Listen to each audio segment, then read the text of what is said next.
Hello, everyone. Welcome in. This is it.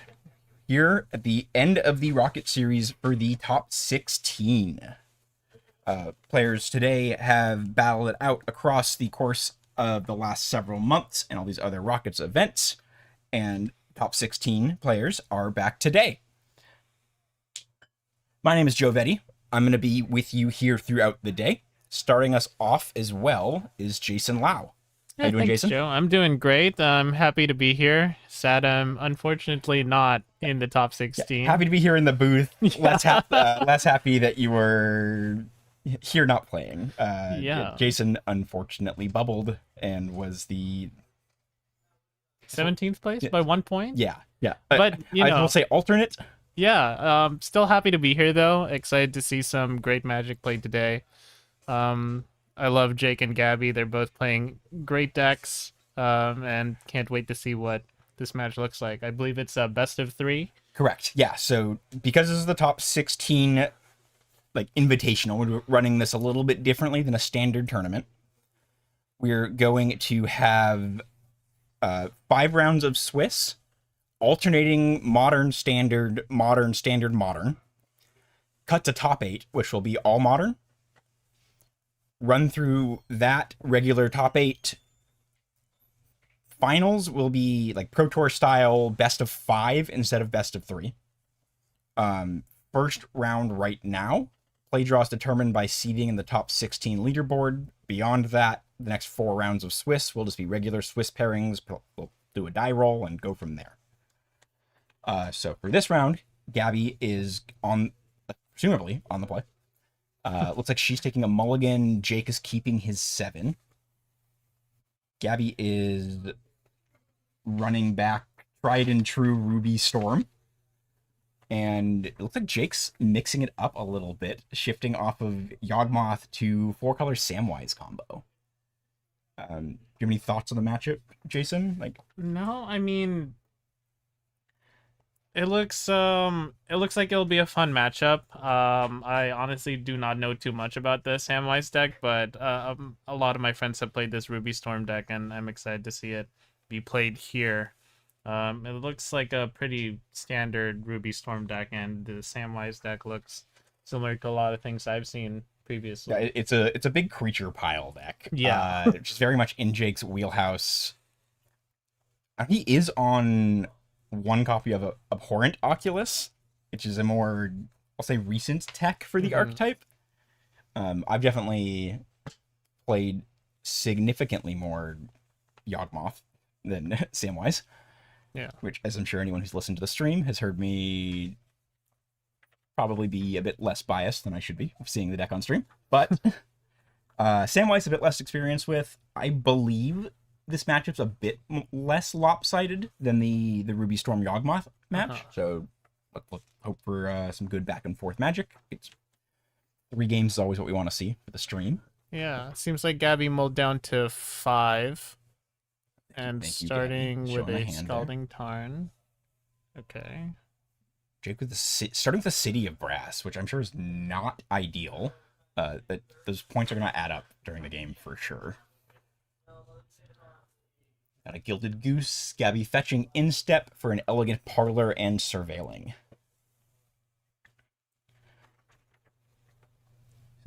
So Gabby's hand had 2 rituals. Did you catch those other 2? That she had in No, I there? didn't see the other 2 cards. I was about to ask you what they were. Hopefully we see it here in just a second. The far left one was Borderless, which bins a 3rd ritual. 3rd ritual. Makes sense. Yeah, don't want to see 3 of those. She's on 5, so she's going to be digging for lands or a cost reduction card. I think it's an Artist Talent there.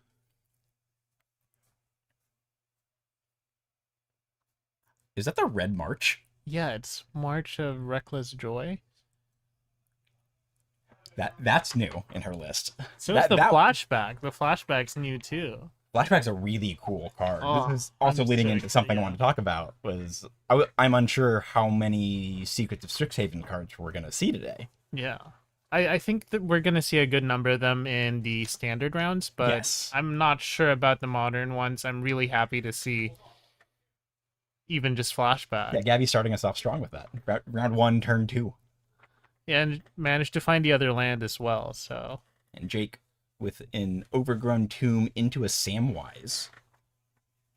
Just really strong start for him. Tap the goose to use the food for a mana to play another goose, which brings a food with itself, and Samwise makes a second food.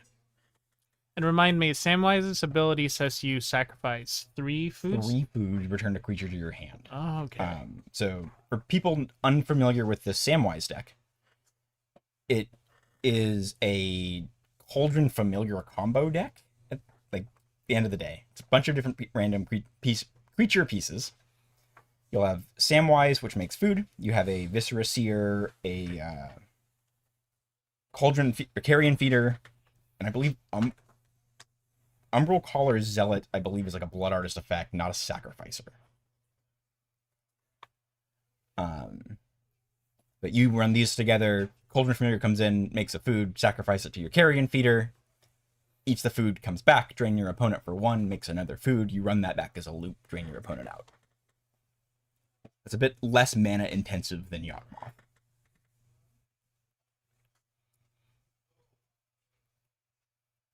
You see a copy of Flashback in Exile for Gabby. Or I guess both in Exile. One is gone forever, one she can play from Exile. How many copies is she on right now? Just 2. Just the 2? Okay. And right now, the only cards in Yard are the Pyretic Ritual and the March of Reckless Joy. I think those are the only 2 cards that she can cast. Which, March might not be the worst thing. No. We know she's got 2 rituals in hand. And what's that card? Binning, I believe it was a Glimpse there. I think so, yeah, it was Glimpse. So I'm guessing she's looking for a Rao or a Ruby Medallion. Looking for a way to reduce her the cost of her red spells.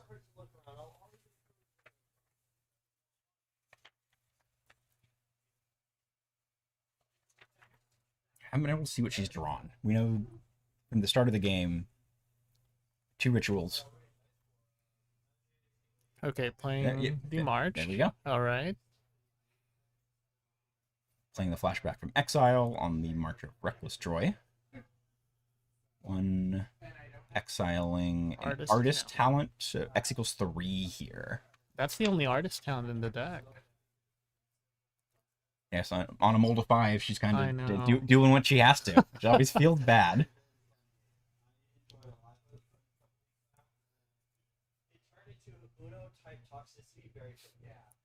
And Gabby's taking a mountain. Playing that. And then another Ritual exiled. See, Jake has a Carrion Feeder in hand. He's getting close to be able to pull off a combo. Yeah, just needs to find that cat, right? Yeah. And there's 4 copies of Birthing Ritual in the deck as 4 well. copies of Birthing Ritual, 4 copies of Court of Calling. The second card in his hand is green there, which could be a Court. All right. Jake's gonna fetch with that Wooded Foothills. And this mana base is wild. The 4-color deck, City of Brass. Yeah, how many 1-ofs are in that list? The mana base 2, 3, 4, 5, 6, 7, 9 1-ofs. Only a basic forest for basic lands. I think this Lush Portico is his only Surveil land, which is also, I'd say, atypical. Yeah. Well, let's see if he can get a cat from it. Nope, that's Temple Garden. Bidding the 1 of Temple Garden.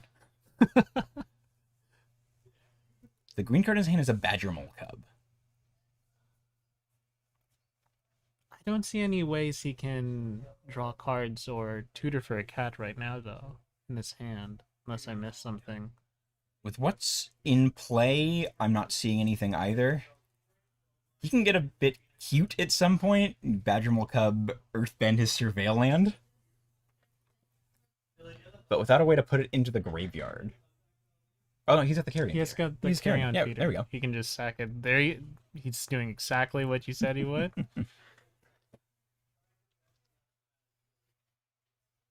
Yes, I'm sure Jake is dying to have an option to actually push the combo here, because Gabby is fully shields down. Yeah, I think Gabby only has 2 or 3 cards left in hand. There's the carry-on feeder. Another food from Samwise. And then these rounds are, or the full tournament today, full open deck list. So Yeah. both players know exactly what their opponent is on. I'm sure they both clocked the interaction or any like inflection points in the deck lists. So Jake would know Gabby's not on a way to interact with combo when she is more or less tapped out at this point. Yeah, he's actually swinging in with the Samwise there, and he did sack the Surveil land to the carry-on feeder. Get I that think extra he look. banned a Misty Rainforest. Misty Rainforest. Gabby has 4 cards, found the medallion. You know, she's got a bunch of mana. Alright, Manamorphose.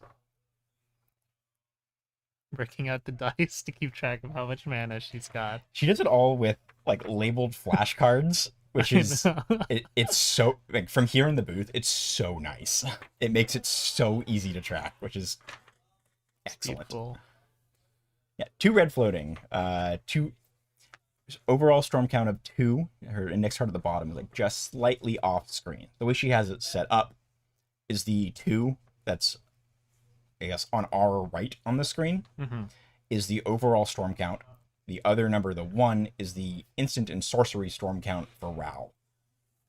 Because when you flip Ral, it only tracks instant and sorceries. Yes. To take up the loyalty counters on it. I think she just played a Sunbaked Canyon and sacked it with one of the floating red to draw another card. She has access to that Pyretic Ritual from Exile. And might have another 1 or 2 in hand.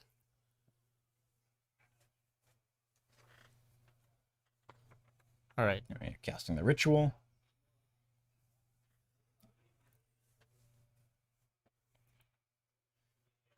Yeah, there's a pause there. I'm not sure if it was just players communicating board state, clarifying anything, if Jake was maybe bluffing he had anything to do in his hand. We know he has a Dryad Arbor, and he's got a white card. I'm not sure what that would be.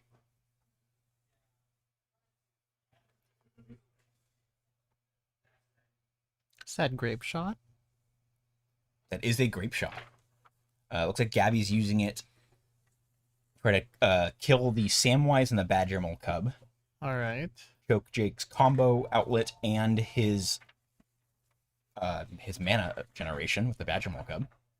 He sacked both to the carry-on feeder, so it's now 4 power toughness, and that might be relevant if Gabby has no answer to it. Yeah, it's definitely a like really reliable. I won't go so far as to say it's reliable. You can win games with a large carry-in feeder. It's not what Jake's here to do today. You can win games with that. But with 3 cards in hand, it might just be his way out here. Yeah, especially Gabby was forced to use some resources to clear those creatures. She wasn't able to cobble together an actual storm kill. Yeah. Dryad Arbor's coming down. My guess is the white card he has in hand is a Young Wolf. Young Wolf. All right. I think the 1 mono white card in Jake's main deck is Scout for Survivors. It's from EOE.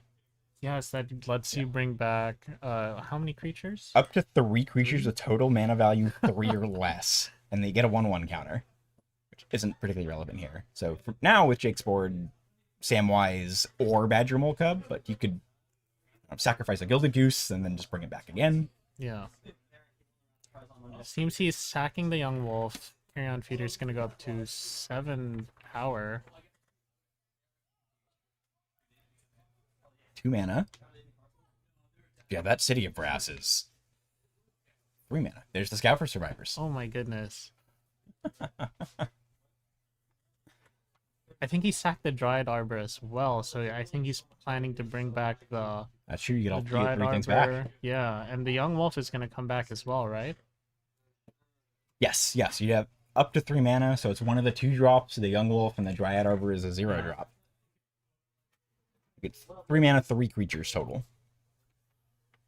It looks like he's considering bringing back the Badger Mole Cub because he can kind of just loop the Surveil land. Loops of Surveilland would also put another creature into play for him. Yeah. He's going with Samwise. All right. Gonna get some food. They're all gonna have a 1/1 counter on them. This bringing Samwise back generates more food, which does give Jake the option to use Samwise's third ability. The other line of text, you can sacrifice food to return a creature from your graveyard to your hand. Yeah, this carry-on feeder is potentially huge. Yes. Yeah. I am sure this is not how Jake was expecting a game against Gabby to go to start out this event. Get in for 7. Yeah. Putting Gabby down to 9 there.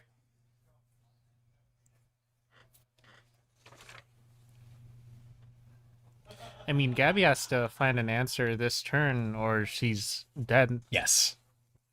Yeah, Jake's got 7, 10, 12, 14 power in play right now. Yeah, I think the even... Gilded Goose to get a bit more. Yeah, even without the carry-on feeder, I think Jake might have a decent way to kill. All right, Valakith Awakening, sending 2 back. Drawing 2 new cards, or 3.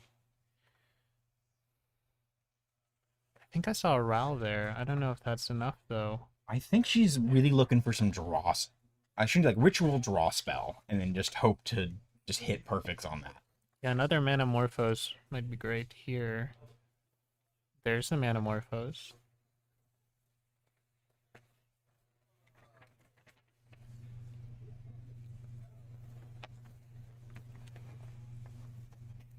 Actually, yeah, Manamorphose is probably exactly what she was looking for. Oh. Draw some cards, make some mana. There's a Reckless Impulse, flipping another Manamorphose. Oh my goodness. There's some Manamorphose and a Ral. Playing the Manamorphose.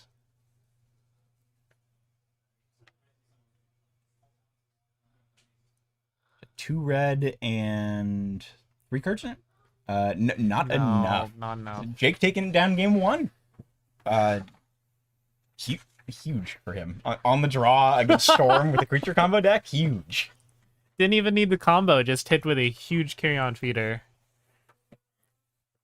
All right, we're going to take a look at sideboards right now. Do you want to run through what Gabby's looking at with hers?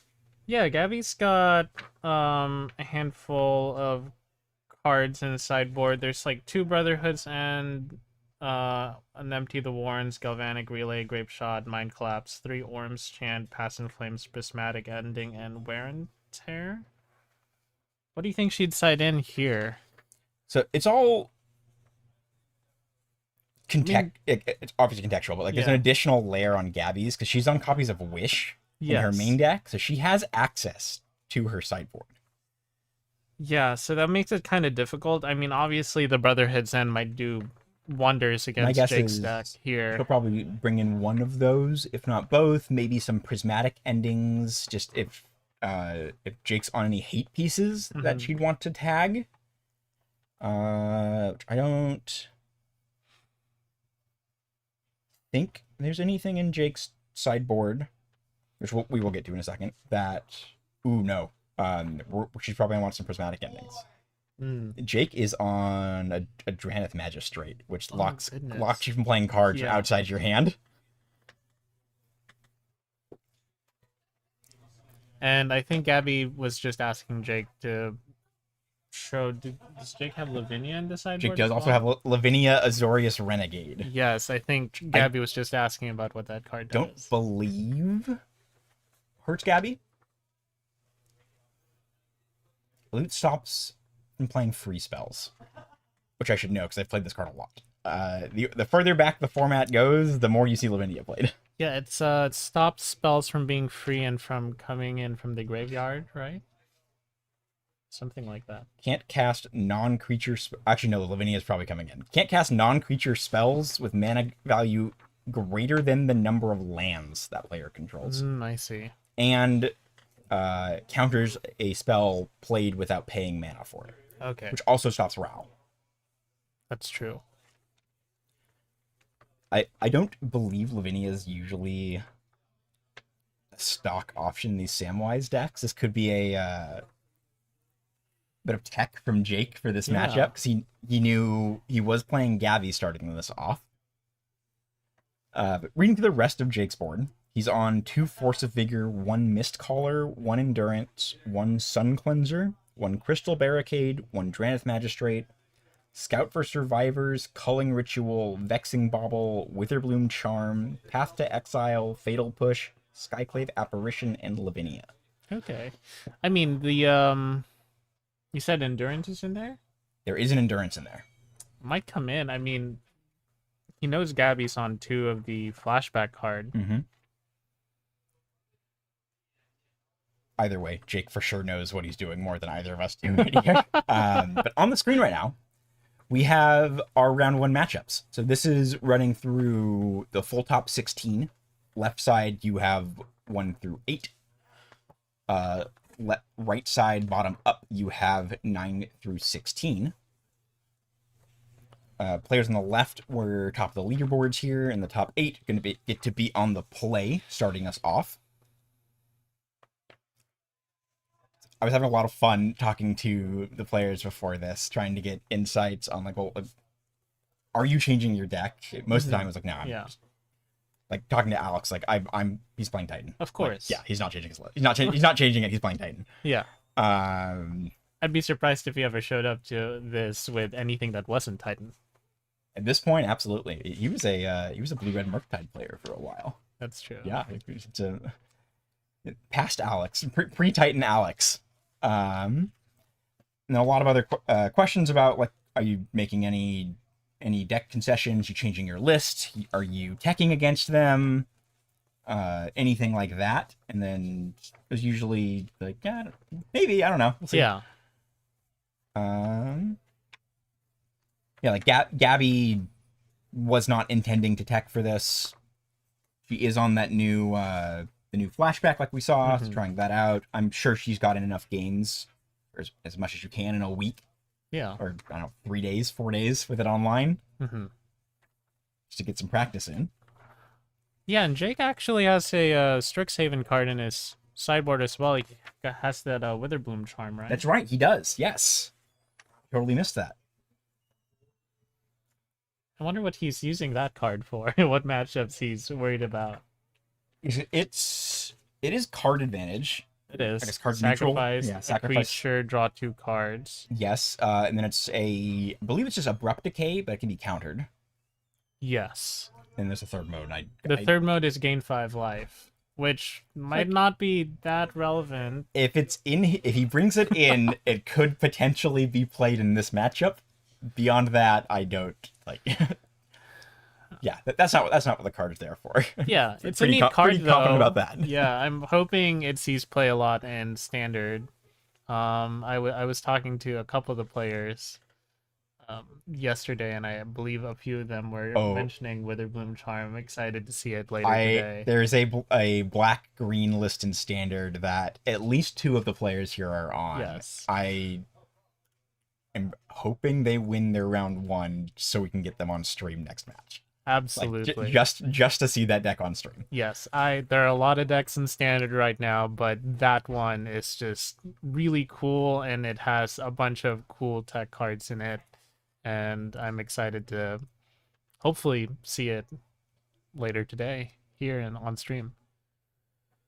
I think, do you have Witherbloom Charms? Has been probably the most said phrase in the store this past week. Do you have Witherbloom Charms? Do you have Flow States? I know, yeah. Well, Flow State's like a $7 card now, which is insane for an uncommon. Yeah. Yeah, I managed to find 4 copies of Witherbloom Charm myself. No luck on the Flow States. Gabby, I think Gabby's going down to 6. Gabby going to 6. Looks like Jake's keeping his. I believe it was 3 lands. I saw Carrion Feeder. I want to say there was a Samwise there, so he's got some parts to the combo. That's most of what you need right there. If he's keeping 7 on the draw, he definitely has parts that he's going to be looking for to pull that together.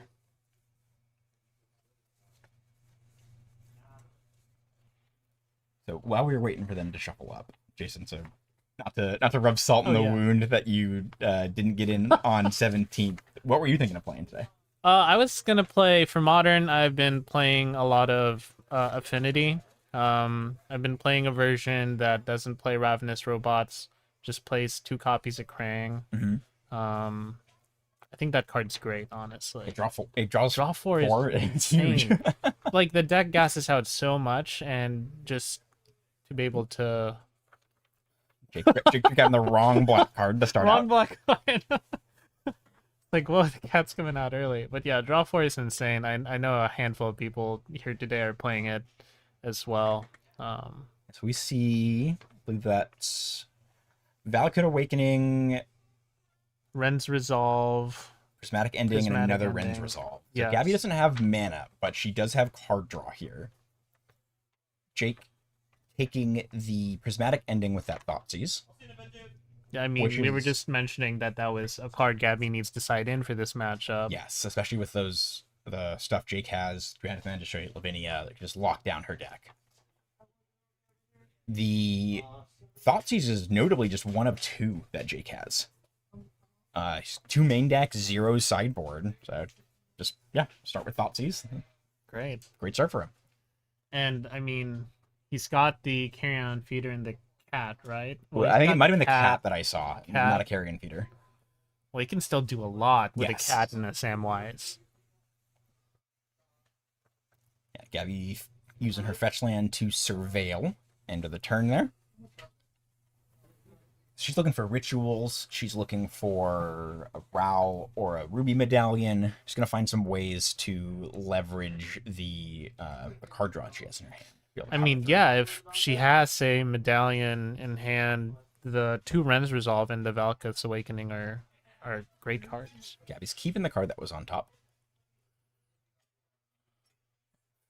Using the Scalding Turn that was in hand. Fetching again.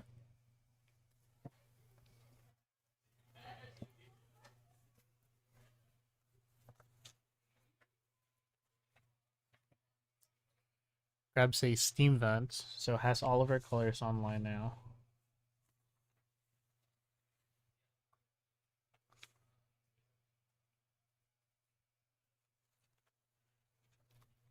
While we're waiting here, I'm assuming we're just going to see a Ren's Resolve. I've talked to the players before. The question. There's the does medallion. have a Oh my medallion. goodness. Huge draw. Huge draw for Gabby. Yeah, question on everyone's mind for this, because winner of the event gets to design the token for next season. Sure. Gabby was the champion last season. She chose a monster roll token, which unfortunately did not get a lot of play with it getting banned in standard. But you can see the art from hers on her playmat. Yes. Question is, what are people making? Like, what's your token? Yeah. If you take it down. Gabby, see, unsure how serious this was. Second monster roll token, different art. Just run it back. Second token. Oh my gosh. Hit the ritual off the Ren's Resolve, I think. Also huge. Could potentially. That's huge. There's a chance she could just win from this. Yeah, because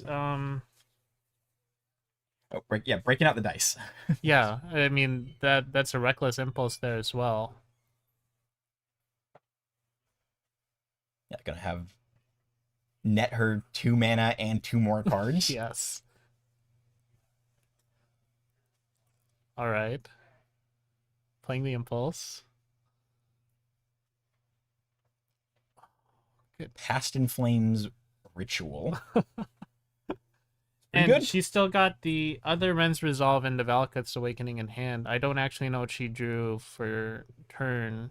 Correct. Yeah, either, 'cause we knew so- I believe the medallion was the draw last turn. Yes. Surveilled to the top. So she's got three cards. That's a lot to work with. Just I was going to suggest a line that would just cast Past in Flames and run out of mana. So she's not doing that. She's going to sequence these plays properly. Yeah, there's a Past in Flames with a single red floating from Gabby. Ooh, Jake has the endurance. Oh, there it is. Wow. That is back-breaking for Gabby. Because this goes straight to the Wow. bottom. That's Yeah, two rituals. Past in Flames does nothing. She can play a Rend Resolve from her hand right now to net some cards, use that floating mana, but that's a huge gamble. yeah, that was just burn some mana on the Past in Flames, and that's it. What did Jake exile for the Endurance? Samwise. So like, Samwise. there was definitely a cost for him doing that. Yes. Yeah, there's the Rend Resolve. Exile, Ral, other Rend Resolve. And unfortunately, I think these are just gonna stay in exile. This turn will be all Gabby does. So Jake losing the Samwise feels bad. Better than potentially dying. Of course. So yeah, way better. Gotta do what you gotta do.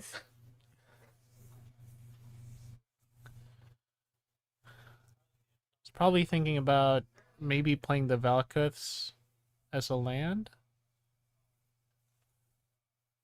It's a Bloodstained Mire fetching. What if she's just gonna play the Rowl to have that in play, start up the next turn? It might be worth it. Depending on it's a lot of definitely not enough of a Storm player to meaningfully speak on the potential lines or the outs Gabby has and what she's gonna be looking for. There's like so many different options that she could do for setting up here. It could just be Rend Resolve, put more cards. Put more cards in exile to play. While we wait for that, touching back on what we were starting to talk about before. Sure, tokens. Yeah, Jake's also unsure, but leaning towards maybe an Orc army. The Orcish Bowmaster token. Oh, that would be really cool. I'm still shocked no one has made a treasure token yet. I'm surprised as well. I think Gil had mentioned that he was thinking about making a treasure token, but yeah, no treasure token. There's been some niche picks. Ooh, Gabby kept the Valakut Awakening. That's her one card right now.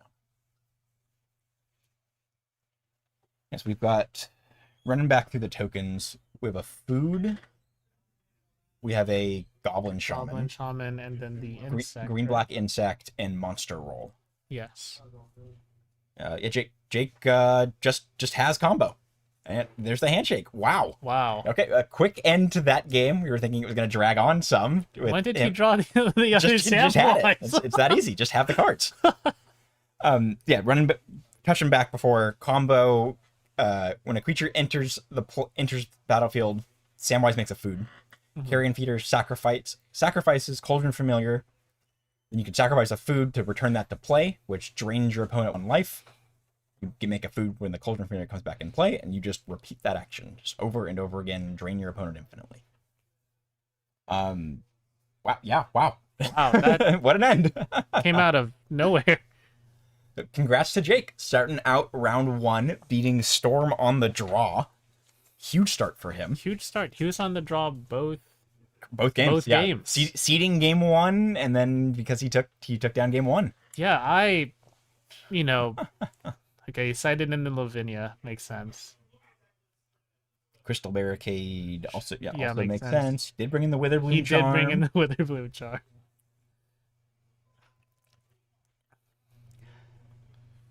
That'll do it for round 1 here. Thanks for watching, folks. Sit tight, stay tuned. We will be right back at you with some standard gameplay for match 2. Stay tuned.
Thank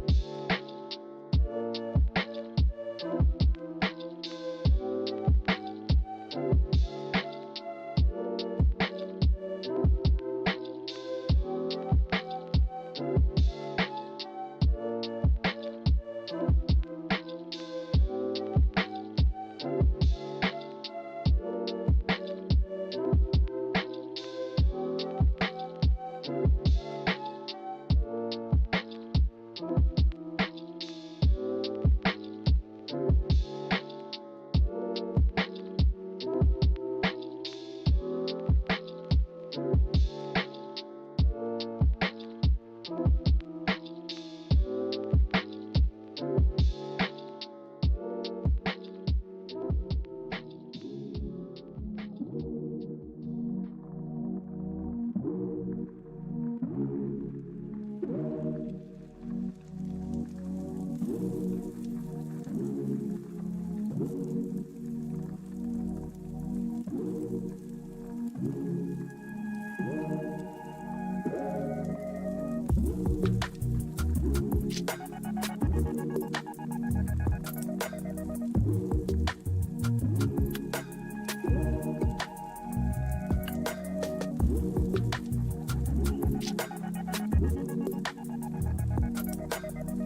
they come.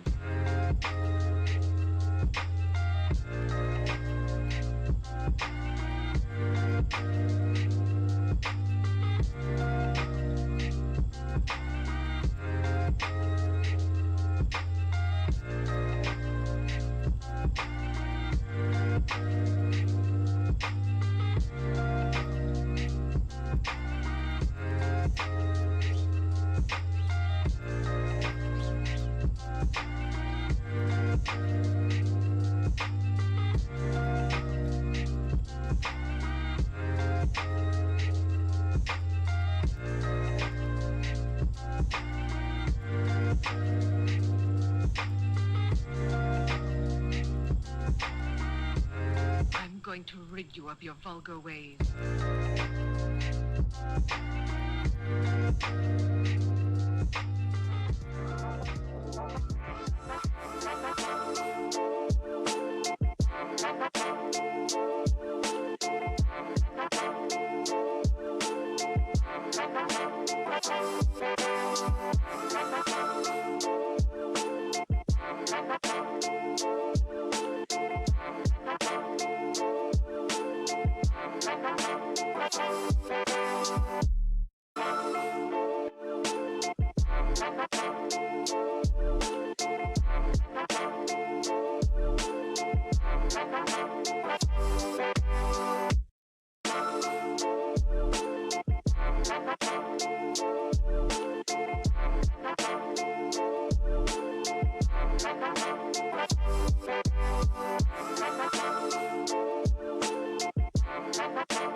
That's what I smoke, boy.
Hello, everyone, and welcome back. Round 2 of the Rocket Series Top 16. Once again, my name is Joe Vetti, joined by Jason Lau, and we are here for some standard gameplay. Yeah, Joe, we've got two really aggressive decks here today. Zach's playing a green-black sacrifice deck, which is trying to leverage a lot of mutagen tokens and Super Shredder.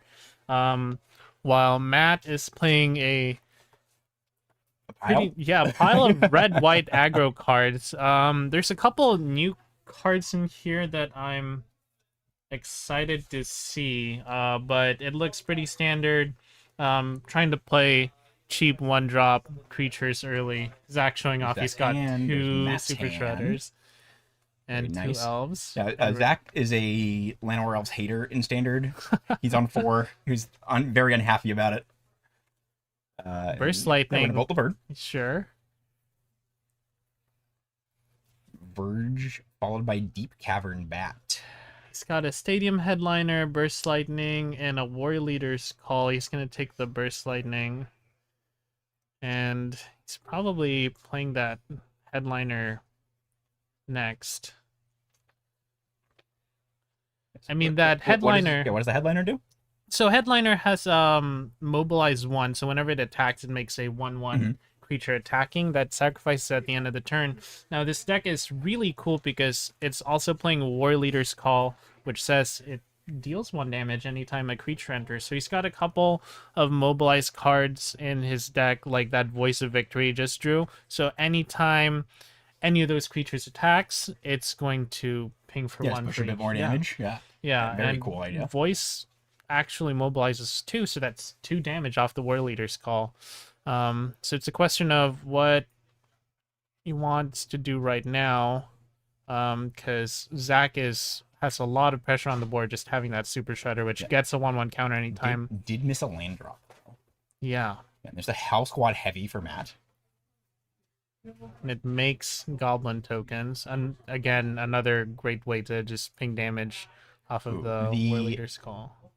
Downside for Matt with Mobilize is that grows Super Shredder. It sure does. Any permanent that leaves play. Super Shredder is 2 mana, 1/1 menace. Whenever any permanent leaves the battlefield, it's like any permanent. Lands, tokens, creatures, anything. It gets a 1/1 counter. Which is why those 2 copies of the Ooze are actually great in Zach's list. Matt's playing the Voice of Victory here. And swinging... Full swing with the in. team there. He's probably trying to sacrifice his Stadium Headliner. It has an ability where it can sacrifice itself, deal damage equal to the number of creatures on the board, just to kill the Super Shredder. Because if Matt blocks with 2 Llanowar Elves, that Super Shredder's a 5/5. Yeah. He just has to get rid of it as soon as possible. But Zach has another one in hand, I believe. Yes, he did have 2 in his starting hand. Is hunting for lands, and I think that was a 3rd Super Shredder. Did I see that right? Place Mutagen Man. He's going to make 0 Mutagen tokens. But it makes all of those mutagen tokens free. Mutagen token is a artifact token. You can pay 1 and tap it in order to give a creature a 1/1 counter. So being able to do that for free is huge. That's green X casting cost. That's how you get those mutagen tokens. And he did actually make a mutagen token. I didn't see that he tapped the elf to make X equal 1. And use it for free. Get a 2/2 bat. Sure. 2/2 lifelinker might be good enough against Matt's aggro deck here. He's playing the War Leader's Call and the Voice of Victory. Starting to ping Zach down. And this is going to be a lot of damage. He has to block here and stop the bleeding somehow. He's blocking a couple of those Goblin tokens, but that Voice of Victory alone has dealt 5 damage this turn if it goes unblocked. Even with that 2/2 lifelinker, I don't know if that'll be enough to have Zach stabilize here. 3/4 Hell Squads of 3/3, I believe. I believe so. I'm not quite sure. That's the one card in this list I'm not actually that. That's the Matt Johnson special of playing a card. It's a 2/3. 2/3. It's a beefy stat line. Zach goes down to 4 here, and losing his lifelinkers. He's got a Requiting Hex and 2 Super Shredders. He just really needs another land. And he needs to play that Requiting Hex on this turn, because Voice of Victory makes it so he can't play any spells on Matt's turn. He's actually just going to doesn't have enough yet. Matt just has lethal going to combat and attacking. Yeah, not even getting to blocks yet. That War Leader's Call does enough. I know, yeah. I mean, Zach's deck is really aggressive, but I think Matt's just goes under it. It's way too fast. Yeah, and Zach getting choked on mana just didn't give him the chance to stabilize it all, unfortunately. Yeah. Once again, is open deck list here. Players handing each other what they're on. Zach's sideboard is on 3 Intimidation Tactics, 1 Duress, 2 Deadly Cover-Up, 1 Witherbloom Charm, 2 Paw Patch Formation, 2 Ghost Vacuum, 2 Leatherhead, and 2 Yigra.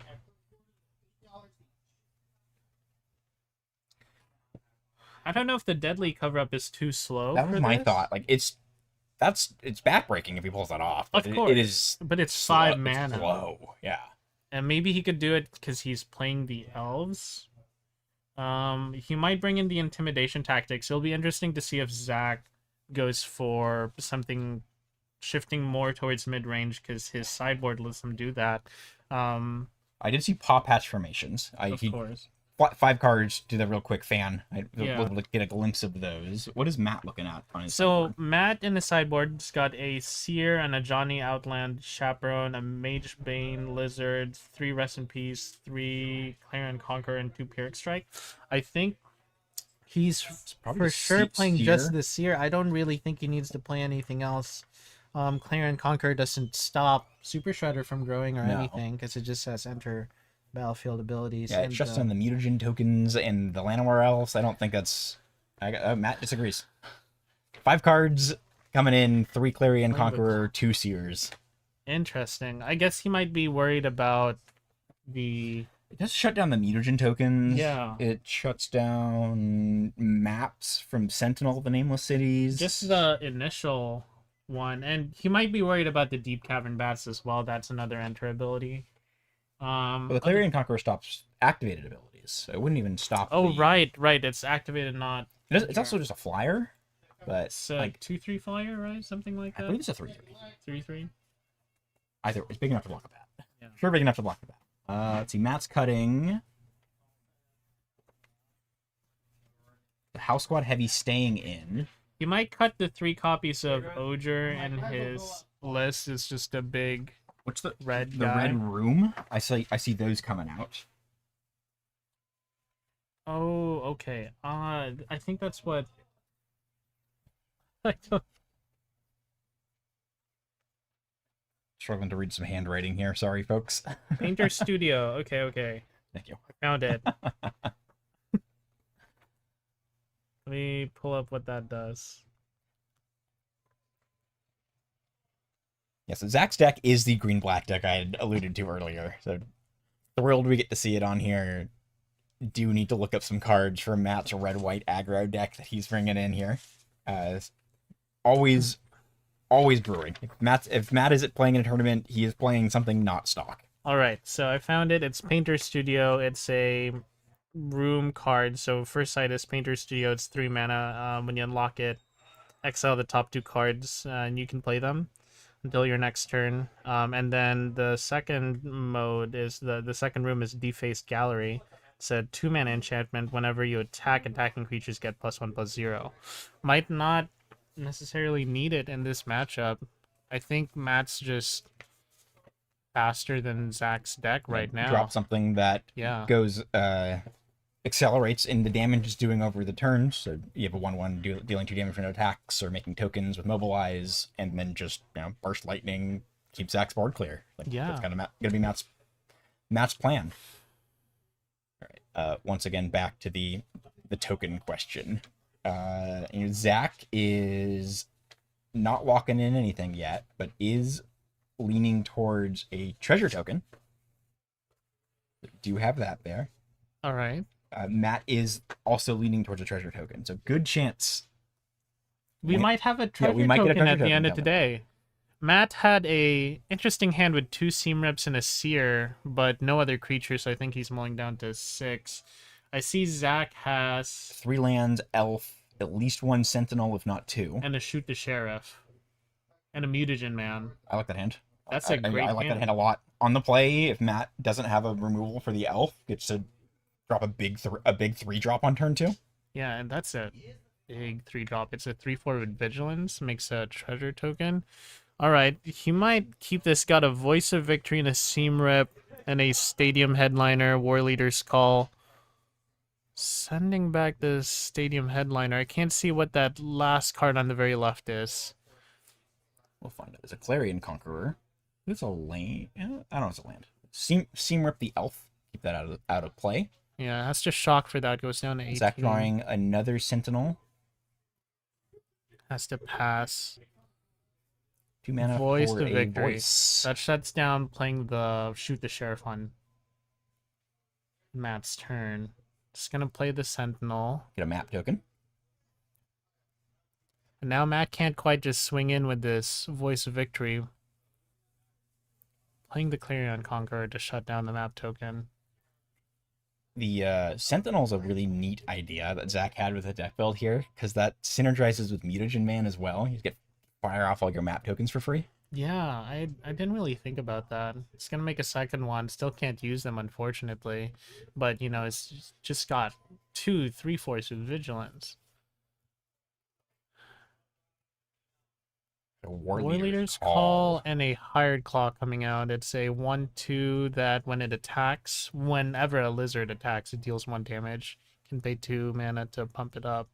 Yeah, so not doing a ton on this board, but just in theory, if Matt ends up going wide enough, you can start to push some damage there. Yeah, he's swinging in with the Clarion Conqueror. It has flying. It's a Super Zach can Shredder. block it. Super Shredder, Mutagen Man. I mean, if you're Zach here, what are you killing with that Shoot the Sheriff? I think I'm leaning towards picking off the Clarion Conqueror. It unlocks the map tokens, lets him either go for a big Mutagen Man, or you can kind of go 1/2 Super Shredder into the Mutagen Man, just fire off a 6/6 Shredder immediately. Yeah, he's even got the Obsessive Pursuit. It's that 2 mana enchantment that Makes clues, I believe, makes right? clues. You sacrifice or you pay 1 life. He's gonna go shoot the Clear and Conquer after all. And here he goes. He's just popping off maps now. After a Quieting Hex on top, gets to leave it there. That's huge. That's great for him. And now those Get some 4/5s. yeah. Swinging for 8, That's get 2 8 maps. damage. Yeah, this is this is the green black deck that Zach had put together for this. It's really cool. Seam Rip Seam Rip might be able to on take top. the Mutagen Man Yeah, here. burst but lightning in hand. Matt sees the writing on the wall. Wow. very fast. It went from 6 power in play into remove the Clarion Conqueror, swing for 8 with a 4/4 back or another 3/4. Yeah. Yeah. Not much he can do against that. That was yep. I'm not gonna say running on all cylinders. We had the Llanowar Elf killed for Zach too. So I know. Yeah, Matt unfortunately drew that other Seam Rip, and that it just doesn't just do anything a bit there. too late there. Was that a sideboard change for Matt, or just shuffling the hand? Yes, again? I saw Matt actually sign in the Pyrrhic Strikes, which I believe kills a creature with power 3 I know, or it's a greater. conditional burn spell. Yeah.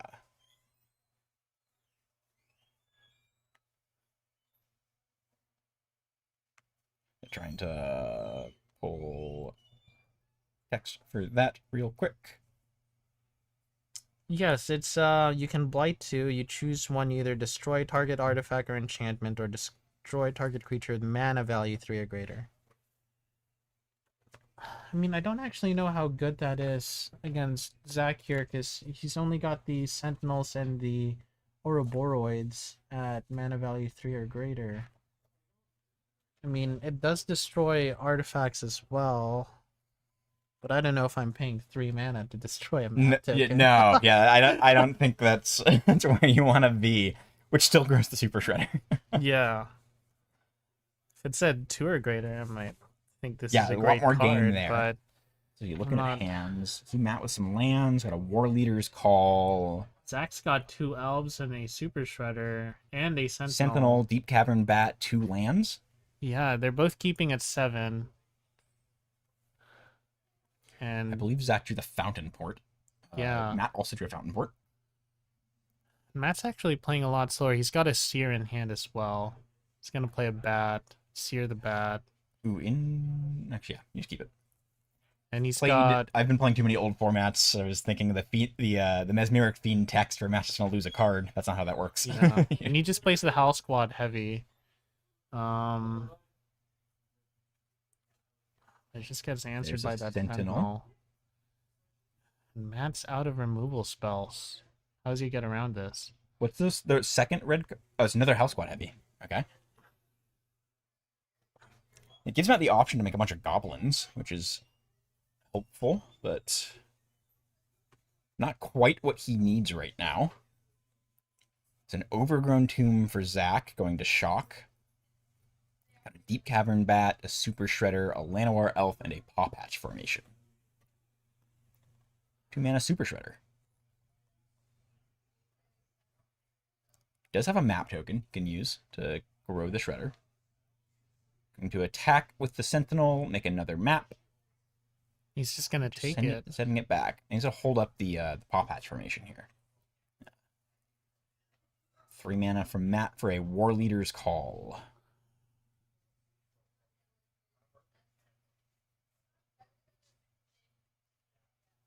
And he destroys the War That's Leader's going to Call. destroy that. Grow the Super Shredder. Lets him block the goblins now. Yeah, and I believe Howl Squad Heavy says that the goblins have to attack. I believe so. Is so it token? Is it tokens or all goblins? Because I know it's like Rabble Master, it's- but it's it's just the tokens have have to to attack that combat. So I don't think Oh, so- Matt had to necessarily swing with you. I guess he I had like to. I like his stance. You just swing with all 4. If you have to Yeah, swing with I mean, 2 they and only just have chuck them in, 2, yeah. yeah. If you're just sacrificing 2 tokens, you might as well get in with the team and push some damage at least. And here's Zach sacrificing 2 maps again. Yeah, 6/6 Has Super another Shredder. Quieting Hex on top. Swinging in for swings in. 9. And Matt's just gonna take it because I mean he just needs these Hall Squad heavies to do Yes, something. Matt has a land in hand right now, exhausting the Howl Squad heavy. Oh no, using the Fountain Port. And you And just didn't see it. just yeah, Super Shredder, too strong, too big, too strong, fast. yeah. And that, I mean, that matchup was so fast. We have 32 yeah, it's an minutes 18-minute left. 3-game match. Barely had time to say anything with how fast they were playing. Too. Like yeah, we'd start to talk or like to explain a card, and then you finish the turn, go to the next turn, finish that turn, Yeah. catching back up. Wow. That was insanely fast. Yeah, yes. Quick 18-minute match here. Congrats Yeah, to we can Zach see- taking it down with that super cool green-black sacrifice mutagen deck. Yeah, brought in some removal, brought in the Yeah. Witherbloom Charm, brought in Paw Patch formations. Yeah, did bring in the Deadly Cover Up after all. And yeah, we can see Matt did side in the Pyrrhic Strike. Again, I'm not too big on that. Maybe just Zach's deck. thinking of game 2 after getting just Beat by the beat down by Sentinel. the Sentinels. I guess if you're that worried about the Sentinel, then it is something worth. I guess it's siding also in. just I don't know what Matt does if Zach goes to combat with an Ouroboros in play. Like That's I think true. that just ends the game if Matt can't win immediately. Yeah, how many Ouroboros does Zach on? Zach's on 3. 3? Interesting. So yeah, that went fast. I'm gonna recap some stuff for today. Just kind of touch back up on this. This was round 2. We have another 3 rounds of Swiss. We're doing 5 rounds, alternating modern, standard, modern, standard, modern. Players today are the top 16 placing players across the entirety of this whole Rocket series. So this is the invitational event, the season finale. First round, last match. Play draw was determined by seeding in that top 16 bracket. This match, moving forward, the next 3 to round out the 5 rounds of Swiss. Regular Swiss pairings, regular tournament. You're going to do a die roll, players determine, play draw. We're going to move into top 8 after that. Modern rounds for the entirety of that. Regular top 8 pairings. Finals is a best of 5. Winner gets obviously the bragging rights. Huge. Get to design that custom token, that custom playmat that are going to be tokens going to be handed out for the next season. A lot on the line here today. Very exciting. It's a blast. Players have been here for basically every event that's been played this season, so they all know each other. Love to see it. Some great magic today. We're going to take a break. Bit longer than last time, just on account of how fast this went. And we will be right back at you all with some Modern. Everyone sit tight. We will be right back.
Hello, everyone. Welcome back. I am Jovetti, joined by Jason Lau, back for round 3 with some more modern gameplay. We've seen some modern and some standard, and we are back again with modern. Round 3 of 5 for the Swiss here at the Rocket Series Top 16 Invitational event. This round, we've got Patrick on Team Rocket. Love to see our players on stream doing well at all of the events. Patrick's running back Affinity again. Had some big success with it at the Modern event at the beginning of the month. And on the right, Gil's playing something a bit spicy. We've got a Song of Creation deck. So Jason and I were both kind of reading through this, trying to cobble together what exactly he's doing here. Jason, you want to just hit some of the, the big cards in the list? Yeah, I mean, obviously it's the 4 copies of Song of Creation, which is an insane card. There's 4 copies of Tameo, I think. Yeah, you got 4 Tameo, you got Mox Amber, Mox Opal. It's got a skateboard in there, of course. Oh, of course, yeah, you're an Urza Saga deck. You gotta have your skateboard. It's playing 4 copies, Malevolent, Rumble, and Boomerang Basics. And, of course, the 1 copy of Thassa's Oracle. Oh, he does have the Thor. Okay. Yeah. I was reading the deck list trying to see, he's like, well, he's going to draw his deck. How does he win with? Yeah, Patrick seems to be on a pretty standard affinity list. It's the version that's playing Thoughtcast. And Ravager's no Krang or... Yeah, he's off. He was on, I believe he was on 3 copies of Krang at the beginning of the month. Those are all out. He's got 3 Engineered Explosives in his opening hand. He's got all 4 in his opening hand. And he's got a copy of Weapons Manufacturing. And 2 lands. And I'm imagining 2 lands. he's going down. That's, I guess. Turn 3 on. Do we know which one of them is on the player draw? It would have been determined by die roll here. Oh, Patrick's keeping this hand. keeping. Interesting. Gil drawing the second Song Creation. He might be thinking that Gil is on a slower deck if he plays Well, it is open deck list. Yeah. Remember, so yeah. So he might know Gil's on his slower deck, might be hoping to either draw into an out or just make a lot of munitions tokens right here. I guess that's true. Yeah, it does give Patrick the out to just have infinite tokens, draw a Kappa Cannoneer, and then just fire off those munitions tokens to finish the game. Yeah, I just realized he's not actually playing any copies of Emery either. That was something I meant to talk about. So he has not registered Emery in any of his affinity lists so far, and said he hasn't been punished for it, and was wanting to continue that trend today. This could be the matchup where it matters, though. Yeah, because Emery's just so good for those grindy matchups. Just gets you all out of a lot of situations, because he doesn't have Krang either. So, even right now, he's potentially going down to 1 card in hand, because he might play that last Engineered Explosives. Well, he's not, but it just makes you wonder what's he going to do after that. Deal with Song, Haywire Might, Steam Vent, Scalding Tarn, a few others in hand. I mean, once he plays the Song here. of Creation, he doesn't really need any other He's gonna cards. have 20 or 0. There's no there's no in between.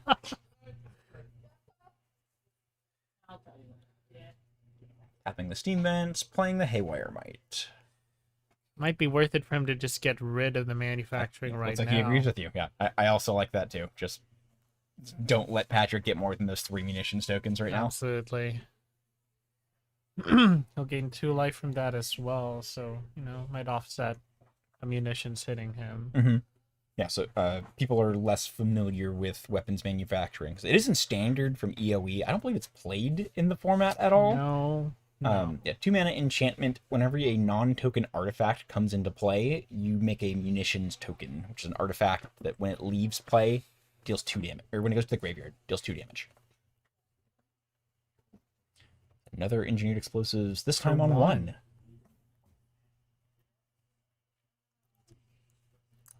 What's he trying to hit with the 1 there, Joe? Could be planning ahead around Tameo.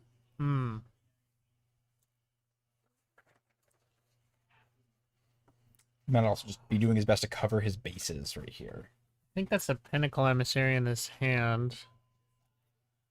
Yes. Gil's at 3 mana right now.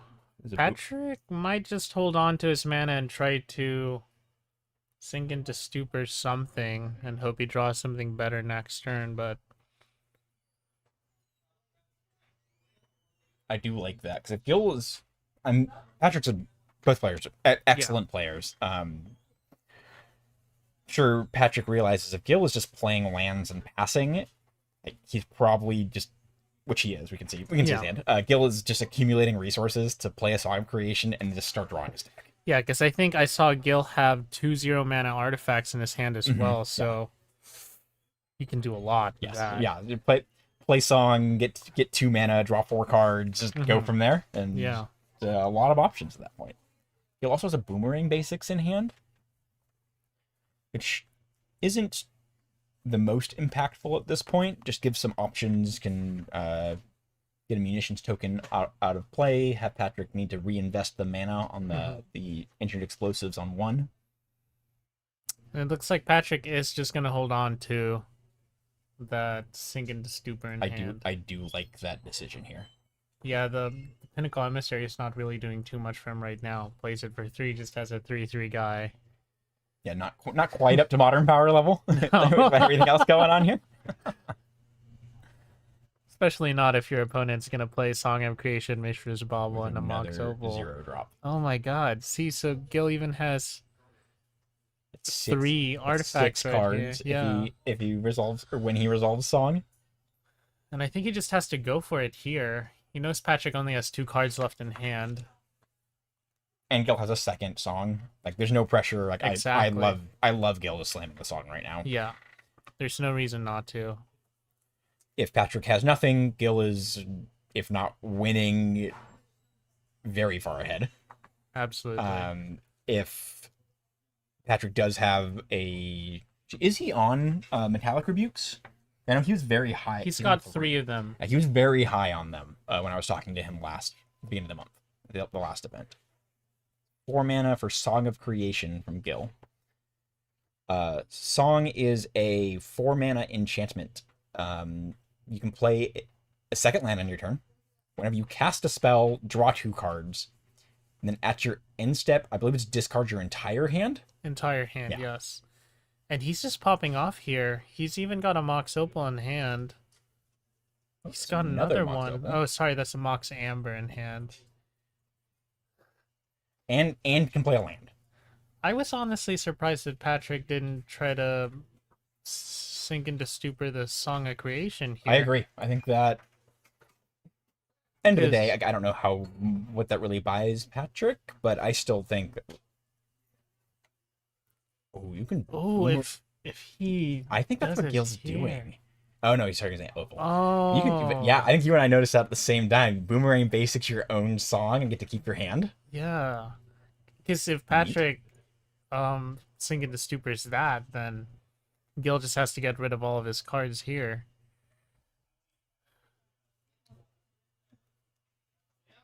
He really is just going through his entire deck. I isn't wonder, he? is Patrick just waiting for Gil to invest in the board and commit? And if Gil goes for a kill, Patrick can just sink into Stupor the Thassa's Oracle? That might be the case. It'll be interesting to see how Gil plays around that, because he definitely knows Patrick has something in hand. I'd be surprised if he isn't playing around it at all.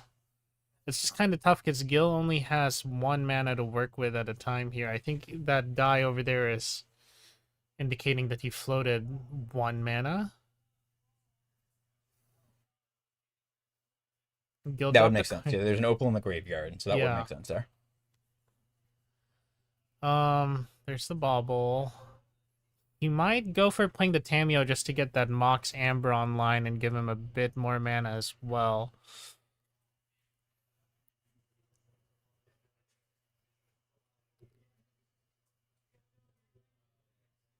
Two mana floating. 2 mana, probably different Yeah, colors. sure one is blue. Yes. It's probably going to Otawara, this Mox Opal. Yeah, he's just playing it for land. Second land for the turn. Song. Right, you can play gives two the lands with option. Song. Thank you, Patrick. Thank goodness. One blue, one green. Oh, he's playing a 6. Okay. Is this worth singing the stupor, you think? Because if it resolves, then Gil gets to play. Patrick's decided it is the worth. Mox It is Hammer. worth hitting a Okay. sink in the stupor. And so those 2 floating mana are used up. The 3 mana to cast the 6. There we go. Thank you, Patrick. So 6 lets you recast cards from your graveyard with. You discard a land, gives every permanent in there retrace. I think Gil really wants to find another Mox Opal because he doesn't want to get rid of the Thassa's Oracle in his hand right now. Next, he'd also lose the 6. I don't know what he has around. If he has like any like regrowth effects or anything like How that. many copies of 6 is he playing? 2 copies of copies. 6. He's only seen 1. Other than Emery. Oh, he's on 2 copies of Shifting Woodland. He's And got 1 in his hand. which will go to the graveyard. Oh, he's got both. Oh, I he's saw that. got both in his hand. This is huge pickle for Gil now. Yeah, Patrick chose a great moment to interact right there. It might have played out differently if Gil went to play the Tameo instead first. Just grants him access to Yeah, Gil's That Mox discarding Amber. his whole hand, passing the turn. and is that a Welding Jar, Tormod's Crypt? It's a Welding Jar. was- Okay. Tormod's Crypt would have been huge. Absolutely. And he's on 3 of them. He's actually on 3 Welding Jar as well. Wow. It's Wait, a I lot of know- Welding Jar. Yeah, you mentioned you've been playing some Affinity. What's your thought on that? Like, because Patrick's pretty high on sort of the Sure. like quote unquote do nothing artifacts. Yeah, I mean, I think 3 Welding Jar makes sense if you're not playing Emery, right? You need some way to keep the artifacts on the board. If you're not playing an Emery. It also sort of like juices your zero cost artifact count. Emery Yeah. does the same. Yeah.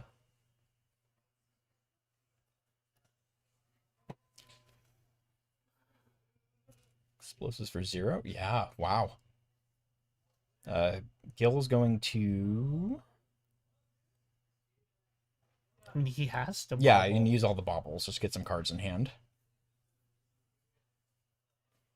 Looking at both. Nice. And then the rest of those go. Yeah. And I believe there are 3 Mox Opals in his yard. I think that's correct. I think he has 3 opals and 3 ambers in his yard, which ambers haven't done anything yet. They're going to take some damage off those munitions tokens. Patrick with Pinnacle Emissary Welding Jar. He might just go for it, try to get 1 drone here. I kind of like that. Just use your mana. I mean, at this point, Gil either wins or Bricks and Patrick gets it, right? Like, that has to be his thought going into it. Song's not what Gil wants to see. No, Land. There's some Mishra's Bauble in there. The 4th bauble. Okay. That's good.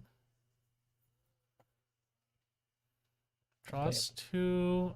It's Opal the Amber? last Opal and Amber. Oh my goodness. Man. Rumble is Rumble big. is big. Rumble's very big. Oh no, Song. Song trigger first. Does that let you tap your mana for any color? I don't believe it does. I don't think so. He still has to make a green.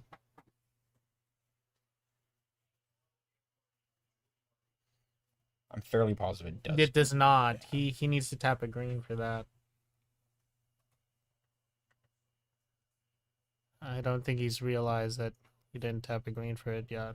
I don't know if it, like Probably doesn't obviously matter like too much. it matters. Tap the correct color for your spells. I don't think it like really matters here. Yep.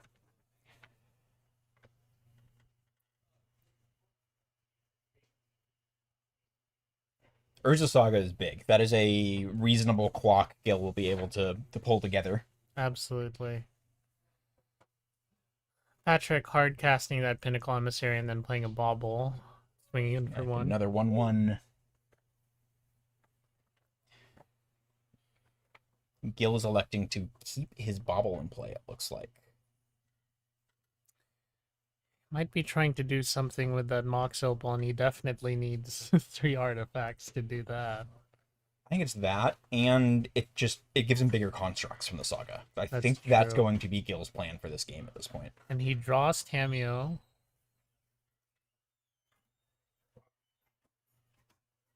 Which is huge. Tameo is great here. If he can draw cards he can play. And there's another Malevolent Rumble and a Boomerang Basics. Yeah, huge. Oh my goodness. More cards, cards that draw cards, cards that find cards. Because Tameo flips when you draw Third card for third turn. card for turn. So he needs a way to draw one more this turn. I think that it skips, right? Because he drew Tameo for a turn and drew 2 off of the song cast trigger. Oh, correct, you're right. Yeah, he has drawn So- 3 cards. Tameo cannot flip this turn. Yeah. The question is, does Gil have a way to win at this point in the game? I think he needs to find a 6. Both are in his graveyard. I think both the shifting woodlands are in the graveyard too. Yeah, I'm not too sure.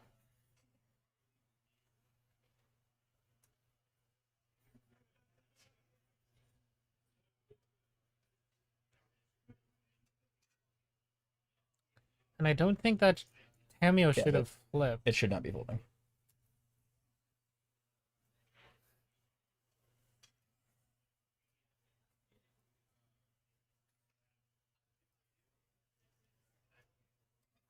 Well, hopefully someone catches that.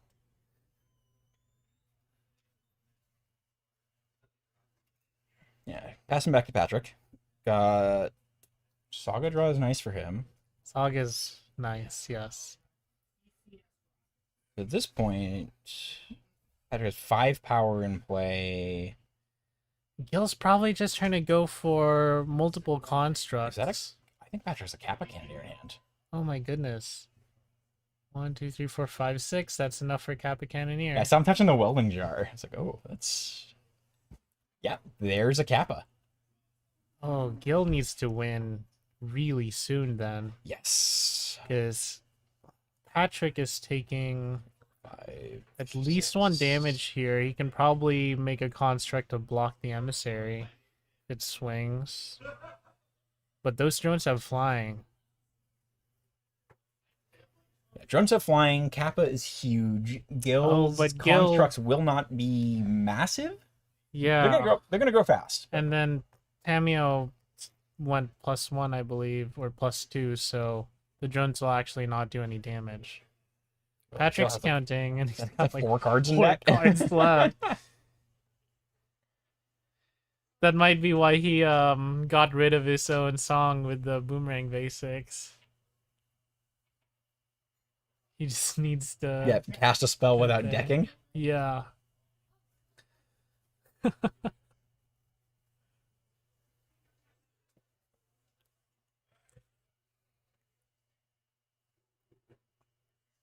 don't think I'm a big fan of attacking here. I think I just kind of want to hold back. You push with the Kappa, and So he swings for 3 here. Gil can make a 3/3, right? Emissary's a 2/3 from the Emery trigger. Sorry, from the Tameo trigger. Right, yeah, so he's gonna get to block the emissary. Yeah, it just eats it. Yeah, I think Patrick missed Might have been a bit of a an mistake artifact. there. Yeah, Thinking about Welding Jar. I like that. I think just I think he has yeah, to. you just need to. You really just need the extra power the next turn. Because you're not gonna be able to block the Cannoneer.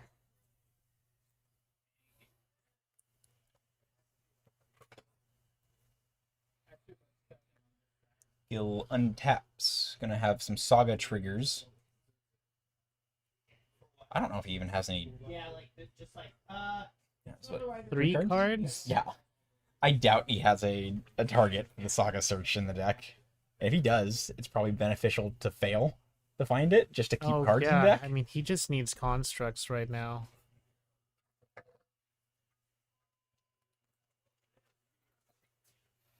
Now his constructs are 4/4s.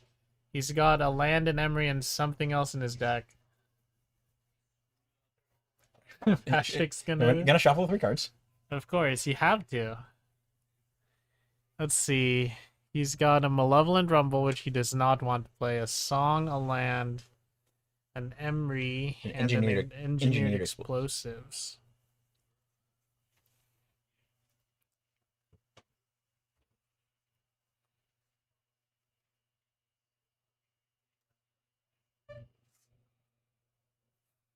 I don't know what the out is. Patrick does have main deck Shadow Spear. But his I got- Urza got Saga 2 is only on turns. 1 right now, so it'll be 2 turns before he can get that off of the Saga. Is there anything in Gil's yard that could do it? I'm sure there is. There's just so many cards there. There's got to be an artifact he could get with Tameo next turn, right? Not Tameo, Emery. I think he's gonna play engineered explosives for 3. I actually don't think so. Oh, he did. He played it for 3 counters. 1, 2, 3, 4, 5. Those constructs are 5/5s now. Gets to swing in knowing that Kappa Cannoneer will die. It blocks. And Patrick definitely doesn't want that. So he's probably going down to 15 right here.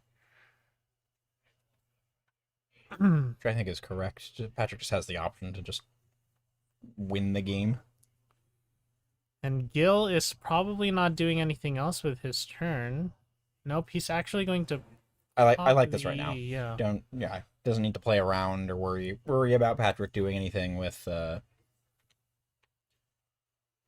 emissary. But Patrick's on 3 copies of Thoughtcast. It's a First great card card, advantage? yes. So this is, I guess, I don't know. Playing a Song of Creation artifacts isn't the deck you were planning on playing against. Oh, But like moments like this are why you run those non-artifact cards in Affinity. yeah. And it's a Welling Jar. And That is on not the other what you hand, really these are the wanna moments like this are why you don't always love going up on multiple copies of Welling Jar. Oh, so Cannoneer gets to swing in for -1 from the Tameo, so 5. Bring Gil down to 6. So there's a decent chance Gil dies And next turn, but deciding to Patrick's not actually swing. not going to swing. Maybe hoping Gil just decks. Gil drawing that second copy of Emery from his deck. Cannot play the Emery though, No. because that means he has to win this turn. Go with a Saga, yeah. Making a construct, and notably doing his engineered explosives play made it so he couldn't make another construct off of that. That's the only construct he was Yes. able to make off of that Saga. So he only has 3 of these. And none of the cards in Gil's deck can do anything. What a weird game. Or hand, yeah. What does Tammy even do with her other modes? Well, he can draw 1 card with the -7.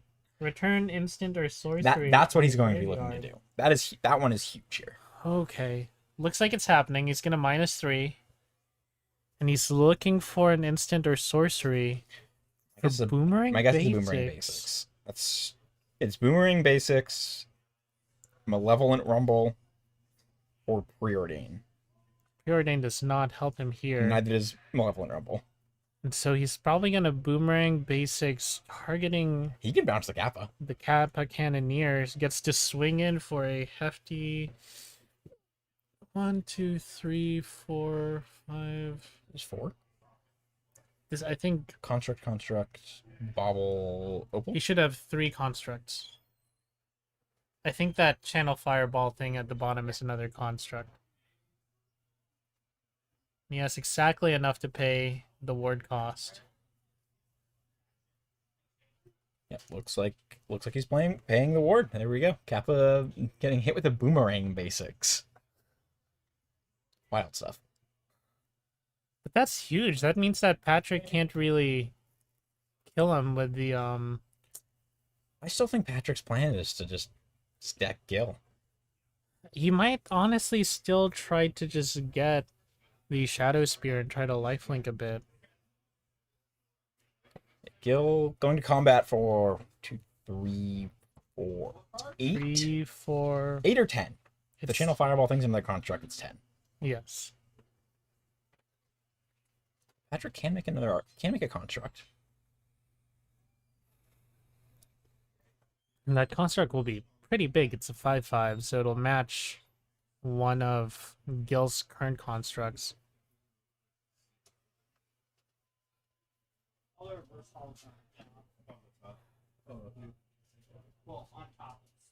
Oh, I see. Oh, so the non. He's just taking it. So he's going down to, I guess we'll see here, goes down to 5, so it was, the Channel Fireball thing is indeed a construct.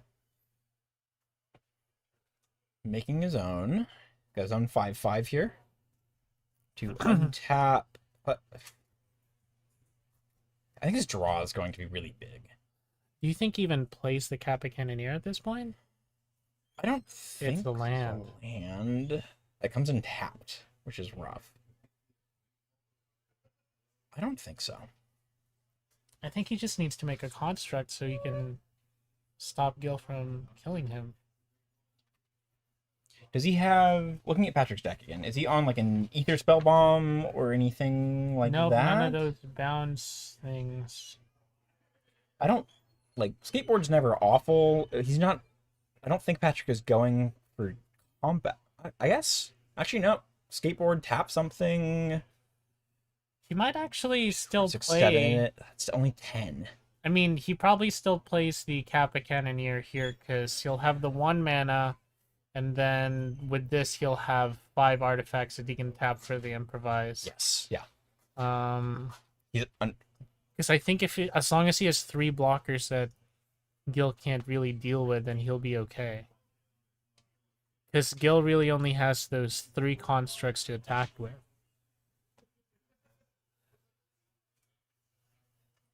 It's a weird spot. Patrick is probably thinking about either doing Claws or Tormod's Crypt, or maybe even that Shadow Spear. Shadow Spear might be too slow here. He doesn't have the mana to equip it, which is rough.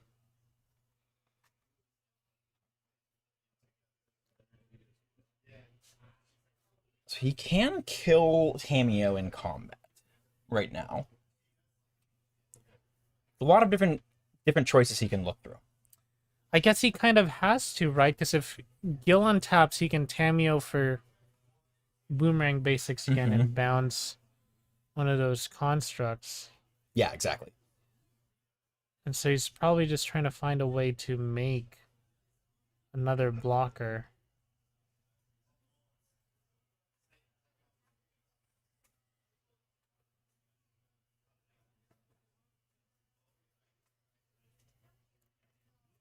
Yeah. This is tough. This game is really close. Yeah. Finding the Skateboard to tap a permanent. Because Patrick is also 1 point away from swinging for lethal right now.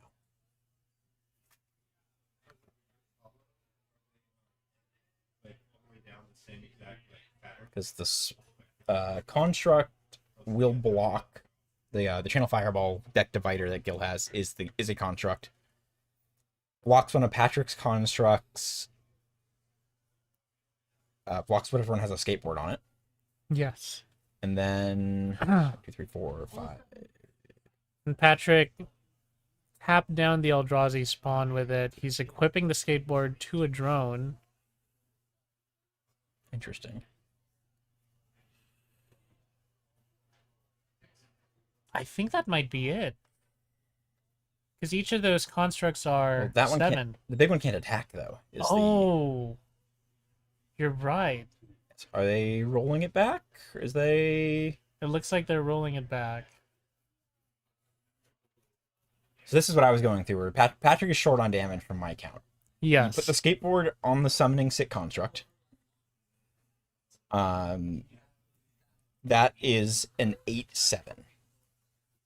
Yeah, if he was able to actually put it onto that drone and attack with both of his constructs, That would get him there. that would get him there. Yeah, so Gil has one blocker up.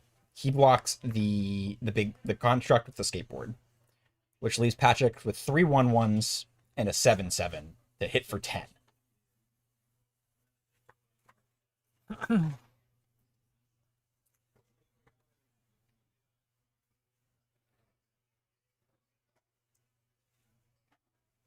And yeah, I think he's just attacking and And this is still game 1. still game 1. Yeah, 30-minute game 1 here.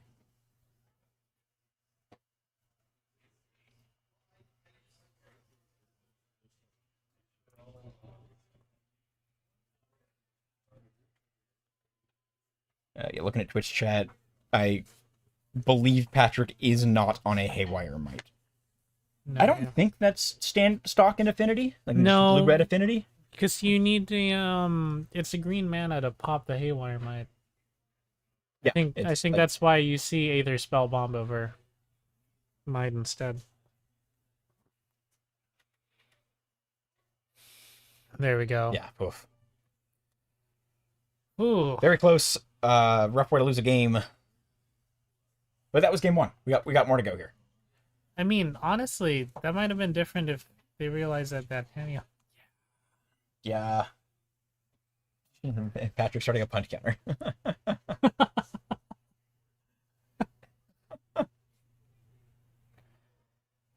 All right, looking at sideboards. Right, there's still 2 more yeah, games. we got up to 2 more games to go here. Do you want to run through Patrick's first? I think it's a Sure. little bit more cut and dry, a little bit more stock. Yeah, we've got 2 Consigned to Memory, 3 Damping Sphere, 2 Galv Blasts, 1 Hercule's Recall, 1 Metallic Rebuke, 2 Mystical Disputes, 2 Strict Serenade, and 2 Whip Flares. I'm guessing if I was Patrick, I'd probably 100% put in those Damping Spheres. I'm also snapping off that Hercule's Recall. That Hercule's yeah, agreed. Recall. Yeah, see it in chat right now. Yeah, Hercule's Recall coming in for Patrick. Yeah. Consign can be pretty good. I'm most Yes. interested in the Damping Spheres, the Hercule's Recall, Yeah, Consign probably might the be Mystical good. Disputes. Mystical Dispute or the Strict Serenade, like one of those maybe. But yeah, Lots of options for him here. how about for Gil over there, Joe? Oh, he's got 9 one-ofs.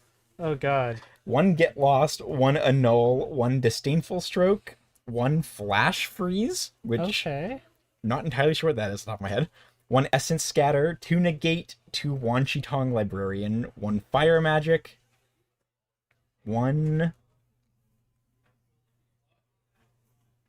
Not sure what this is. The second word is Storm.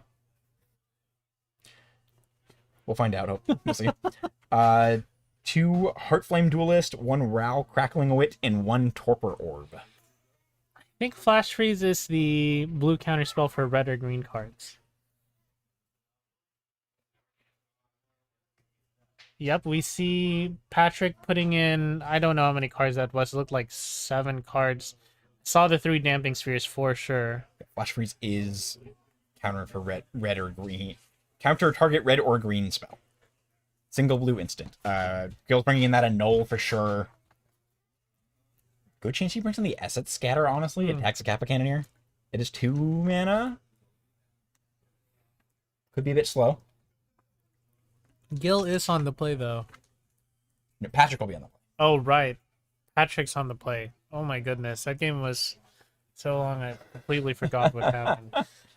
Also notably here, Patrick is 2-0, Gil is 1-0-1. He got an unintentional draw in the standard match. The blue-red... Close enough to blue-red lessons mirror.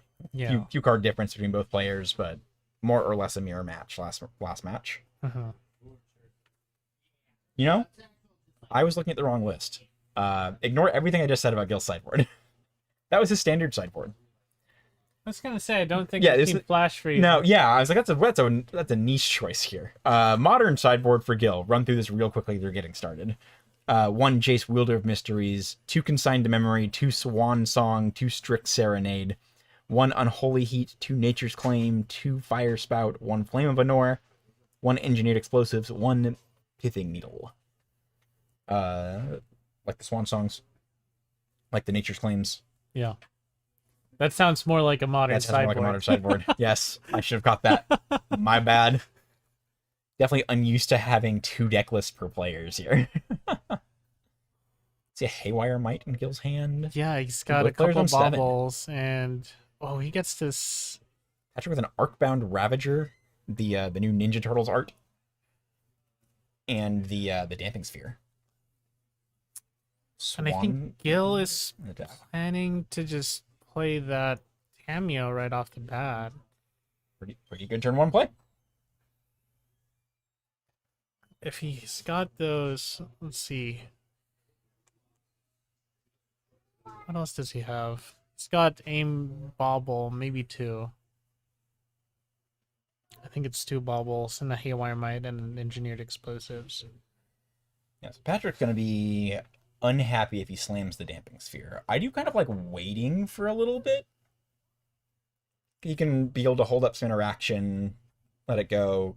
Gil can't do too much with the without the song, really. So Yeah. like Patrick has some time before putting the Damping Sphere out. But he's just gonna slam it down right now, I think.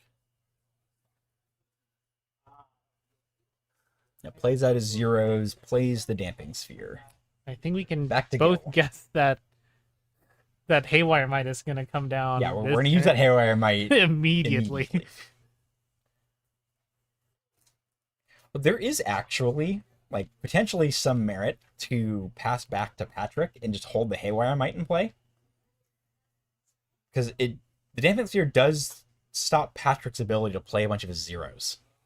Yeah, so it Yeah, looks that's what like Gil's doing Gil's here. just gonna play it and hang out for a bit. Patrick's got that Thoughtcast, managed to draw a Saga this turn, but I think you're right. It means Patrick doesn't get to do too much. He's either playing the Arcbound Ravager or the Thoughtcast.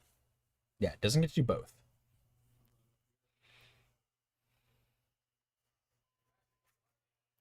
Looks like he's gonna Thoughtcast.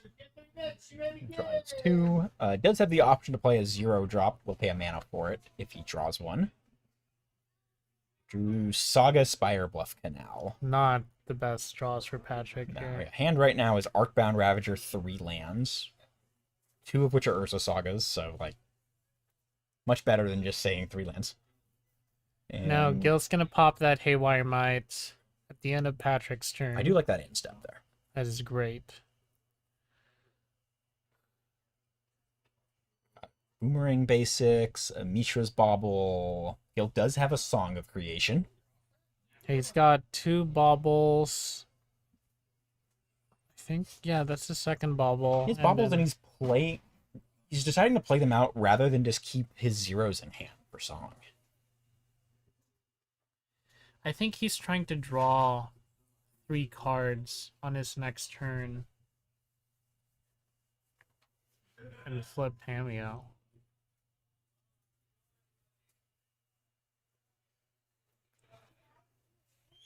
That could definitely make that happen. Have that set up, have Song, and just kind of go into a Song, cast Song, have 4 extra cards in hand from what he's had. Yeah. Go from there. Do you think Patrick's gonna crack his bauble here just to maybe see an extra card? I think he might just need to.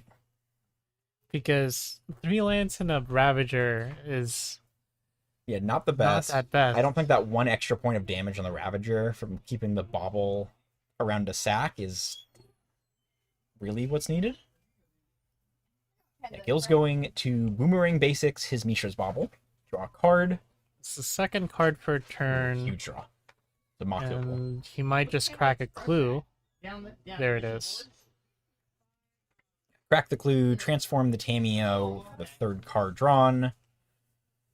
Gonna go to his turn with Song of Creation and Mox Opal, 2 Mishra's Baubles in hand. And that's huge. He's even got Swan Song. Swan Song, yeah. Yeah. Be able to fight through Metallic Rebuke or something like that. And oh my goodness. I also like this play. Gil choosing to have the Swan Song protection on Patrick's turn. Absolutely. Patrick drawing 2 cards, Thief and Emissary, and a Mox Opal. That's something. That's something. Gets to play one of his sagas right here.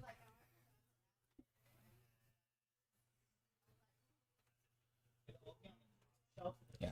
And the option to get a big Ravager, have some other creatures in play to modular those counters over.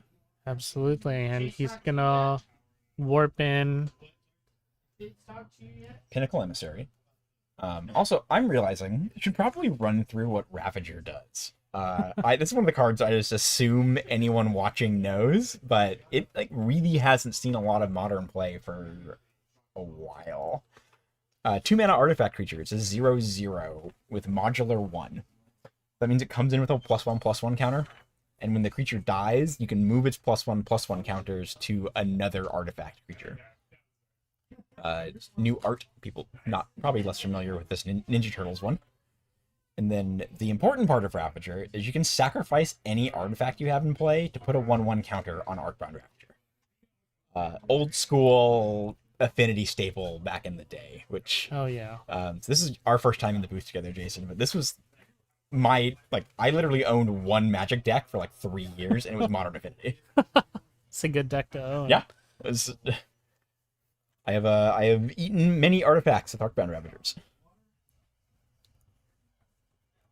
Patrick electing the Emissary to go back into Warp rather than eat it with the Ravager.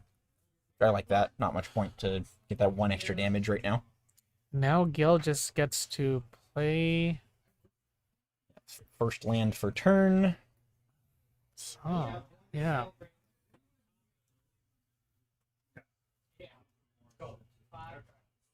Going to fetch here. Opal is not online. Yeah, so it might be interesting. Gil might elect to play his Bauble first before trying to play Song, just in case. He sees Patrick as 2 mana up.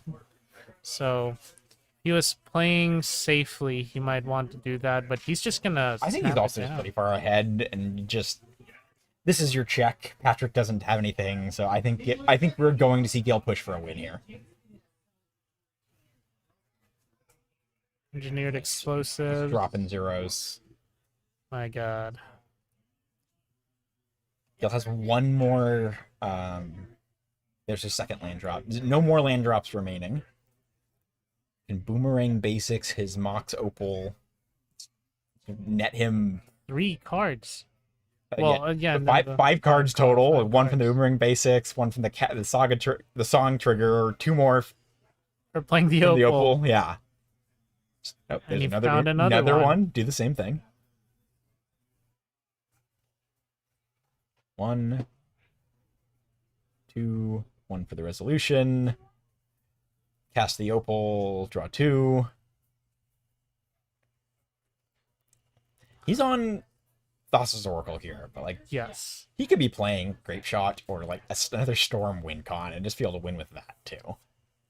Just the number of spells this Song deck can cast per turn is ridiculously high. Drawing another 2. Got a blue floating. There's a Mishra's Bauble, drawing 2. I think he's got like 3 Malevolent Rumbles in hand also. Yeah. He's also got like 3 Emerys in his hand. So does not have a land drop. No. So can't Shifting Woodland. So does need to make sure he can play the Thassa's Oracle when he draws that. But he just drew into another Boomerang basics. Yes, and another Mishra's Bauble. And he got an Amber. Can't see the number of cards in Gil's deck. I have to imagine he's down to 15 at most. I don't think he's seen the Oracle either. He's most of his deck in his hand at this point. No, yeah, I don't think he has. Using the Amber, the Boomerang basics, the Tameo Planeswalker does give him the ability There's to tap a that for 6. mana. This might be it. 6 might be enough to get there. Yeah, because he has an Opal in his graveyard and more in his hand. He can retrace with 6. Mm-hmm. The thing he has to watch out for, which I'm just realizing this right now, is he has the Song trigger. So if he casts the Thassa's Oracle with 1 or no cards in his deck, he loses. That might be why he's trying to dig right now. Now he's rethinking. Yeah, because he might only have... He's under 10 cards in library. And he still hasn't seen it. So it's the last 2 cards. I wonder if you just have to Boomerang basics and just... I guess the last 3.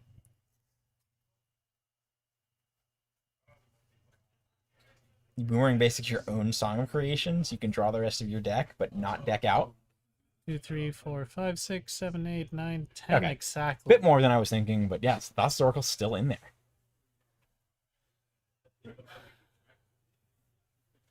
Do you... He's playing a green. Actually, I kind of like that. You just go up on mana, draw your cards. Still has not seen it. Do you play the 6 right now? Probably playing 6. Not yet. Still none. Still no Thoracle. And can't play the Shifting Woodlands either. It's a whole deck in his hand. This is...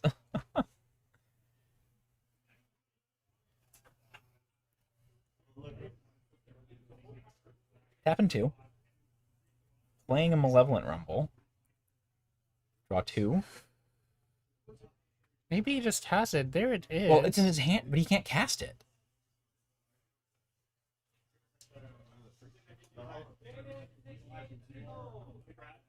I wonder if he just... I think we might if he be just going... if he just punted that there. Gil knows what he's doing with this deck better than either of us do. Like, just want to be very clear with that. There's no way to return 2 cards to his deck. He can't cast a spell. He has to draw 2 cards if he casts a spell. Cards in play either destroy things or draw cards. And Yeah. that's it. Wow. Oh my goodness. Oof. Going into Some game 3. rough punts here on both sides this match. Ouch.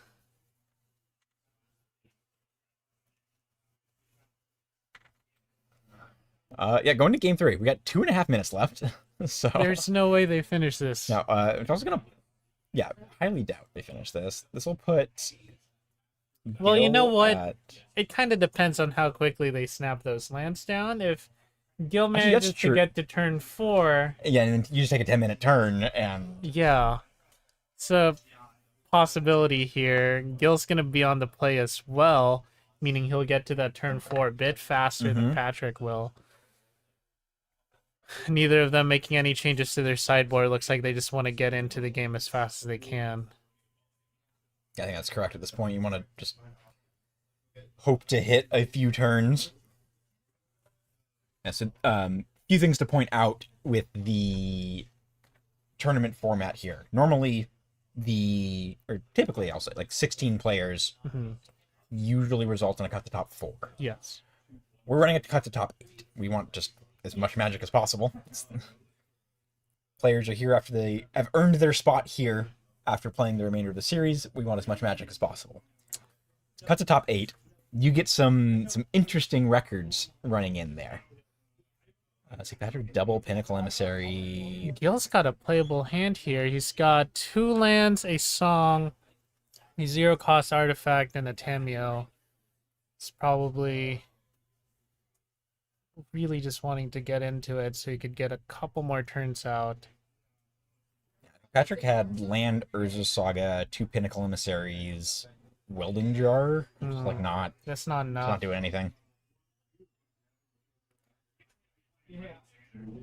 Crypt, Bobble, Kappa. That's a turn 1 This Kappa. might do it, yeah. Is that a turn 1 Kappa? It's 1 short. It's 1 short, but he could just thought cast. It is a turn 1. Yeah. Yes, Right? yeah, it's Noble. Yeah, Yeah, yeah, there's yeah. Noble there. Turn 1 Thoughtcast, not bad. Right, Gil starting us off. He might just play that land and get the Tameo on the board. Usually the right turn 1 play. Saga's huge. Saga is great here for Patrick. Do you think this is a turn 1 Saga game? It might be. He just needs to get more artifacts down. I think he agrees. Because he can still Thoughtcast here. Yeah, with the Opal protects that. So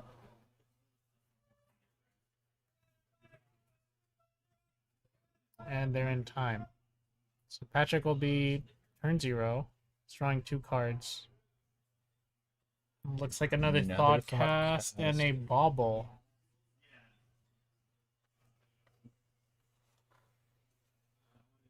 So depending on what he draws, can Thoughtcast and Kappa. But so Gil's turn 1. We got some standings up on the screen here from results going into this third round. You see Patrick on the top left in the 2-0 bracket with Jake, who we saw on stream round 1, Zach on stream last match. A lot of players at 1-1, you 1-0-1s like Gil here, and then just a couple down at the bottom 0-2. Sure, most of the matches have wrapped up at this point, because we're in turns. Ooh, Haywire Midas. Oh Huge for Gil. You think he gets rid of the Tormod's Crypt I or think he the goes Opal? for the Opal. I think the correct move is correct move is to go for the Opal here. Backbreaking for Patrick. Oh, yeah. He did draw a land, thankfully. So Yeah, he did have the Fire Island in hand. Can he draw Can a Reef? he? He does not have enough he to can't play Kappa. He can Botcast again, but yeah, definitely less impactful.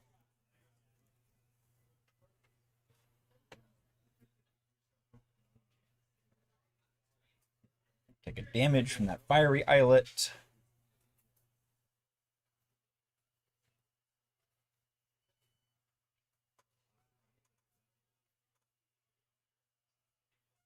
Draw Sink into two Sink Double into Thing into Stupor. Stupor.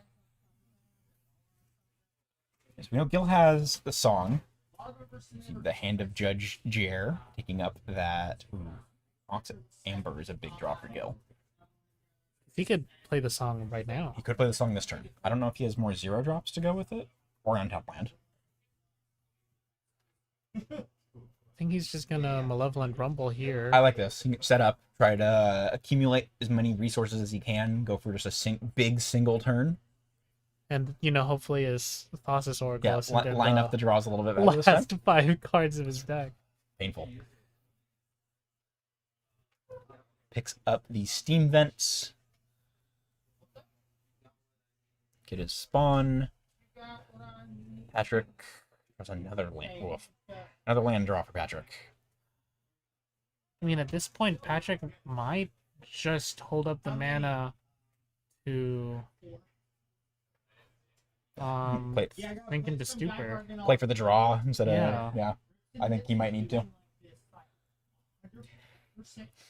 Whenever I'm playing, I always hate doing that. Like Yeah. it's correct. It is objectively correct here for Yes. Patrick. It's like if he slams the Kappa and passes to Gil, there's a real chance he just loses the game. And you want 1 point, not 0 points. Yeah, because Gil's still at 19, right? There's no way between this turn and the last turn he takes that he's going to be able to deal 19 damage. The draws would have to be Insane. insane. Yeah, you'd have to be just basically demonic tutoring for every single card that he's drawing, effectively. Which odds are like, I figured the deck can do it, but He's the probably odds are- grabbing an Opal here because he needs to be able to play the Sink into Stupor. And it looks like he's considering it. I don't really know what else he could be grabbing here that would be just as impactful. Damping Sphere is 2 mana, right? So you can't grab that off correct. of this Urza Saga.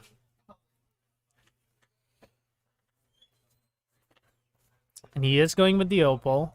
He's also notably not on a Pithing Needle in 75. Which I feel like is rare for Saga decks. Oh, yeah. I mean, I usually just have one in there just in case. No. I would have said like that's probably another uh potential option to grab here. Yeah. I without that, I'm very happy to just grab the opal, hold up that sink. But also, we obviously have the knowledge that there's no Gil has the song. Patrick can't know that.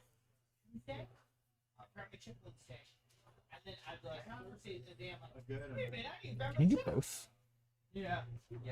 No, I don't think He's already played his land.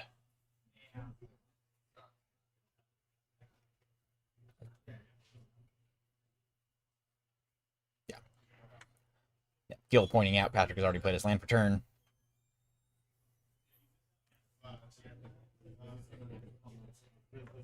Yes. Yeah, I believe Patrick played that Shivan Reef over there on the left.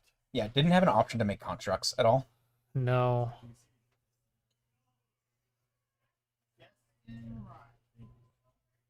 Yeah, Gil was on the play, has not missed a land drop.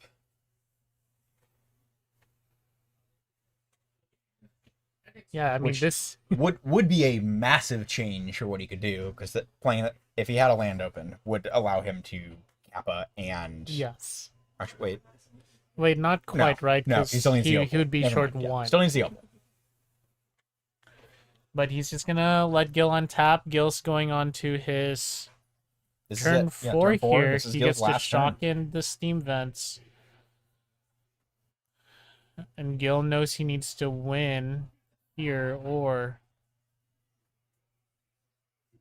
it's gonna be a draw. Attack with Tameo, make a clue. And I believe he has a swan song song. still, so this might be it. Sink into stupor. It's gonna tap the blue, met with play a the swan swan song. song. And now Patrick just has to hope Gil makes Yeah. Yes, a Patrick's a mistake 2/2 again. bird. Yeah. Gil with, I think he just has 2 Mox Ambers in hand. Yes. Or, well, did. Draw Opal Amber. Flip Tameo. And Only thing you can do with that is go up to 4. You can't minus Yeah. 3. he has drawn a boomerang basics Huge. here though, which is Huge huge. draw. Yeah, Patrick flipped his hand up. I missed that earlier. Yeah, just full face up, full F6. If Gil has it, he has it. And so now Gil just has to hope he can find it. Another Boomerang Basics, big draw. We'll also start being able to go up on mana with the other Mox Opal in his hand, so could potentially crack some clues. True, and he is fetching using his second land drop for the turn. Okay, so electing to go for Breeding Pool there. So he did have the option to maybe try to hold up his land drop and go for a Shifting Woodlands. Yeah. Just leave that line open this time. Tap the Mox Amber. He has to be careful about playing this Emery because Patrick still has that Tormod script. Oh, I forgot about the Tormod script. That is a good thing to note there. Means the There's a shifting woodlands. Woodlands is less impactful Yeah. with the Tormod script in play. It's probably why he was okay using his land drop for this. He knows he can't rely on that right now. Gil's just playing face up here. This is I think both players have noted like this is going to be it. Gil will find a win or they draw. He did grab another boomerang basics though, so That's the third one I believe we've seen now. There's a Yeah. 6. 6.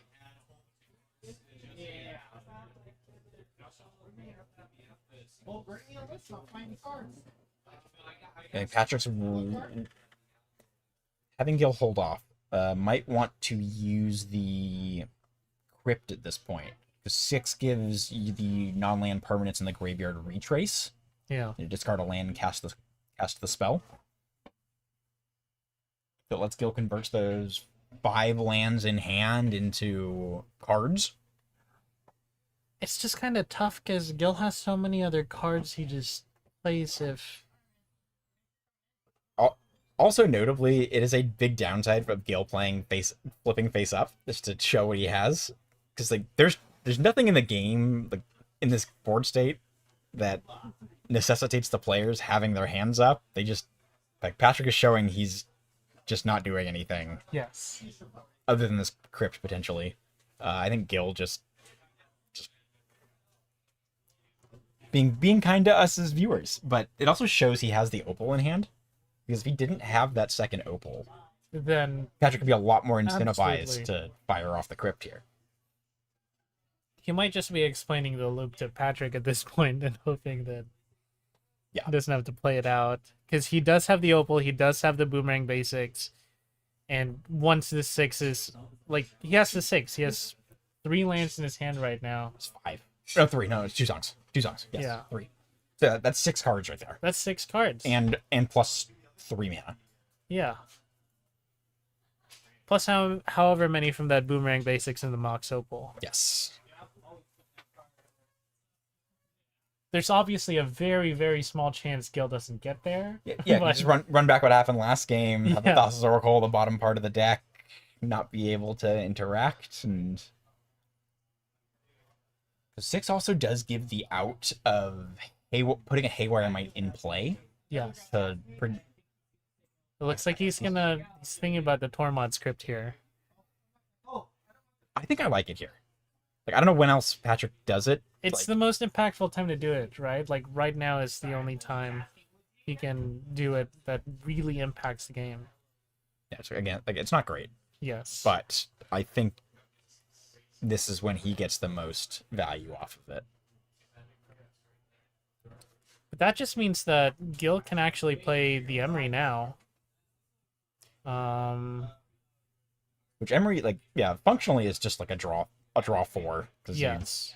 you put the cards in your graveyard to retrace with 6. There's a retrace, going to discard the Urza's Saga to cast the Mox Opal in the graveyard. Draw 2 cards, then Legend Rule. Swap it out, convert that Scalding Tarn for the same thing, float a mana. Yeah, Gil, yeah, doing the hand wavy thing to show, like, these are new Mox Opals. I appreciate it is untapped. Thank you, Jared.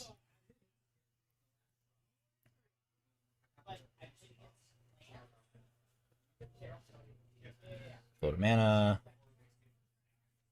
Retrace. Draw 2. Cast a Bauble. Draw 2. I think that's the Oracle I right do there. think that's the Oracle. Yep. Currently, Devotion to Blue would be 4. So yeah, Gil just has to cast more spells, draw his deck, cast a Thassa's Oracle. Yep. And he's got 6, 7, 8, 9, 10 cards, so Yeah, unless he forgets what he's doing, I think he has this locked up. Yeah, retrace, draw 2. There's some lands. Retrace, draw 2. you know, maybe I was wrong. Maybe there isn't a mathematical possibility Gil doesn't get there. He just has to forget what he's doing. Like, it's, yeah. Short of him just throwing the game, mostly intentionally, like, yeah, he has this locked. This deck is wild. I think he just has to do some math right now. I believe he has 6 cards left in the deck. Okay, About the okay, time. okay. Draw Song. the cast, song to hand, draw a And card. then now he plays the Thassa's Oracle, and that should be it.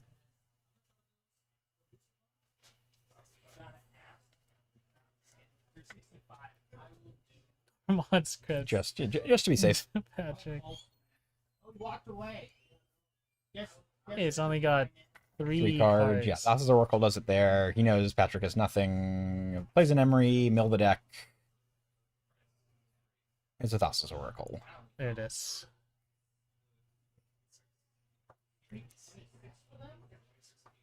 Trigger there. Congrats to Gil, taking that down. That is a wild match.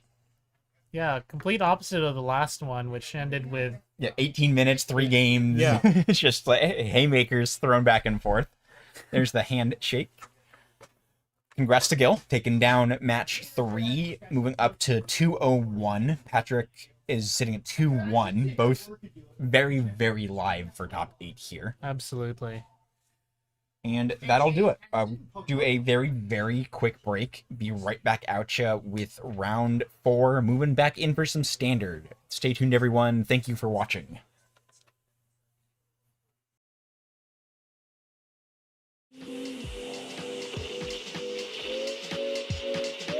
Women prowls around the streets all hours of the night, just like an animal. Maybe he's the vampire. I'm sorry you got some of that, Klingon.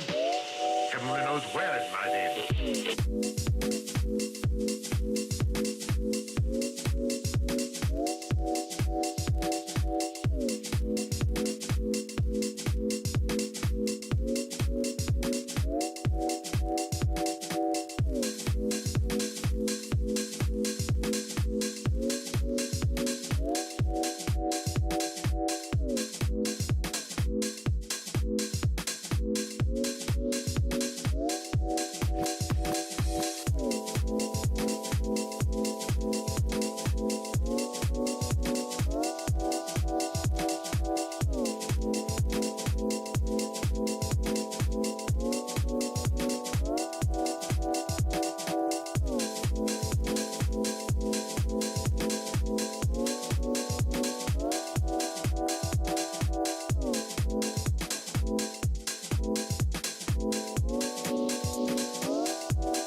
Through this.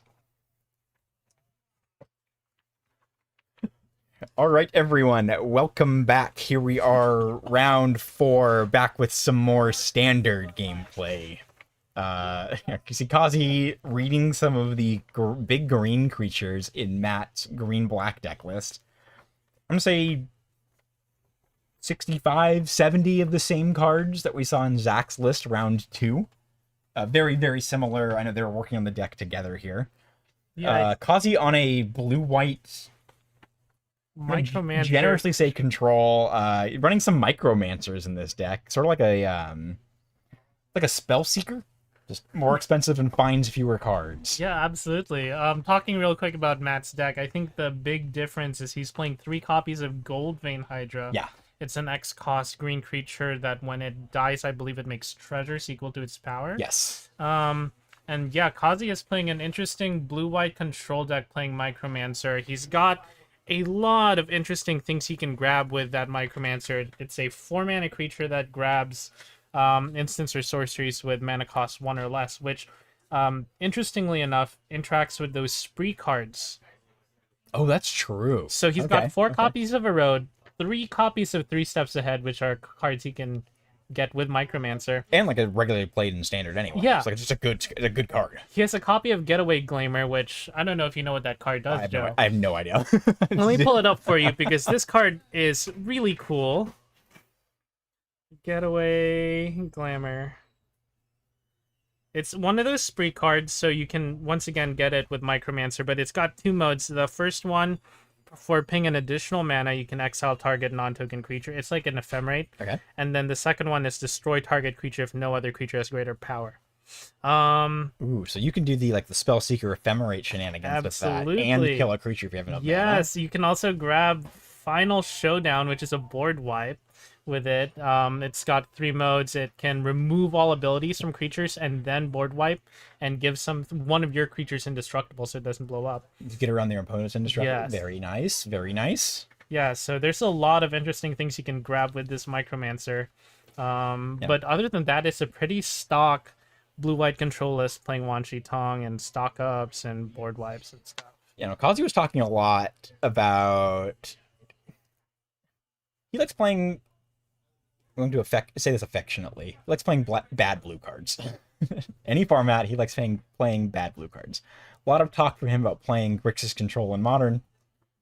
He was responsible and decided to register red-white energy, which I think is a better choice to get some wins. Absolutely, but we're going straight into it. He's gonna play. Is that Obsessive Pursuit? I think It that's is the an alt Obsessive art, Pursuit, Obsessive yes. Pursuit. Wow, I haven't seen that one before. Obsessive Pursuit's a 2-mana enchantment, makes a clue. Yeah, it's a Bitter Blossom-esque effect. Yes. Gives you the card draw in the form of clues, gives your creatures lifelink. Yeah, and I didn't see what's in Kazi's hand, but he's... Let's see, he's got a Wan Tong. And There's some a cards. Mystical Archive version of a card. I'm not sure what that one is yet. We got those new ones here. See, Basic Planes. We'll find out. Yeah, His not hand getting a shuffling's second. just too fast. Yes. The Fountain Port for Matt. Which 3 is mana. great in this matchup. Fountain Port is amazing in control matchups. I think he's only playing one of it. He's on right? 2. He's Oh on no, two? he's on 1. He's on 1. Okay, He's I on was going to say. one. Zach two was Fountain Ports. also on 1 there. Kazi passing back, holding up 3 steps ahead. Yes. Matt got some clues, got a map, 4 mana there.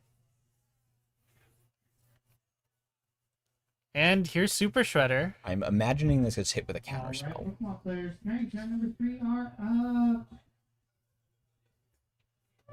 Does not look like it. We're going to pop a clue, putting a counter on Super Shredder and drawing a card.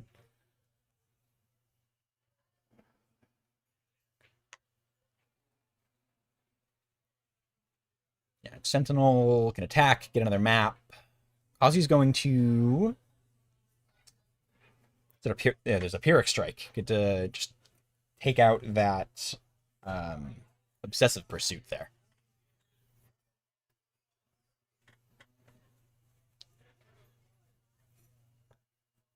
Yeah, going through some triggers. Looks like a bit of back and forth, speeding through things before I think the board state is cleared up right now. Super Shredder getting another counter on it from the Obsessive Pursuit leaving play. Sentinel attacks, make a second map. Basic Island for Kazi. He might just pass here. I don't think there's anything he wants to play on his turn. Yep, Matt's on his turn already, paying 2 mana for another Obsessive Pursuit. Kazi's gonna 3 steps ahead at the counter. I think Kazi's being very, very smart here, keeping those off of the field. Absolutely. Cracking a map targeting Sentinel, Trigger Super Shredder. of course. 4/4 menace. Another Ooh. Sentinel. 4/5 Sentinel, 4/4 Super Shredder. He's gonna do it one more time. I mean, he has to.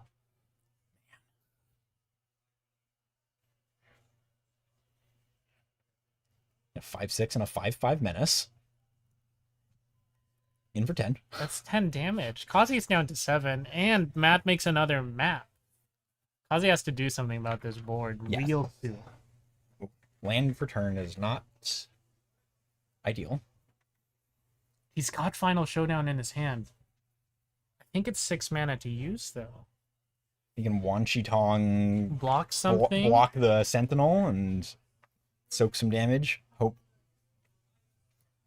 Actually, Matt might just be able to make the Super Shredder big enough to kill anyway. Yeah, it's 6 mana instant board wipe. The Shredder's a 6/6 though, and I believe Kazi is at 7 right now.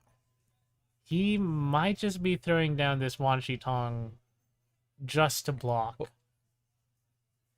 If Matt has a way to remove anything from play, I don't think he does. He's got a Requiting Hex. Oh, he's got a Requiting Hex. that'll up the Super Shredder. This card is so good.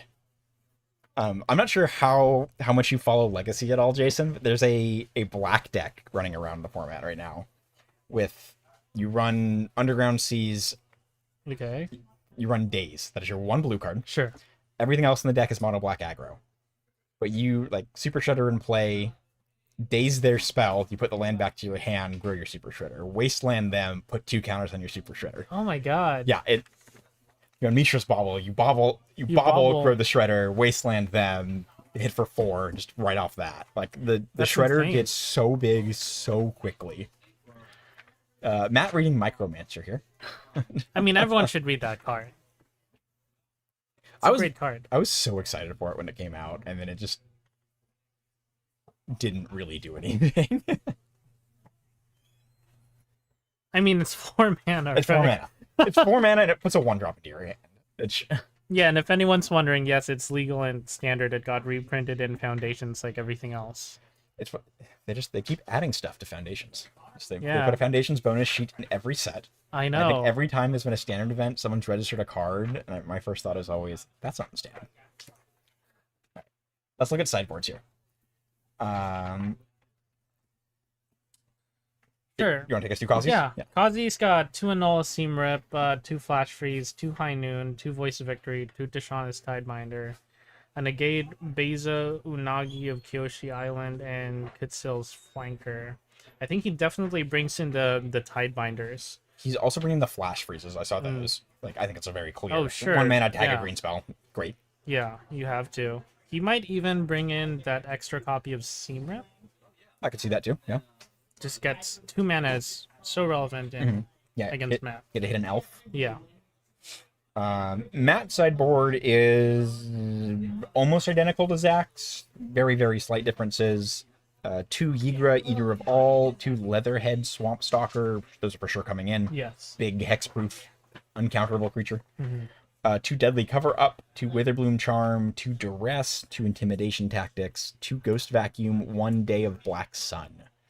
Like a Duress, Probably the Duress and like the the Intimidation Tactics. yeah. And then the Leatherhead, Leatherhead for sure. Good old Carnage Tyrant days from just like a decade ago now, which feels wild.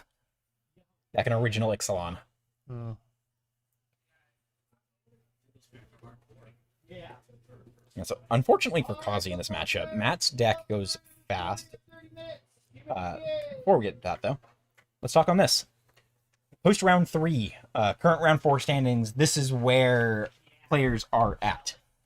Jake Bailey, the 1 undefeated 3-0. Samwise deck proving to be the right choice for him. Gil at 2-0-1 after seeing him take down the match against Patrick last round.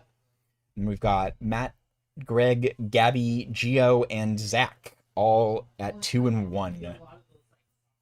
Currently, if we just like cut things off, roll right into top 8, this is where we'd be. But got some more match to play. Not quite. While players are shuffling up, go. Yeah. See. You know what tokens they want to make? I've heard a lot of different ones from Matt. I don't know where he is now. I know he's talked about Clue in the past. I can see him being big on he was interested in maybe doing an elemental. So I know Matt's a pioneer enjoyer, really Yeah. likes a green-white deck, Yeah. Green White Collected Company deck. So you Yeah. can get the Voice of Victory elemental. Yeah. Kazi, following the trend of most other people, leaning towards a treasure token. It just makes sense, you know, you're trying to make something that people will actually play. Mm-hmm.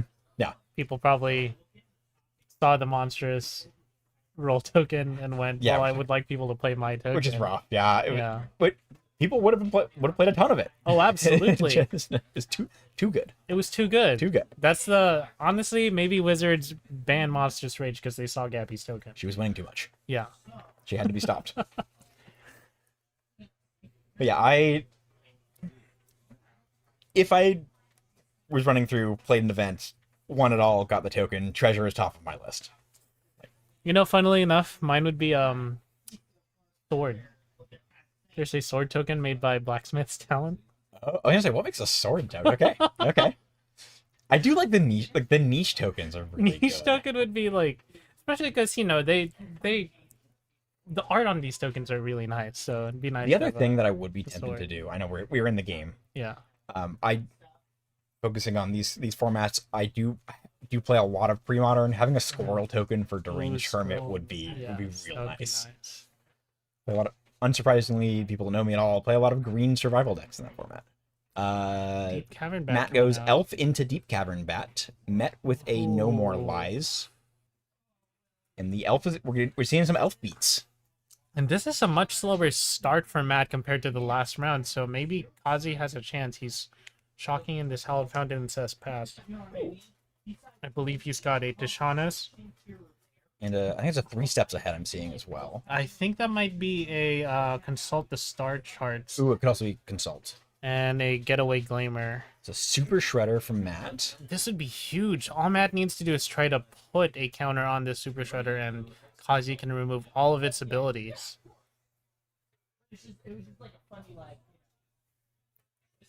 He says pass. He's gonna get away glamour, destroying something. Yeah, just go for the super shredder.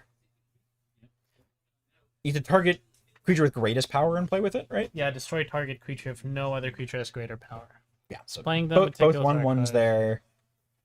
And he has an erode in hand as well. It's really good. Ooh, that was the draw for turn. Yeah, it's the 1 mana destroy a creature planeswalker. Yeah, that's new sort of Path to Exile from Strixhaven. So I guess that's the third Secrets of Strixhaven card we've seen. Yes. Flashback, Witherbloom Charm, Erode. Ooh, Does Matt, Tidebinder shut down that Obsessive you Pursuit? can stifle the trigger, but enchantments still retain their abilities. Okay, that's what I thought. Creatures, artifacts, planeswalkers will lose them. It's a Beza. It's got Beza, and that's big. He's probably just trying to beat down with this Deshaunus Tidebinder, though he sees Matt doesn't really have anything else played right now. And he's holding on to his cards. He's got that Consult the Star chart, so it'll put him way ahead of Matt if he's able to do For a bit. that. Matt's making map tokens. Or clues, right? Those are clues. Clue tokens. But those are hurting him too. He's got 2 Obsessive Pursuits. they are hurting him. Losing 2 life per turn. What's the condition to start gaining life with Obsessive Pursuit? It's if you've sacrificed 3 or more permanents. So at the beginning of combat, you put counters equal to the number of permanents you sacrificed. If that number is 3 or more, the creature that you're putting the counters on gets lifelink as well. Yes. So he's cracking a map. Flips a Requiting Hex. So he's gonna get to put a counter over here, and at the beginning of combat, he's gonna get to put 1 more counter. Or 2 more counters. So they'll go up to 3. There's a Consult from Kazi. He's gonna get to look at 5 cards, pick 2 of them out. Build your own stock up. Exactly. I wonder if Matt's realizing he missed a counter on the elf. Yeah. That should be on 3. Let's see. A lot of lands. There's a Consult. There's a Wan Shi-Tong. That Wan Shi-Tong, I don't think. Yeah, it's not taking it. No, Grabbed a 'cause he needs land. the land. I think a land second Consult was where the takes there. Yes. Looks correct. He's got that man land. He might play that. And Kasi might just be okay passing to Matt, because Matt's losing 2 life over these clues every turn. Yeah, it has the Erode, so get some protection if there's a lot of... Matt makes a creature huge or is able to trigger the lifelink clause on those Obsessive Pursuits. I think I just saw Matt draw an Ouroboroi, but he doesn't have enough mana for it. Oh, he's the elf, so he does. Yes, the elf. Right, he does have the elf. You can stack the triggers too. You can start your Ouroboroi off with more counters. Electing to draw off with a clue token instead. He's gonna get to put a lot of counters, right? That's 3, so he's getting 6 counters with lifelink. He would. I think it's... Let's see Kazi do... Consult the star charts into an Erode. He has to erode here, right? There's yeah. no He's not gonna way. take 9 and have Matt gain 9. That's just... That's too much. I would do it before he goes to combat just to avoid the map, but it looks like we're here in combat. He's blocking. He's gonna gain 9.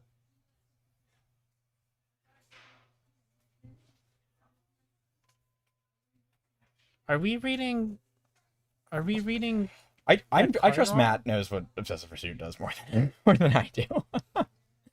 Whenever you attack, put X +1/+1 counters on target attacking creature, where X is the number of permanents you sacrificed this turn. If X is 3 or greater, that creature gains lifelink. I think he should have 2. He should, unless he thought that the Tishanas was turning off one of his It's possible. things. Lots of little things. Either way, we see a Beza from Kazi. So he's gonna get to. I don't think he gets to draw. I don't think Matt has more cards. He definitely has more creatures. So he's gonna make 2 fish, and gain 3, 4 life, 5 life.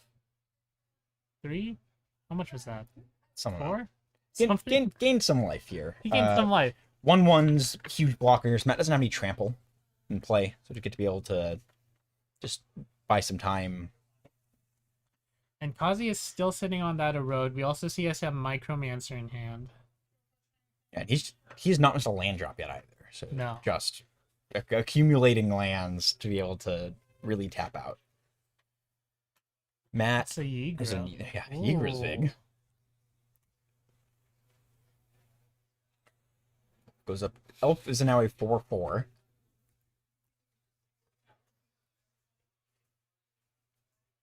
Pay Play some 2. clues.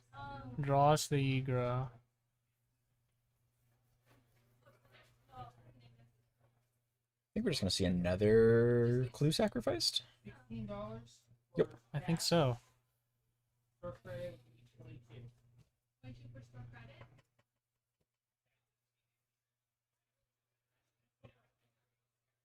Gonna move to combat. And so Matt should have 2 triggers of putting 3 counters on.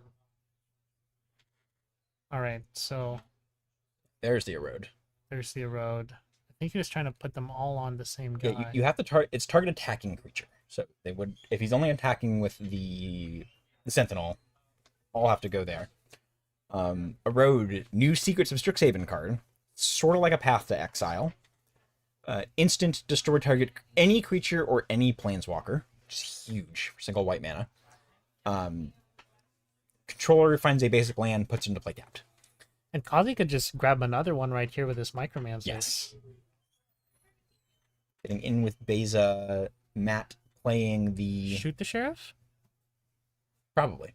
I don't Didn't think do he... it. There's a 2-mana kill spell. I think Yeah. it's only shoot the sheriff. There's Micromancer. There's the Micromancer. Let's see what Kazi grabs here. It's a handful of things he could grab. If I were him, I might just go for the erode. So he's got the consult the star charts. It's gonna grab 3 steps ahead. I guess that's better. Yeah, I also don't hate this. Just Yeah. guaranteed counterspell in hand.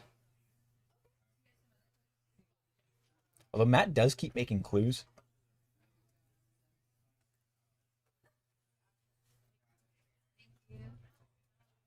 Because he also already has a 3 steps ahead in hand.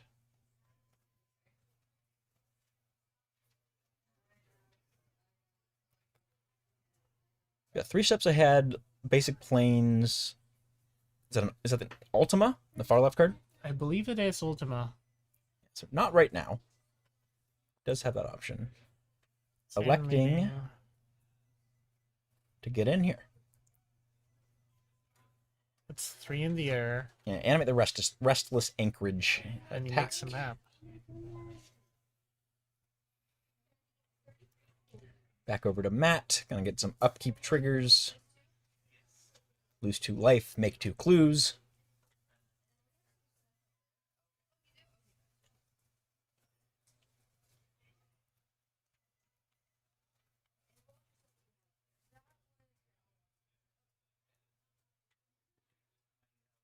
That's got a fair number of cards in hand. Not a ton, but actually that looks like 5 or 6. Good amount.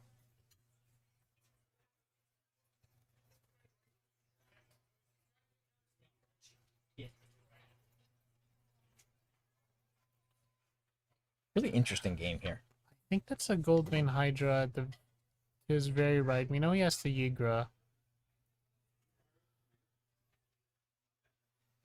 This one's really grindy. Yeah, really grindy. Also taking a lot of game actions, is not nowhere near the point to start like shutting the door. Matt is still very much in this game, Yeah, absolutely. especially with Kazi tapped out right now.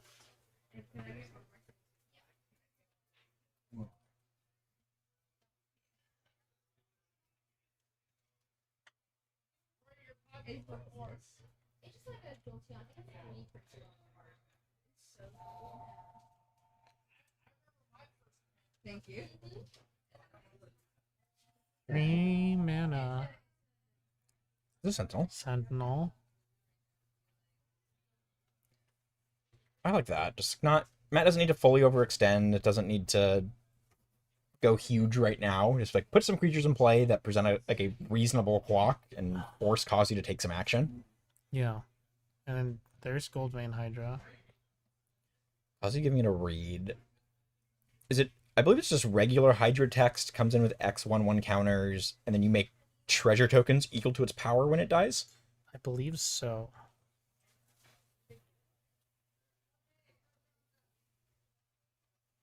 So, It's got Vigilance, Trample, and Haste. yeah, Matt cracked a map token, size Sentinel on top, put Hydra to a 2/2. Gonna move to combat. I'm imagining we're going to see double obsessive pursuit triggers. Probably going on both. Yeah, he didn't He didn't sacrifice 3 permanents though. Yeah, so no lifelink, but still. So it'll Getting just some be damage. 2. So 4 total. Yeah, that makes sense. Blocks the elf. It's gonna be taking 6 here. But she has the life to do. No big Yeah. concern. The Yu-Gi-Oh card in play is just basically make rabbits. Fish. One vanilla creature. 1/1 Thank vanilla you. creature. Crack the map. See a restless anchorage. It's gonna go to hand off the Explorer. Kazi might have wanted to play. Oh, there's Ultima.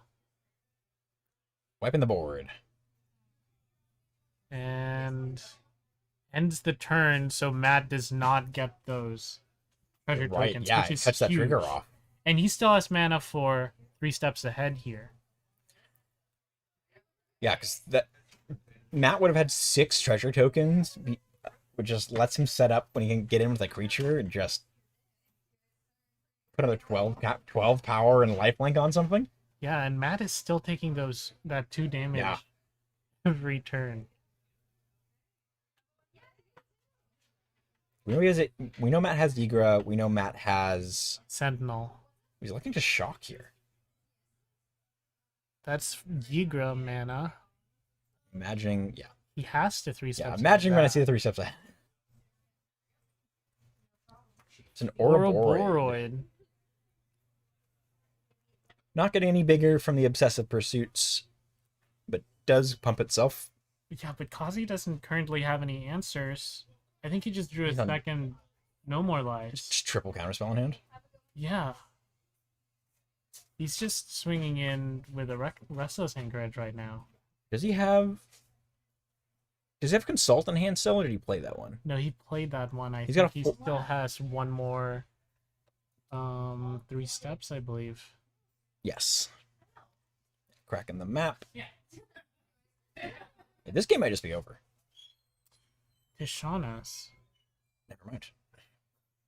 Well, It's no. kind of a bit more interesting. He needs to get into hand.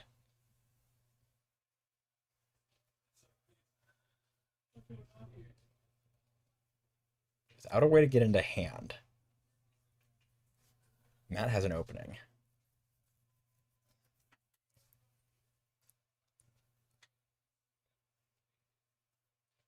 I mean, I would just crack the clue counters. I agree. Yeah, just make this Ouroboros massive.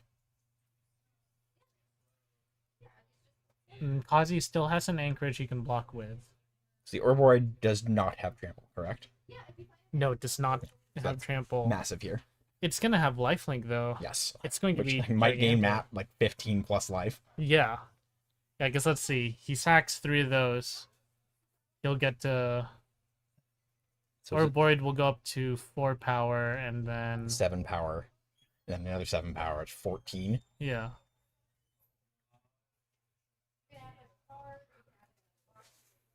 Also, notably, I think, I'm not a judge here, I think Obsessive Pursuit triggers are like Dark Confidant, where it's like basically the only thing you can miss for a trigger. You cannot miss as a trigger because it's not, like, quote unquote, not beneficial.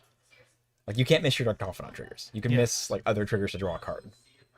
So Kazi just no more lies The bat. a bat twice. Which means Matt does not get to get lifelink off of this thing.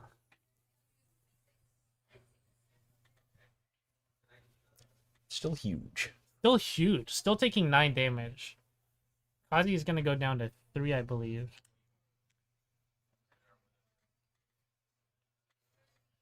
Tidebinder.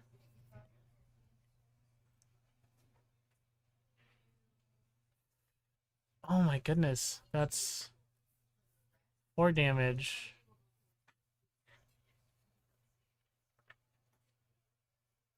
It's 5 damage, right? It's a 2 power creature? I believe it's a 2-power creature. And then does Matt... One of them. Matt's going to Did Matt just die to die? the pursuit. I think we're in his upkeep. Or we were off on life. Hard to tell. If he was at 7, then Matt should be dead. Correct. Yeah. But it looks like we're still playing this game, so I think Matt goes down to 2.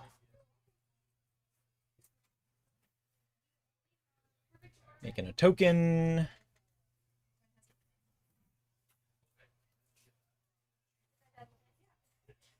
And it looks like this might be game here.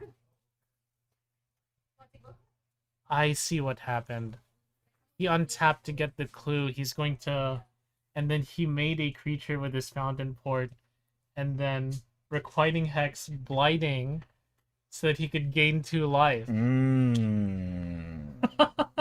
Very nice. Very nice. Or 1 life, however much it is, but Matt still is alive. Love to see that. He might be just taking... Yeah, that might get him the game here. Because I don't think Kazi has anything else he can do in his hand. He's got Tishana's Tidebinder and 3 steps ahead. It's only 2 mana up. Urvoids, a Massive creature. 15 power? 14 power? Oh my Oh. goodness. That was a beautiful play from Matt to Amazing. get around this Obsessive Pursuit triggers. I love Kazi's play there. Like, you get in there, you push for lethal, and you force your opponent to have some way to gain life. I was going to say, it's like, oh, maybe we see with the Witherbloom Charm gain 5 life mode, like, actually be relevant in a game. Yeah. Wow. What a way to end the game there. Matt making a token, killing his own token to stay alive at 1 life. And then we see Ouroboros doing what it been a little bit of a while, but Yeah. you see Ouroboros doing what it did. Smack your opponent for 15. Rare to see just an Ouroboros by itself Yeah. close out a game. Yeah.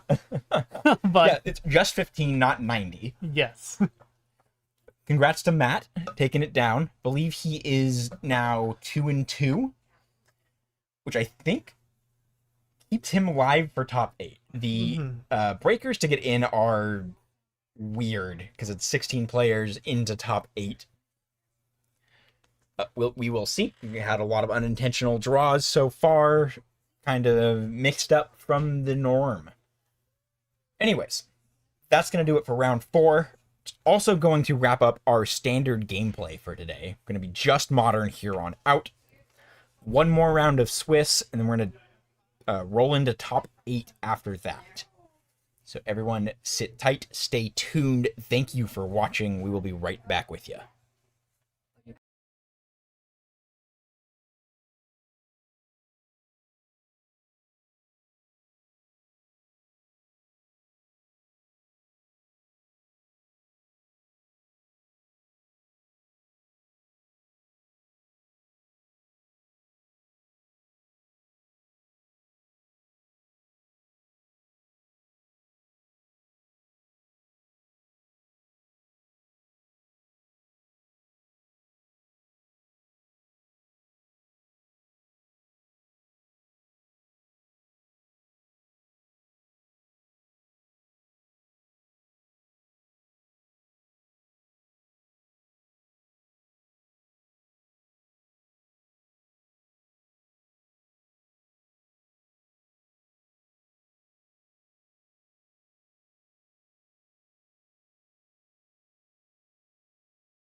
29 people. Hello, everyone. Welcome back here with round 5 of the Rocket Series Top 16. Back to Modern. Once again, I am Joe Vetti here with you, and we've got a swap out for co-commentator. I am not Jason Lowe. But yeah, I was playing top 16, and then I drew very badly. So now I get to talk all about top 16, which, you know what's funny is both people I have played against are now facing each other. Anything you'd like to say about either of these players, gameplay-wise or otherwise? Not recorded. An interesting matchup, though. Greg playing Eldrazi-tron, Alex very well known to be a Titan player. We try not to hold it against him too much. But We love him despite that. But this is such an awkward matchup. These decks both care about lands. They both want to get to what they're doing faster than the other one. And I would argue that more often than not, Titan kind of just runs away with the game. As it so often does. Because even at best, if Greg is on the play, right, he still needs at least 3 land. He needs 3 land that, you know, make 7 mana, and then his best play at that point is realistically an Ugin. One of the good cards, right? Card's okay. Ugin can get rid of a Spelunking, but like he can't get rid of an amulet. So a lot of the things that Alex could have in play are just kind of like not very interactable. Yeah, he also doesn't.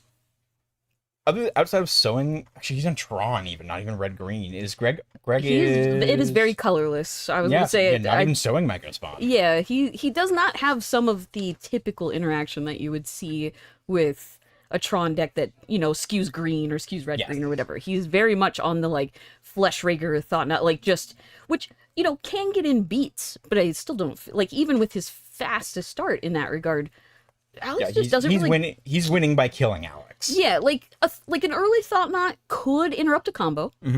It is hard to do that against Titan, but not impossible. Like, you can't take Lands. Well, you can't take a Titan out of the deck, you know what I mean? Yeah. Like, if he can just, you know, Teleria West for a Summoner's Pact or something, like, these are all things that are, like, just actually impossible for the Tron player to interact with. Alex just has them, and they are safe. Greg's non-colorless things in the deck are 1 basic swamp and 2 dismembers. Which the dismember, you know, sometimes matters against the, like, very unrealistic. No.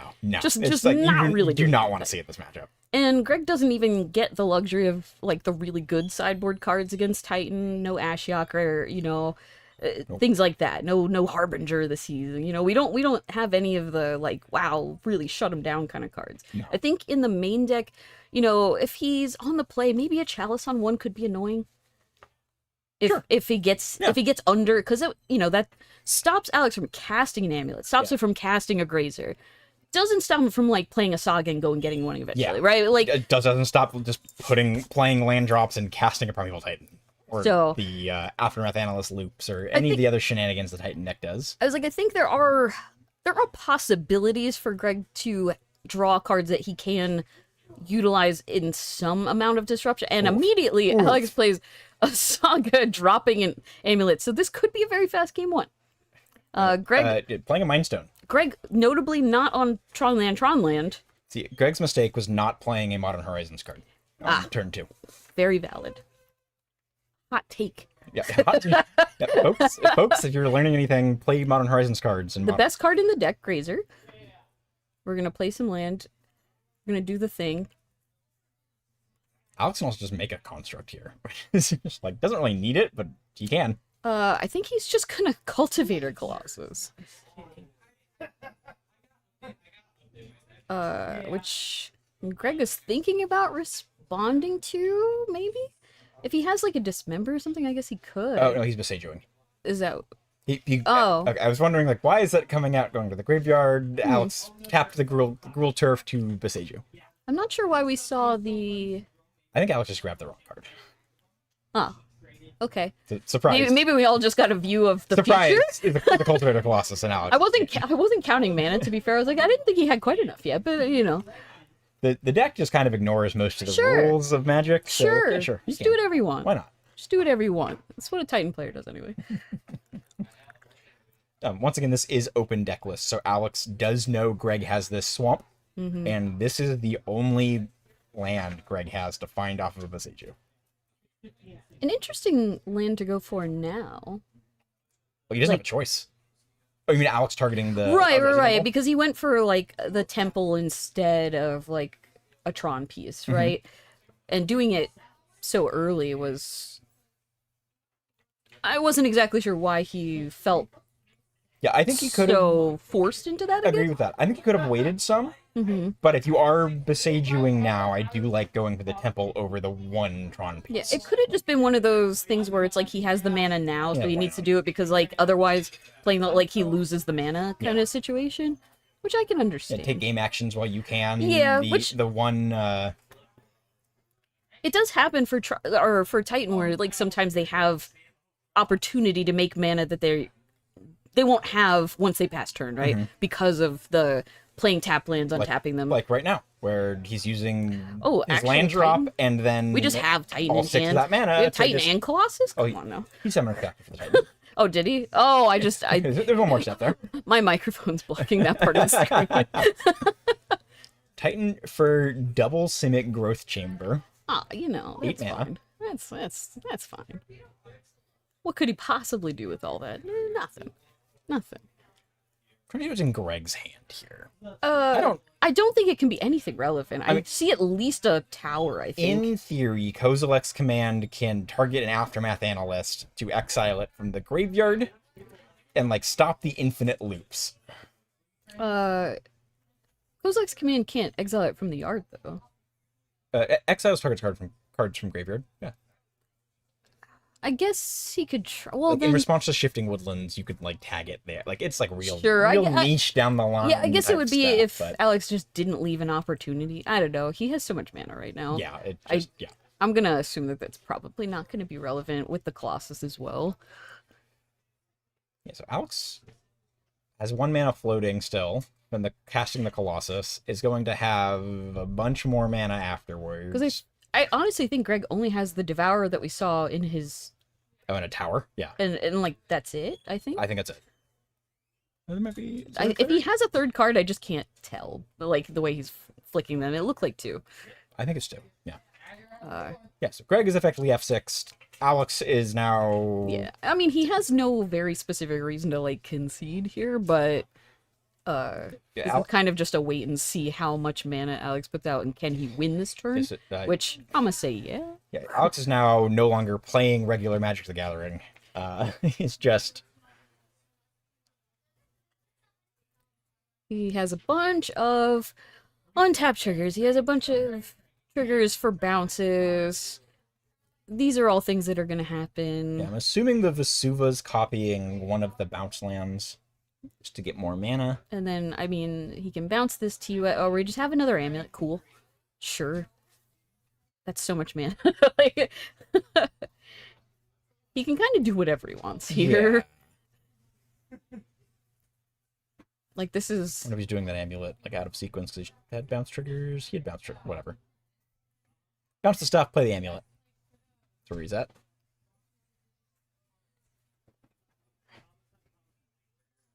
Oh, sure. Okay, yep. Okay. Another Primeval Titan. Yeah. Yeah, Greg's seen enough. I think that is Okay, fair. Cool. Cool. We're just basically on the It went about how I expected it to. there's, like- there's just so few opportunities for Greg to yeah, Alex stop any of that. didn't even need to go through like the analyst like intricate infinite loops. He just like finds a haste Yeah. land, gives Oh, his yeah. thing haste, Which he could copy have the he haste could have been land, like- verbalizing what he was going Yeah. to do without I'm- well, like sure. doing all of that. Sure he was. I mean, obviously Greg plays here all the time. I'm sure this is not the first time he's played against Alex. Sometimes you're just like People at home viewing. It's not the first time they've seen Alex play Titan. Titan B tightening moving on. So what does Greg have in his sideboard That's a great question. I'm sure, To- I'm sure he's asking the same thing. to attempt to stop the bleeding? So he is on 4 copies of Karn the Great Creator main deck, which means a lot of the sideboard's a wish board. Sure, So sure. full 15 cards for Greg. I've got 1 Walking Ballista, 1 Tormod's Crypt, 1 Liquid Metal Coating, 2 Vexing Bauble, 1 Soulless Jailer, 1 Filigree Silex, 1 Stone Brain, 1 Torpor Orb, 2 Disruptor Flute, 1 Trinisphere, 1 Ensnaring Bridge, 1 Cityscape Leveler, and 1 Extinguisher Battleship. So we have some interesting thoughts, right? Because of the fact that this is a Karn deck, you can be a little incentivized to not over sideboard because you want to leave your wish targets in where you can wish for them. Yeah.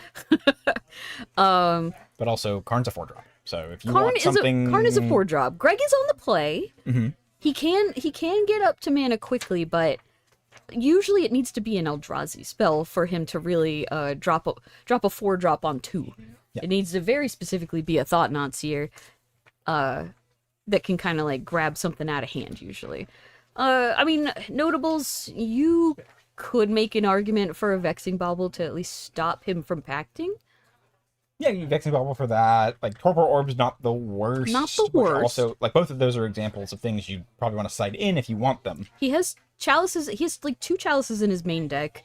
Again, if he's on the play, chalice on 1 can sometimes do it. Yeah, buy some time. But probably not.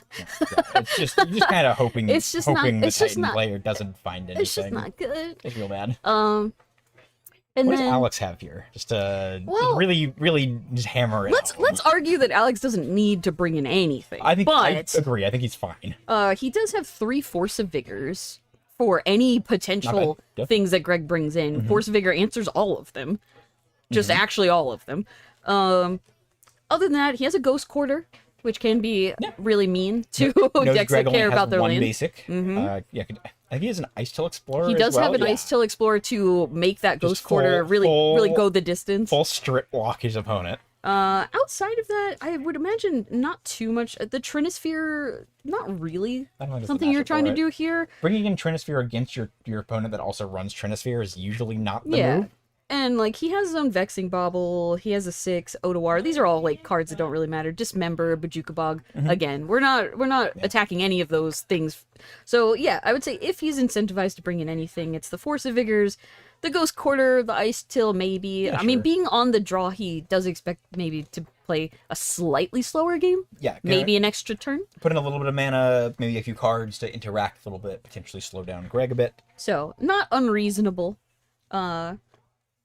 Other than that, I think he's pretty- well set up pretty set. already.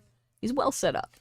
As we saw, just make what was that 5 40? billion 40 mana at least. 5 billion mana. Play all the cards in your deck. Yeah, just Bounce yeah, all of their easy permanents with the Notawar. Well, all their non-land. 6 drop, 6 drop, 7 drop creature in the same turn. Yeah. And just kind of do whatever you want. Yeah, do whatever you want. You heard it here. Modern is about doing whatever you want. Play Modern Horizons 3 cards and then do what you want. But yeah, that's if Alex decides to sideboard anything at all, those would be the cards. I think they would be good. Shit, notably, Alex is on not a ton of Modern Horizons 3 cards. I mean, it plays all the ones that matter. Like Urza's Cave. Not the Urza's Cave.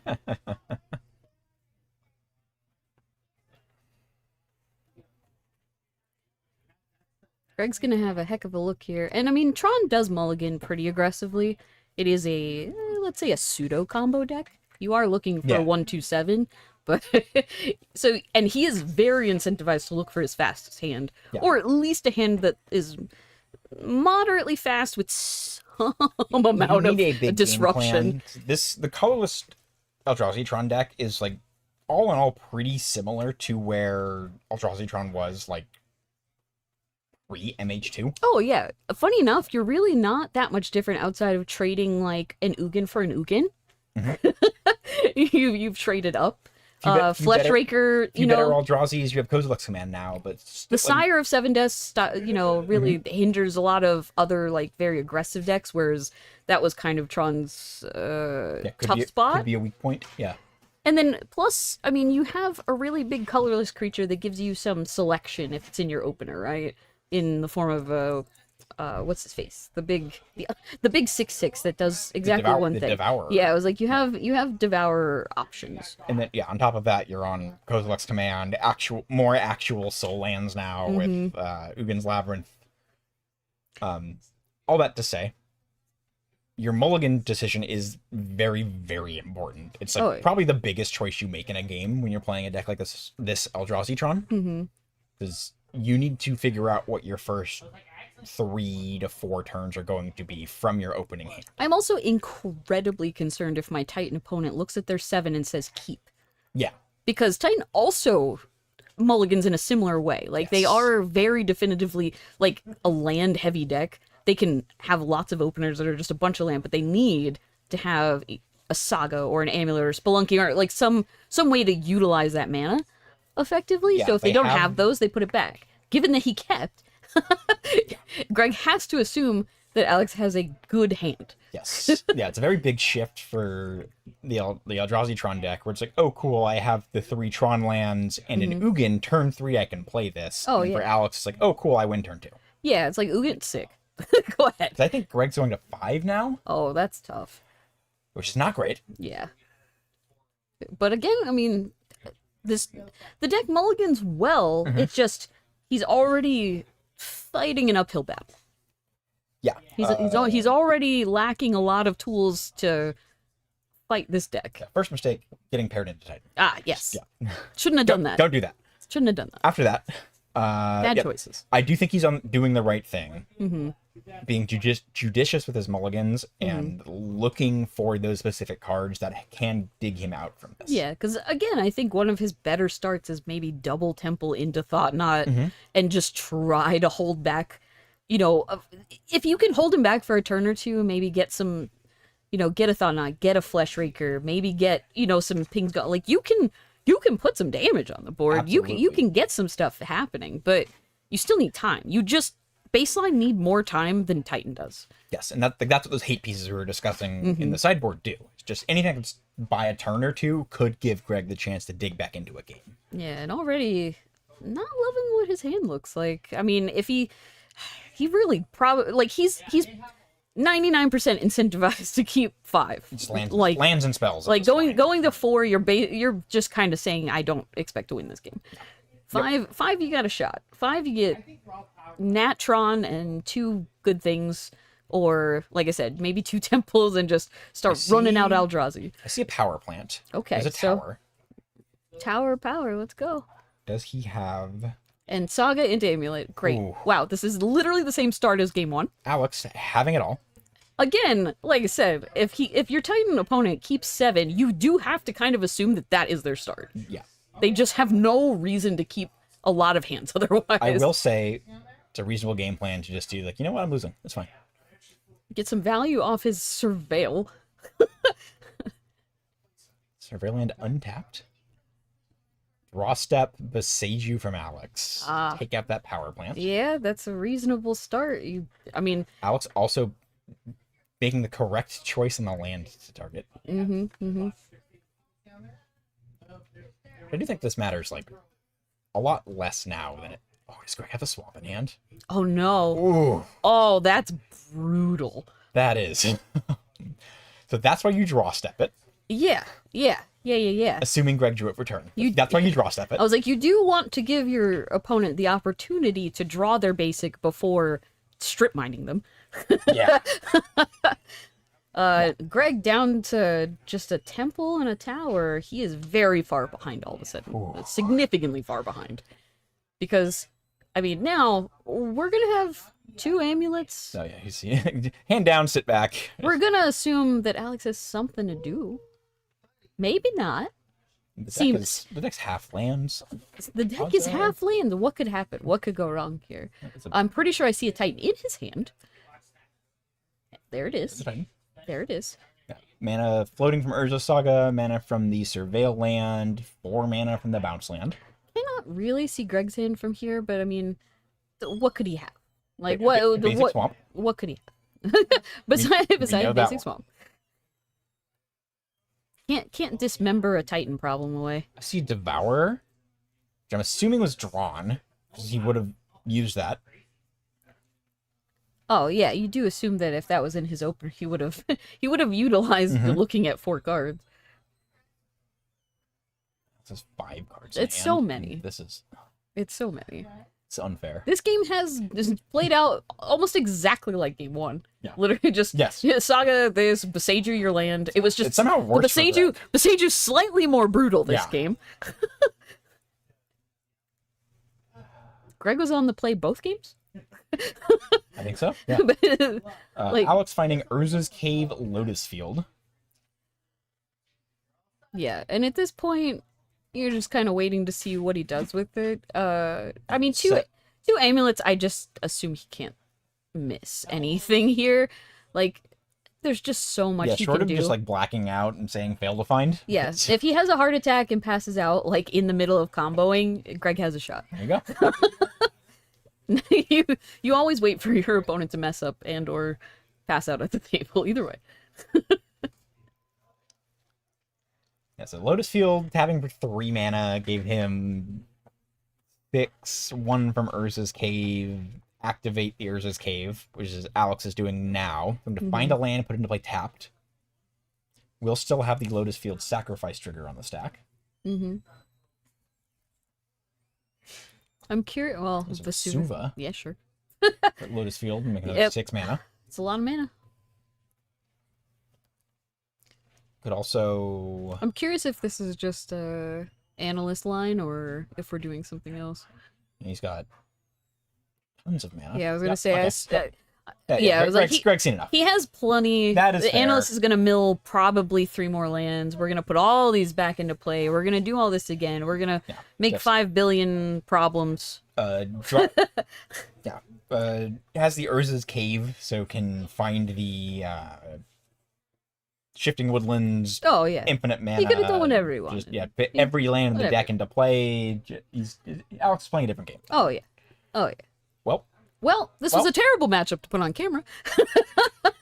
10 minutes later, if that, we're done. this took longer than the standard match, round 2. Oh yeah, it's very hard to tell what's really gonna pop off, but this one, which I mean, this did matter a lot. I mean, a lot of the upper ranked players just got to draw. Correct. So yes. there's only so many that were necessary to play. This was one of them. So congrats to Alex for making top 8. Rough on Greg, bad matchup. Yep. Hopefully, Shakes out that way. So yeah, it was like unfortunately, roll the matchup a little better next time. gotta yeah. gotta find the poor energy players that are just trying their best. Not that I know what that's like. But yeah, I mean, I don't think we can realistically get a backup match. Probably not. Because there's probably only 2 to 4 people still playing. Yeah. So it looks like we got a little bit of time to kill. One more quick break. Once again, this was the end of Swiss. This was round 5. Mm-hmm. We'd alternated modern, standard, modern, standard, modern. Indeed. We'll be moving into the top 8 coming up, which is going to be 3 rounds of modern. The finals will be best of 5, not best of 3. What round did it? This was round 5, which is the last round of Swiss. So, like Joe said, after the next 20-ish minutes go by, or less, depending on how fast our other couple tables go, we'll have a top 8, and then we'll get to lock in and see who's duking it out for, glory. Bragging rights. Absolute Custom token, token. which token, is hand in hand with bragging rights. token, real cool. Everybody already got sweet playmats though, so no matter what, still a winner. Everyone's a winner. But yeah, so I guess we'll take a break and hopefully be back in 20-ish minutes. 20, 25 minutes. Yeah. Yeah. Everyone sit tight, stay tuned. We will be right back at you with some more modern action going into the top 8. Thanks all. Bye.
You can still just roll dice terribly. Hello, everyone. Welcome back. Here we are in with the top 8. First round here, we've got Jake and Alex. Or sorry, Jake and Zach, both on stream here. My bad. Whoops. Once again, I am Joe Vetti. I'm Michelle Tanner, and if you weren't aware, you're tuning into the top 16, now top 8, of our overall 25-26 season of the Rocket series, which this makes, what, the 5th series in a row? So exciting.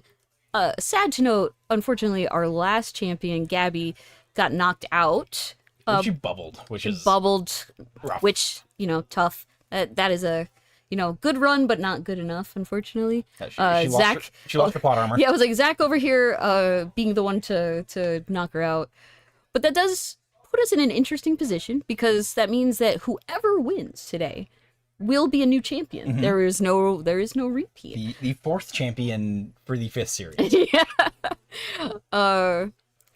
But looking at this, funny to note, a lot of the people paired right now, I think about 3 matches are essentially grudge matches from earlier, because like Zach and Jake already played once, and unfortunately, Boros Energy not super excited to play against Samwise combo.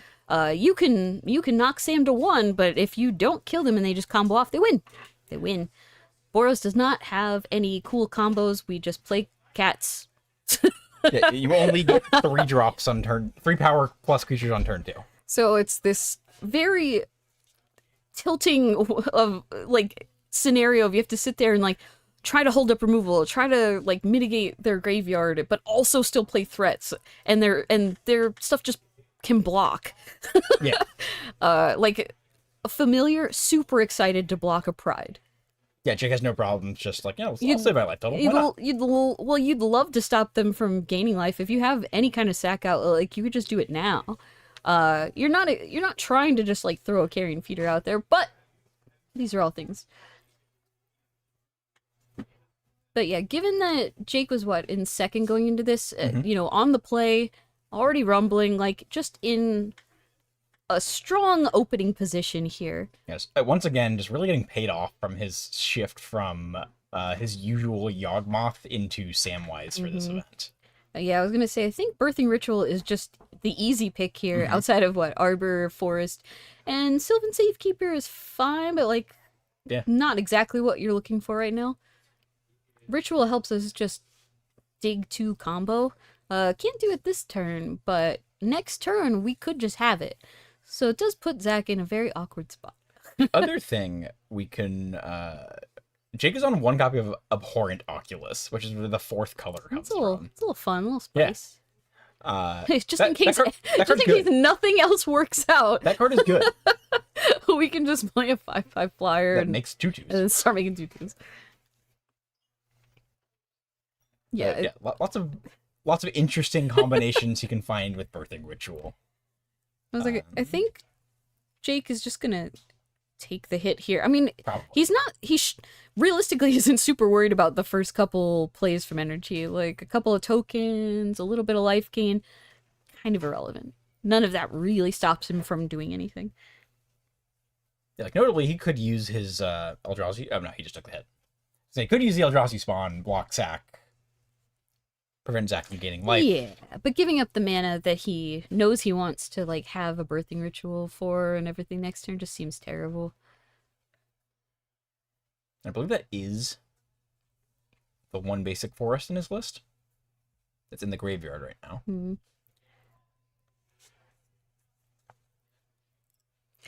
Pride is one of the better starts for the energy player here, purely just due to the fact that it's an army in a can. You can leave up mana and hopefully some amount of interaction. As you see, Zach didn't tap out. He knew that he couldn't because he already knows that Jake has a Birthing Ritual.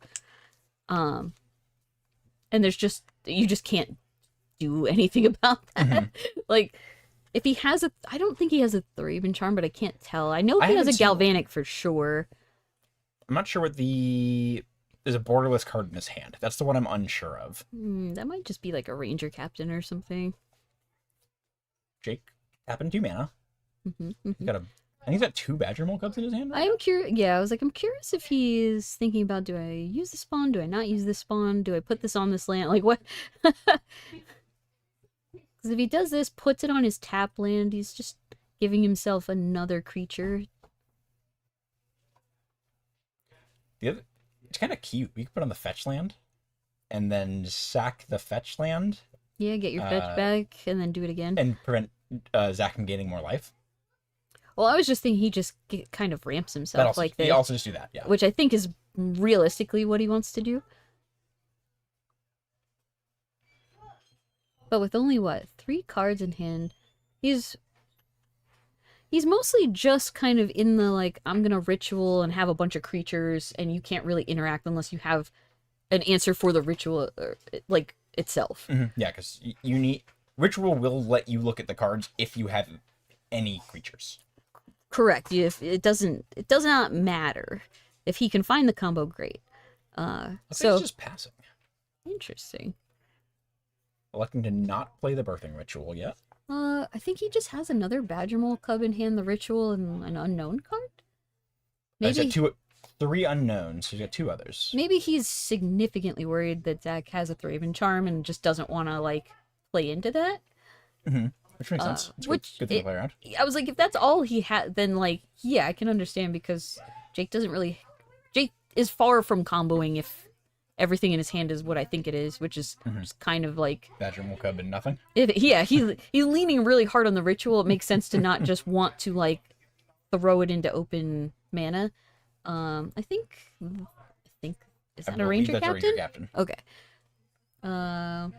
Oh, I think he has a Flart Dalkovan encampment. That's what it is. Yeah. I was like, mine's just regular art. I was like, wait a minute. Drew a second Flage there. Not really what you want to see. Yeah, Fleet's very awkward. He just can't. See, this is tricky because only leaving 1 mana up telegraphs just a removal spell, but not an answer to the ritual.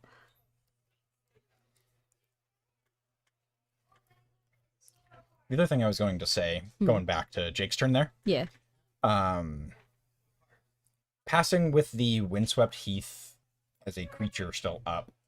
Like Zach's turn was just land go. Mm-hmm. I'm much more worried in Jake's seat if you're like my energy opponent goes like Ocelot Pride into a Johnny and is like threatening a huge damage swing turn 3. Oh yeah. Zach was not representing that. No, Zach's obviously playing this game a bit slower, which, you know, being on the draw anyway, like he kind of just needs to do that. Like he needs to slowly build his board, but also leave up an answer whenever possible. Yeah. So he can't just tap. He can't just tap out, play cats. Just cats. He's very close right now to hitting City's Blessing, and we can make something happen with that. But we also have no red permanent yet. We have no real way to like get a Johnny to start just like reaching, because you can just start throwing cats at him. Try to flip this a Johnny, like, which is good, but not like Jake's at at that 14. Not irrelevant. And it looks like he snagged a Surveil land, got to cheat his fetch back into play. kept it on top. Terrifying. Yeah, which with this Samwise deck is so often just like, oh, I found the last card, I win. Here, there's my 3-piece combo. I've got the kill. There's an Drawing Oculus. the Oculus. I think he has a white card in hand.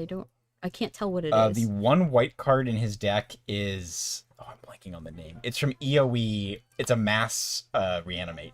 Choose up to 3 creatures, up to 3 total mana. Bring them back one into of play, and those. then 1/1 counter on them. Okay. So that could be what he has there. It's not very relevant yet. If it's just a white spell, I believe that is the only white spell main That's deck. what it looked like. So- Because I was like, the only other card would be green-white and be what, Samwise? Samwise, yeah. So, which I don't.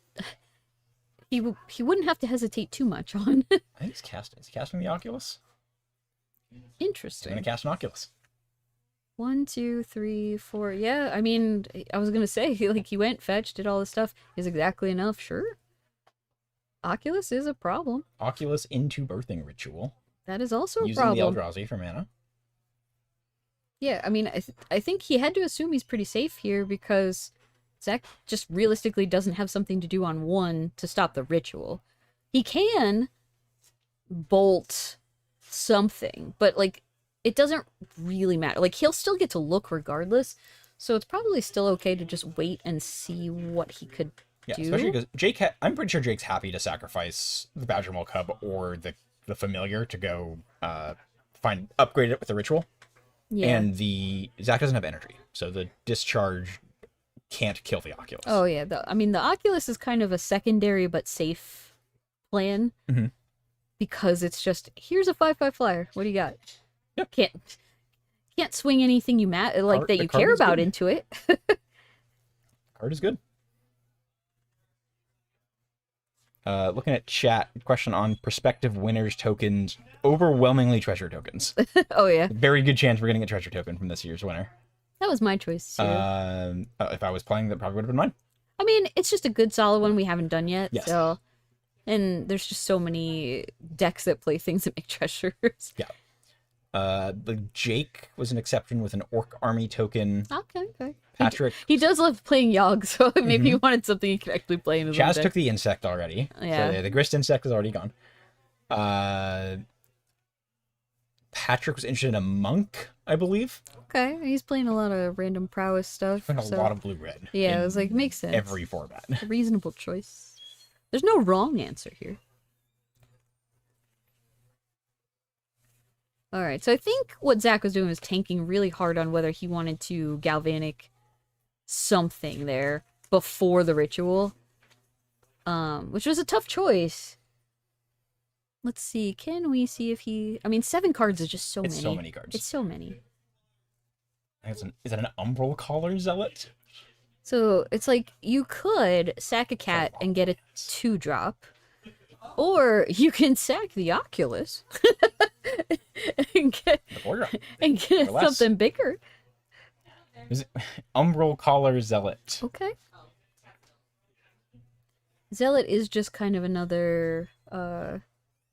It's a Blood Artist. Yeah, I was gonna say there's also what is it Zulaport- Marionette Zulaport Master or whatever. Cutthroat, Yeah, there's Marionette yeah, Apprentice. or Apprentice. Yeah.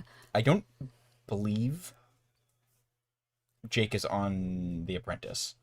Sure. I think it's just kind of just a choice. Like they're all 2-drops. Apprentice makes a 1/1. This has warp. Yeah, I was You can like, play for 1. this one's just a little more significant. Does Doesn't it have warp? No. What does it do? It's just a 3/2 for 2. Yeah, it might just be bigger.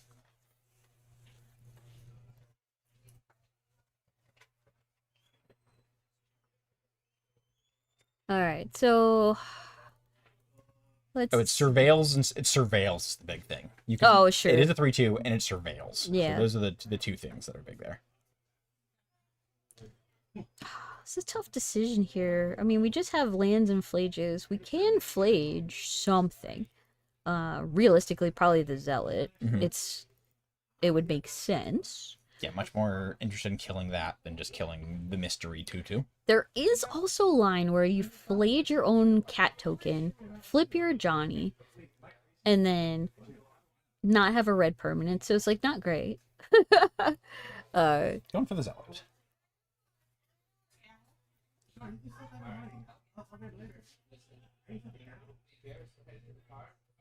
Curious if he doesn't have a cord, does he? He would not be able to cord because you need green creatures for that. Yeah, that's true. He is on cord. I was just thinking even if he did, it wouldn't matter. I'm kind of just trying to think of it from Zach's side of things as to like how. What do you play around? What do you Yeah, play here? but I think given that Zach has literally just 2 land, 2 flage, you kind of just have to be like, yo, let's jam. Yeah. This is a little bit of a tricky attack here, I think. I think I like Jake's call. You just take the 2 damage. Yeah, I don't know, it's close. If you make Zach tap out and you still have a creature, or you could just block it, I guess it depends on what's under this manifest. Maybe it's nothing. Maybe it's just a land. I usually assume it's nothing, and I've died to this card. I've died to Oculus so many times. I just assume it's nothing. I think he has what, a Badger Mole Cub as well here. We know he's a Badger Mole Cub. So Also gets him up I on think mana. I think he has a Cauldron Familiar too. Like I think it's green card, familiar, white card.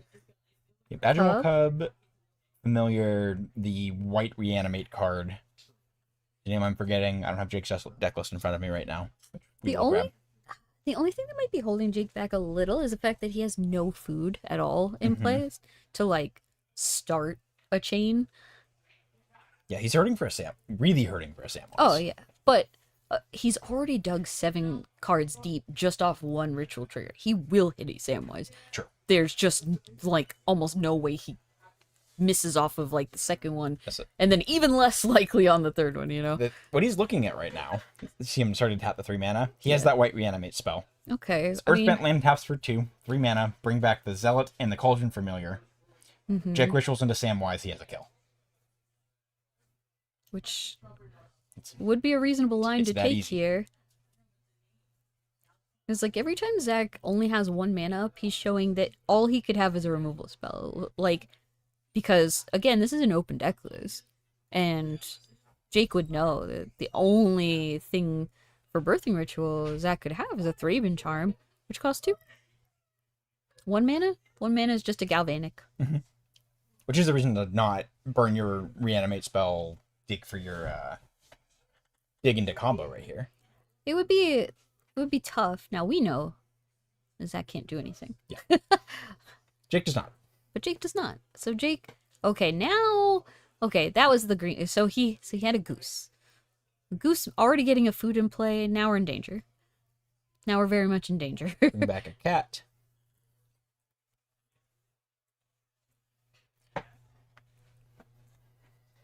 With one Bunch of creatures. yeah, I was like, with 1 food already online, this is real tough. 1, 2, 3. I think I see it. That looks like a gold card. Yeah, he's just gonna show him a Sam. Notably does not have combo right now. He needs to sacrifice outlet. Oh yeah, true. Again, we don't know what this card is underneath, but there's no reason for him to not do this. Yeah, sacrificing the Cauldron Familiar, bring in Samwise. Because that just means that, sure, if you assume Zach can kill... Like, Zach has a face-up Flage in the yard that realistically could come back next turn. Yeah, I really like Jake's line here. Because he has that reanimate spell. So that sets him up. Where if Zach fires off... He also gets to manifest here, so he gets 1 more, like, creature. I think he put a cord in the yard. That looks like a I'd be very triple green. I'd be very scared if I were Zach. Oh and yeah, Jake gets a if I see cord. him dump a cord, I'm very scared. But I mean, putting it under there wouldn't matter. So True. So it's then it's still like, well, he put a cord in the graveyard. yeah, it's just what did he like? He won't. It's one of those things where it's like, how much information are you giving that you dumped a like what? I'm assuming it's a creature in there. Maybe. Honestly, if it's a creature, it probably would have been better off in the yard. If he's gonna reanimate things, right? It's like a second Samwise, though. You have that like just that hidden, like, oh yeah, I have my extra Samwise here. I'm going to kill you. This is so tough because Jake is effectively at, let's say, 11. He could bring a cat back with food to gain 1 more here. And if Zach could have found a bombardment, he could definitely kill Jake from here. Oh yeah. It wouldn't have even been that tough. But as it stands, Jake's tapped out. unless something has significantly changed about Zach's hand, I just don't think he has enough. Just another land. Don't know what he drew. When he's got a Flage and he has lands, and then he's got whatever he drew. Yeah, like Which another land? there's almost no reason for him to not just swing with all of his cats. 1, 2, 3, 4, 5, 6, 7, 8. I hope he he's already blessed. I hope he is denoted that. He has 1 energy. And we know he has another Flage in his hand. Yeah, his hand is 2 basic planes Flage. Tough. Which is not Okay, he did denote. Good. if you attack with all your cats, he doesn't have good blocks because a cat will die. Yeah, and then Zach can escape the Flage from the yard. This is another option, which gives him a red permanent with a Johnny. Because I think if you attack with all the cats, if you attack with just one, it's very awkward. Because then, I think you just, I think Jake's correct. You just don't block. take it, go to 8, cast this Flage. But does this matter if we blow up one of our own cats? No. I mean, blowing up our own cat's still better, I think. It's not good. But I think he has to kill the Samwise. It's very awkward. Yeah, because a Johnny 0 isn't enough damage to just kill. Yeah. Jake, bringing back Cauldron Familiars. You sacrifice a food. Oh, yeah, that's true. He has 2 familiars. Yeah, sack a food, bring a familiar back, which makes a food from Samwise and drains Zach for 1. Yeah, so he can do that. He has no food left. So hopefully we can Oh, no, the get rid of Samwise makes the food. Oh, Yeah, sure. He's food neutral. Yeah.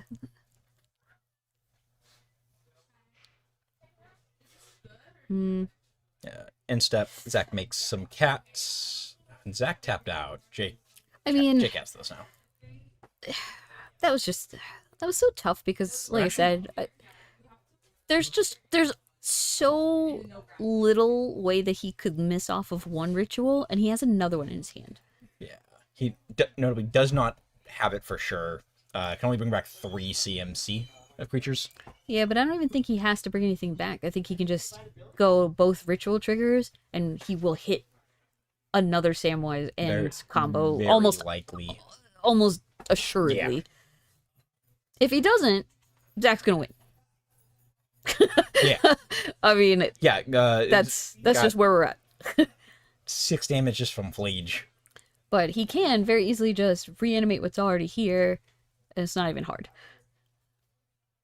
Which I think you just get Sam and Sylvan Safekeeper? does he? I think that got that exiled. He did. It did. You're right. There was just saying. Was there a goose? Oh, just Zealot. Just the zealot. Okay. Comes back as a 4/3. Is it just because he needs? Does he just need a way to sack? Is that? He can sack and surveil. Get ready to stack his dig for a little bit with the second ritual trigger if he needs to. Maybe he just wants to make sure he has the outlet here to dig a little bit deeper. Because he's still gonna get 14 cards. Yeah. It's so many. It's just so 15, many. That's 16. Then this just makes sense. It's just so hard to lose from here. Not impossible. Well, if he doesn't find it. But tough. All right. Well, what's this? I was like, what was that manifest? Yeah. Sacrificing creatures to the Umbral Caller Zealot to surveil 1. Yeah, we're just digging. Of the goose Sack in play. the other manifest. Was that Thoughtseize? Don't need that. Yeah, just giving him some extra looks so when he goes through his birthing rituals. Yeah. Somebody set up to find a Samwise. Like, man, somebody's shaking this table. Something serious. A lot on the line. He's thinking really hard about this one. I can't see what it is, but I'm assuming not a creature that matters. Yeah, I have to imagine it's just, is it Samwise or not? And if it's not Samwise, it goes into the graveyard. We sacked another thing. We've surveilled many things into the yard, so even more of a dig. I think he's just all in here. Yeah, I mean, if you're gonna go for it, sacrifice one more. Because I mean, Zach has very lethal threats over there. Like, yeah, well, especially now when Jake has cleared his board. Yeah, like Jake's gonna put himself in the best position here to just win, because all he needs to do is look at 14 cards off of birthday. 14 is so many. Oh, this is Samwise. Yeah, it was like Samwise for sure. Yeah. And that's gonna do it. Folks at home unfamiliar with the Samwise combo. Samwise reads when a creature comes into play under your control, you make a food. Cauldron Familiar, you sacrifice a food, bring it back into play. So you sacrifice it with your sack outlet, bring it back by sacrificing a food, which makes a food, which trains your opponent for 1. Scout for Survivors was the white card That was name. it. There you go.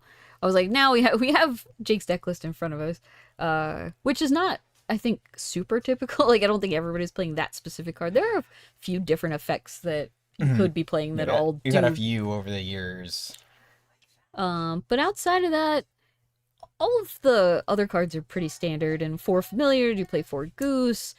Carrion Feeder gives you a sack outlet. The Oculus is kind of fun. Again, it was just making bodies. I mean, being a 5/5 flyer, like, Zach couldn't attack. Yeah, it's great. He couldn't get through that with anything good. Bot Jake some turns. It's huge. So, Cub, a slightly newer edition, just due to the fact that Cub's a fairly newer card, but just makes it even a little bit faster. Gives you a way to sack your lands for birthing ritual value and other value. That puts more creatures in play. Just all around good stuff. That's what you want to be seeing.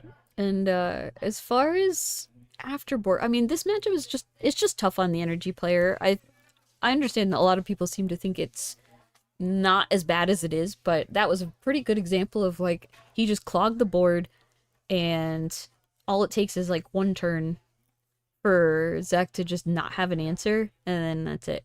That's all that matters. Yeah, probably want some of the little spot removal spells just to slow down Zach. Culling Ritual is always an option. Maybe might not be a slam dunk, but can clear all the cat tokens, can clear a Johnny.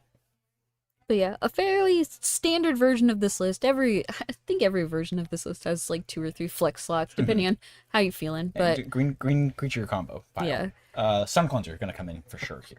oh yeah, I mean This is why it's in the board. that's a real easy one. So, like, Culling Ritual is fine. It's a little slower, but he's on the draw, so that would make Yeah. sense. Like, if you expect your opponent to have a go wide strategy, Culling Ritual, kill a bunch of their stuff, make a bunch of mana. Very good.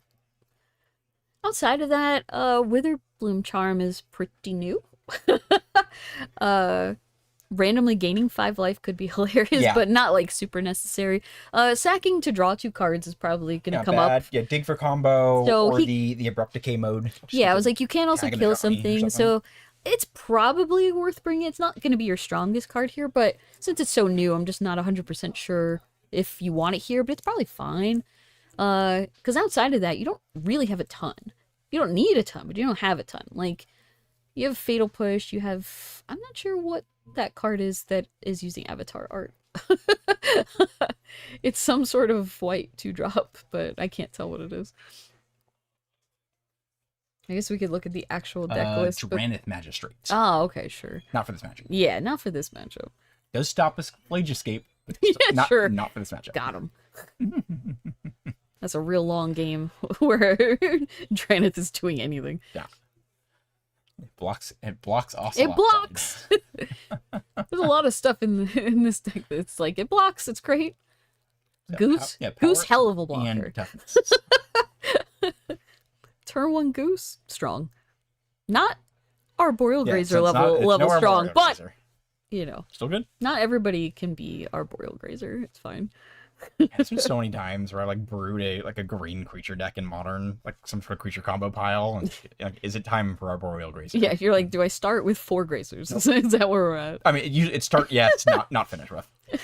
There's a time when MH3 first came out, Yawgmoth was on the Flare of Cultivation. It's like, oh, it's time for Arboreal Grazer. You get more lands in your deck. You get to ramp, Yeah. untap, play your Yawgmoth. I wonder if that game would have been different if Zach had been on the play. It's tough. I think Jake might have just taken slightly different lines there. Mm-hmm. So Yeah, with Zach having, what was that, 7, 8 lands? yeah, I mean, Green hand in play? Like, Zach's draw was unfortunately land heavy. But maybe if he would have just had 1 turn more without that Oculus in play, maybe it made a difference. It's tough. It's a tough one to think about. Mm-hmm. Oh no, Jake's hand looks real good. Unless maybe he has no land or something. Let's find out. Okay, I see his Surgical in Zach's hand. Raven Charm, Goblin Bombardment, a Johnny, I think- Encampment, Mount I or don't Plains? Does he have a red source? I don't think he does. Unless one of those is a fetch and I'm blind. But No. I think he has literally... Is it just like 2 planes and a Encampment. Dalkin encampment? I mean, you could have told me the encampment taps are red, and I'd believe you.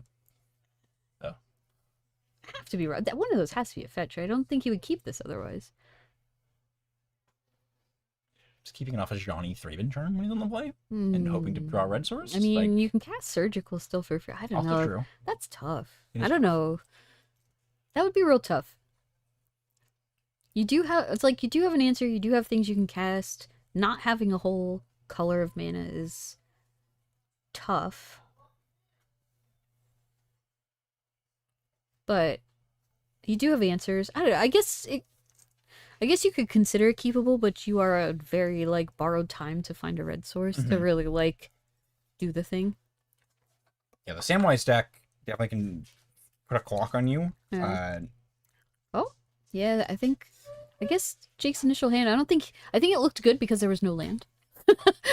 Cards will do things. It's great.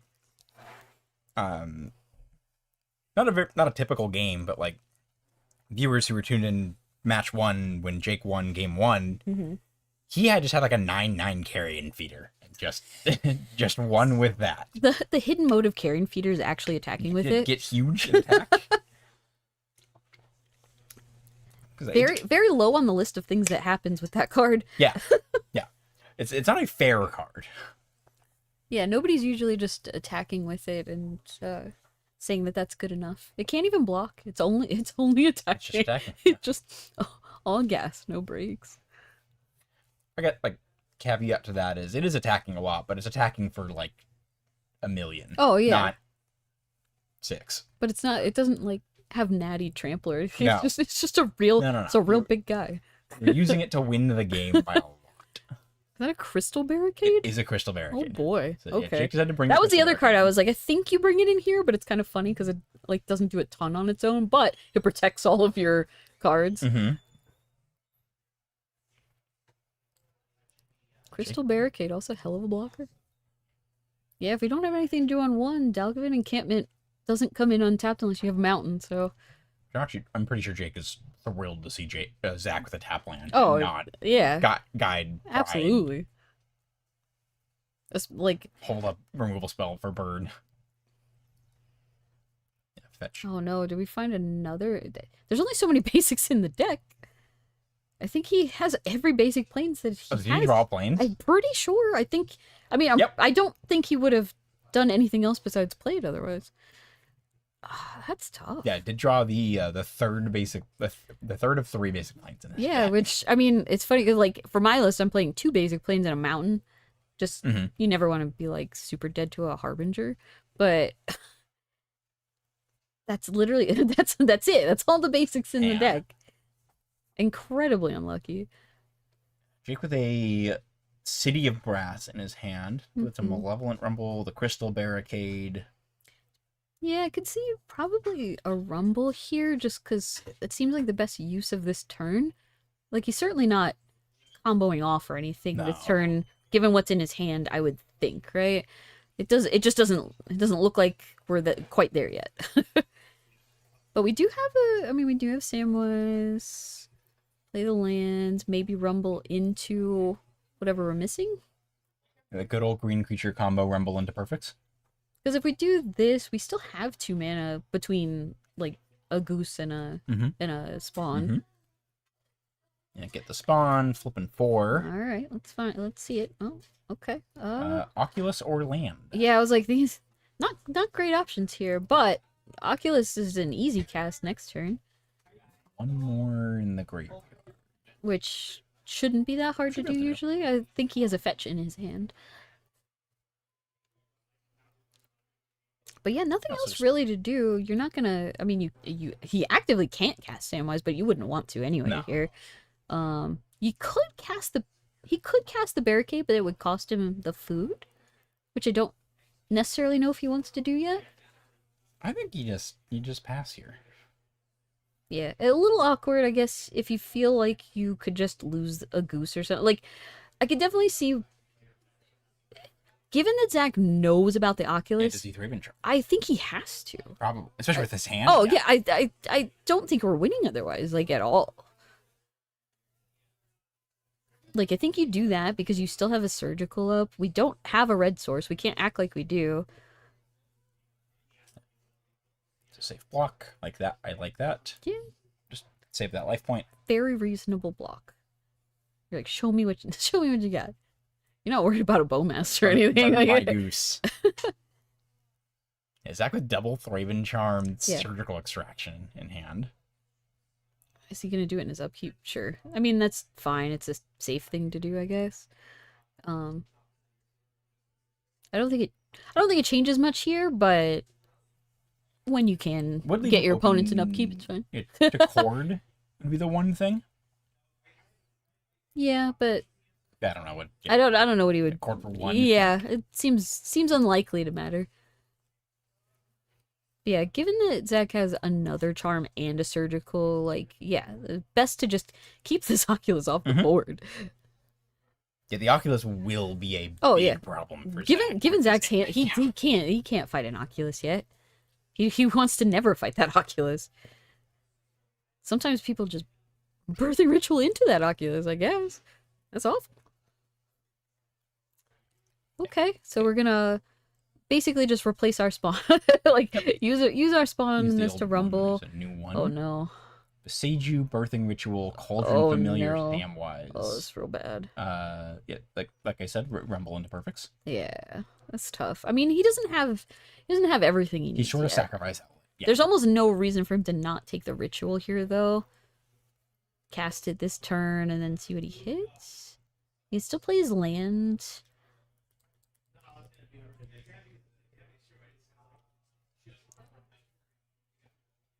I wonder if he would play that. He could sack the goose.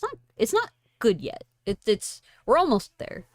Yeah, it's always an upgrade on the creature, but like the Samwise deck kind of just needs stuff on the board to Mhm. cobble together a win, and also just not die to cats.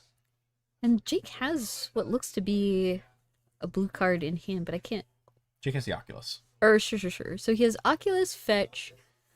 Crystal Barricade, and And one other one. It It's a looks gold- like a Samwise. it's It's, a the gold only card. gold card, right? I don't. It looks like a Samwise to me, but I actually can't see it.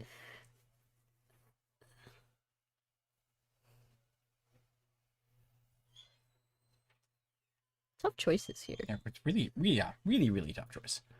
He's almost at the point where he can Oculus again. Also, notably, he will need to shock if he wants that mana right now. Yeah, he's not low enough for that to probably matter. The exact just doesn't have much in play.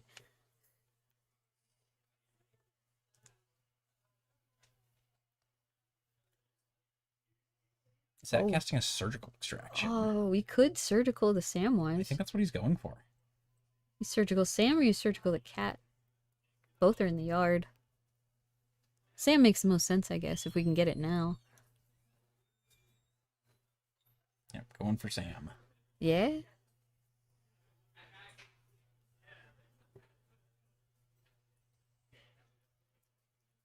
I think that's... It was a Samwise in hand. Yeah, I was like, okay, good.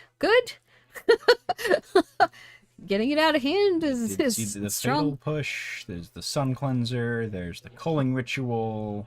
It's not because at least this way now Zach can untap and like Zach could clear the yard again if he has to and haven't like he can make sure this Oculus doesn't get into play because that would be a pretty reasonable use of this other Thraben charm. Yeah, it's like Yeah, Crystal Barricade. also like really the only thing Zach has going on with his current hand. It's just this is tough. I mean, luckily these cards have lined up well, so ended up not being an overall bad keep, just given the strength of having a surgical when he put a Samwise in the yard and didn't, take it back out. Yeah, Jake casting the birthing ritual. Hand is Crystal Barricade. Oculus can. Yeah, I bring- was like, he bring could back do the this cat. before the trigger, I like that. just because you'd rather sack this than your goose more often than not. Goose can block. And now that Sam is gone, we don't that combo line doesn't exist.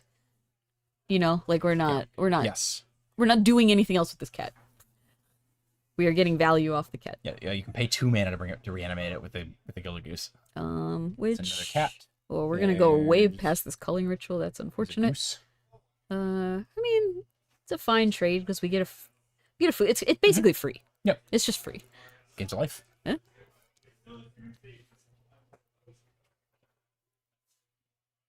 And back over to Zach. Let's see. Red source is here. Ugh, Well, not the bad. red. I was like, Yeah, red not bad. card. Still has removal. Still can exile the graveyard, Yeah. There's what 4 cards in the yard right now. including the Cauldron Familiar, which I'm pretty sure Jake would not want to exile yet. So realistically, all this would take would be a fetch surveil situation.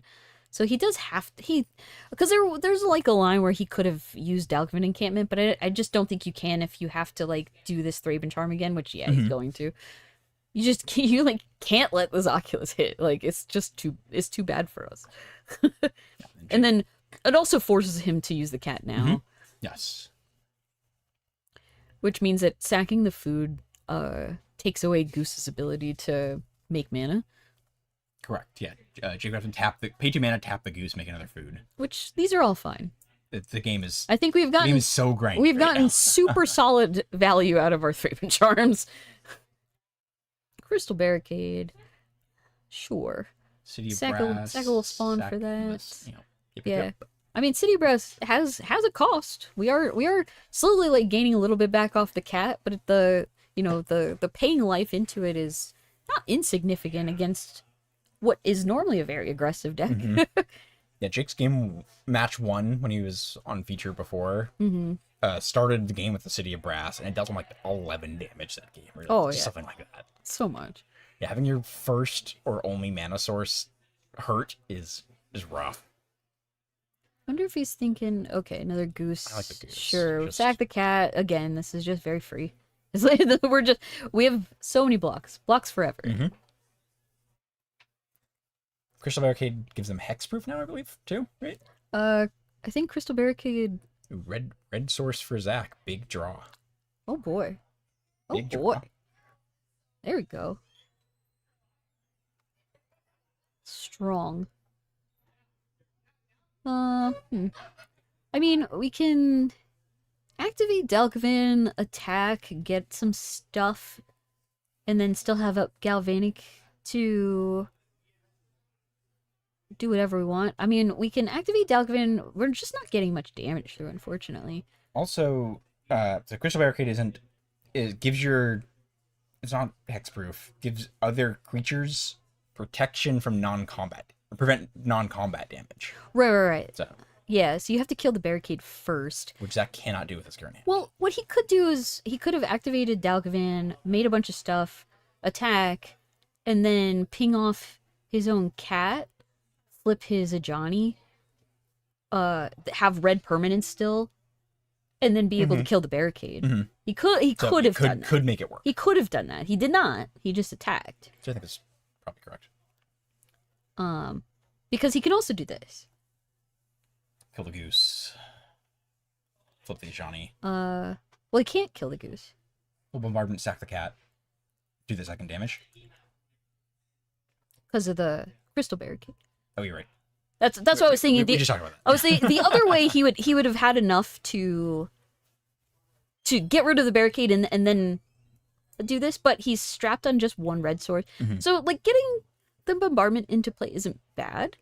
It just doesn't give him the same line that I was thinking, that's all.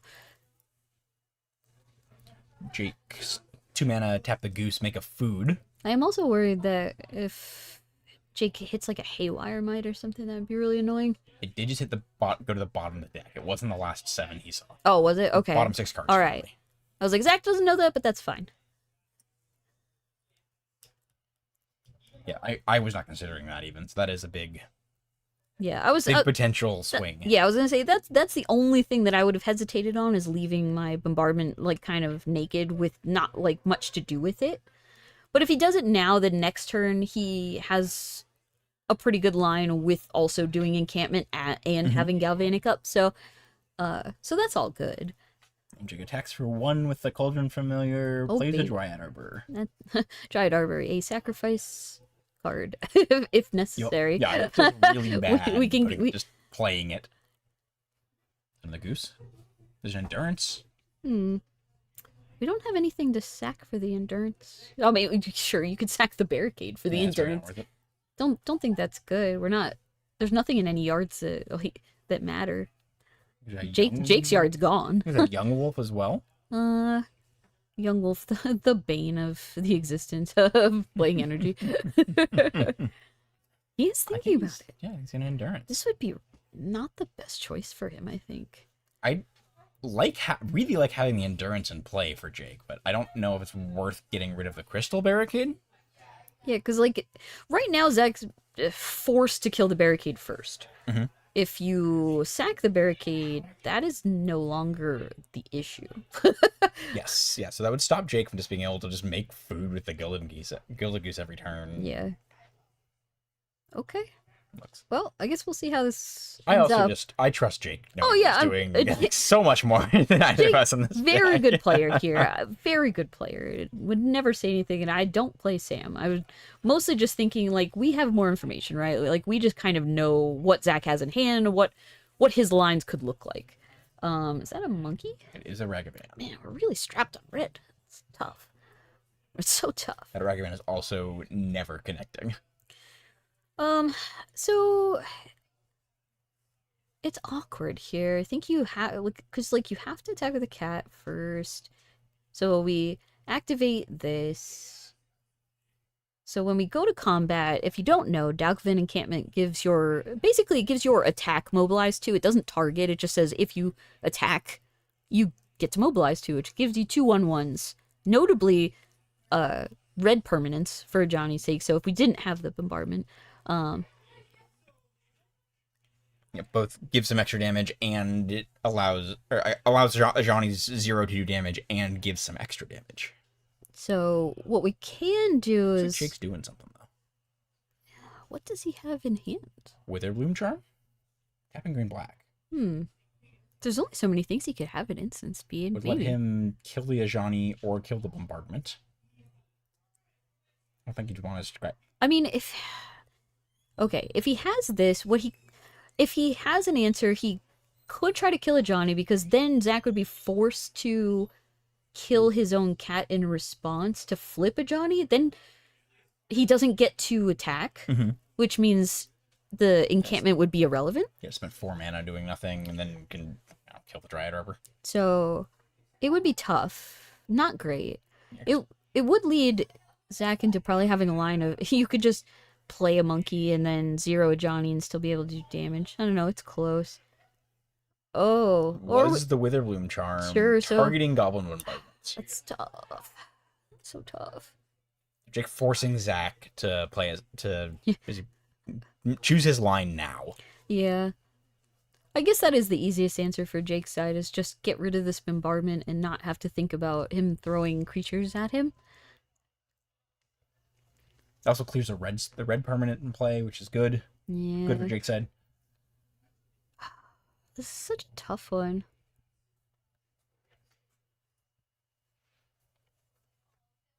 If we do nothing, that endurance is a slightly bigger problem than it seemed, because it's just a 3/4. I think is why he really is why he put it into play. If we sack this, we kill probably the Dryad Arbor, I guess. That seems fine. Flip this at Johnny.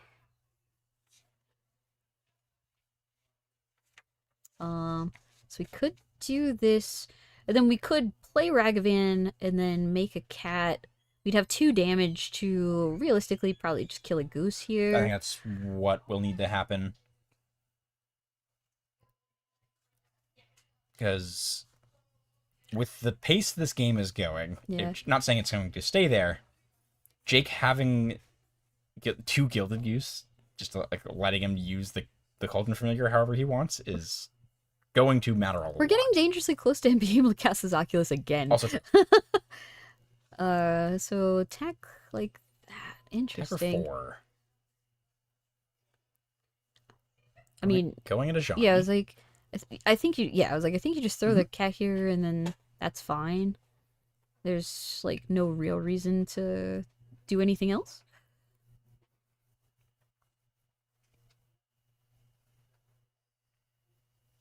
Land for Jake. I mean, yeah, you're gonna play it. Doesn't feel exciting. Gets a ritual trigger. I mean, he has options between, you know, getting a 2-mana thing or a, you know, 3+. So it's like, You can find Yawgmoth. but what She could does have in his deck. Yeah, I was like, what? There's your Yawgmoth. Oh, okay. So we can sack the Endurance to put Yogg into play. If we do that, we we can go. kill the Ragavan. Gilded Goose, make a food, bring back the Cauldron Familiar. I mean, if you kill Ragavan, you're really making it difficult for him to have a red permanent in place. Yes. Still, because then, like, Dalgavan Encampment doesn't probably do anything next turn. And Zach only has one card, like one unknown card to Jake. Jake's going. Yep, Jake's doing that. Mm-hmm. Pay a life, sacrifice a creature, put a -1/-1 counter on a target creature, Yeah. draw a card. So you can bring the cat back. So it's like he's gonna pay a little life to like. He's gonna stay neutral. Yeah, I was gonna say he's Yeah. gonna pay it for Yogg, but then he's going to get the cat back. So like he'll stay up Oh, we a can cast little the bit. Oculus. Can he? He doesn't have. Isn't he missing a mana? Well, no. He isn't this already an end step? He can't, right? Oh, you're right. He's in Zap. He's in Zap. Yeah. You're This right. this was a ritual trigger. He can't. We're past that point. You're He right. can't We do are that. past that. I think he also was saying it. I was like, that's. Yeah, he looked at his graveyard. So there's 6 cards there. Is that Zach- another Ragavan? It is another Ragavan. Man, Yogg's making this tricky. It might have actually been the single best hit Jake could have found of the ritual there. Yeah, that's tough because you can't just play Ragavan because he can just sack the cat again in response. We don't. Yeah, this is. There's no point in dashing it. That's. Yeah, I don't. Galvanic Discharge on the Goose feels bad. This is. A rough spot for Zach here. Yeah, it's like okay, so Jake doesn't have any more food left. So if he sacks a cat, he doesn't have a way to get it back. Gilded Goose makes food. 2 mana tap, make a food. Sure, so he has to Yep. do that to Yes. do one. And we're still stuck on 1 red because like we do have a line to like Galvanic and kill the goose, I guess. Which again just like does not feel great yeah, at this point in the doesn't- game. Doesn't do anything. Might need to happen. We don't have energy to kill this Yogg. We need one. We just needed one. We need 1 energy somewhere.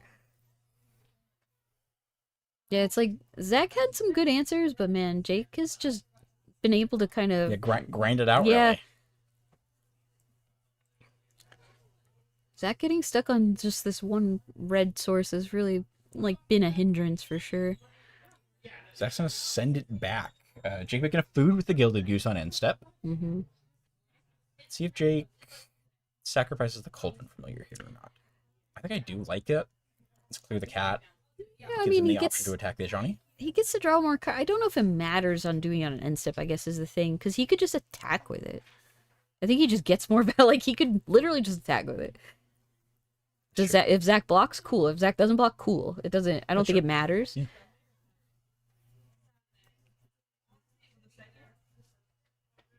Like the only thing he can, like he cannot attack with this Yogg, unless he does this, and like make sure that the coast is clear. Mm-hmm. So Surveil land in hand. Oculus, 2 unknowns. Yeah, I'm starting to feel like this one's kind of slipping away.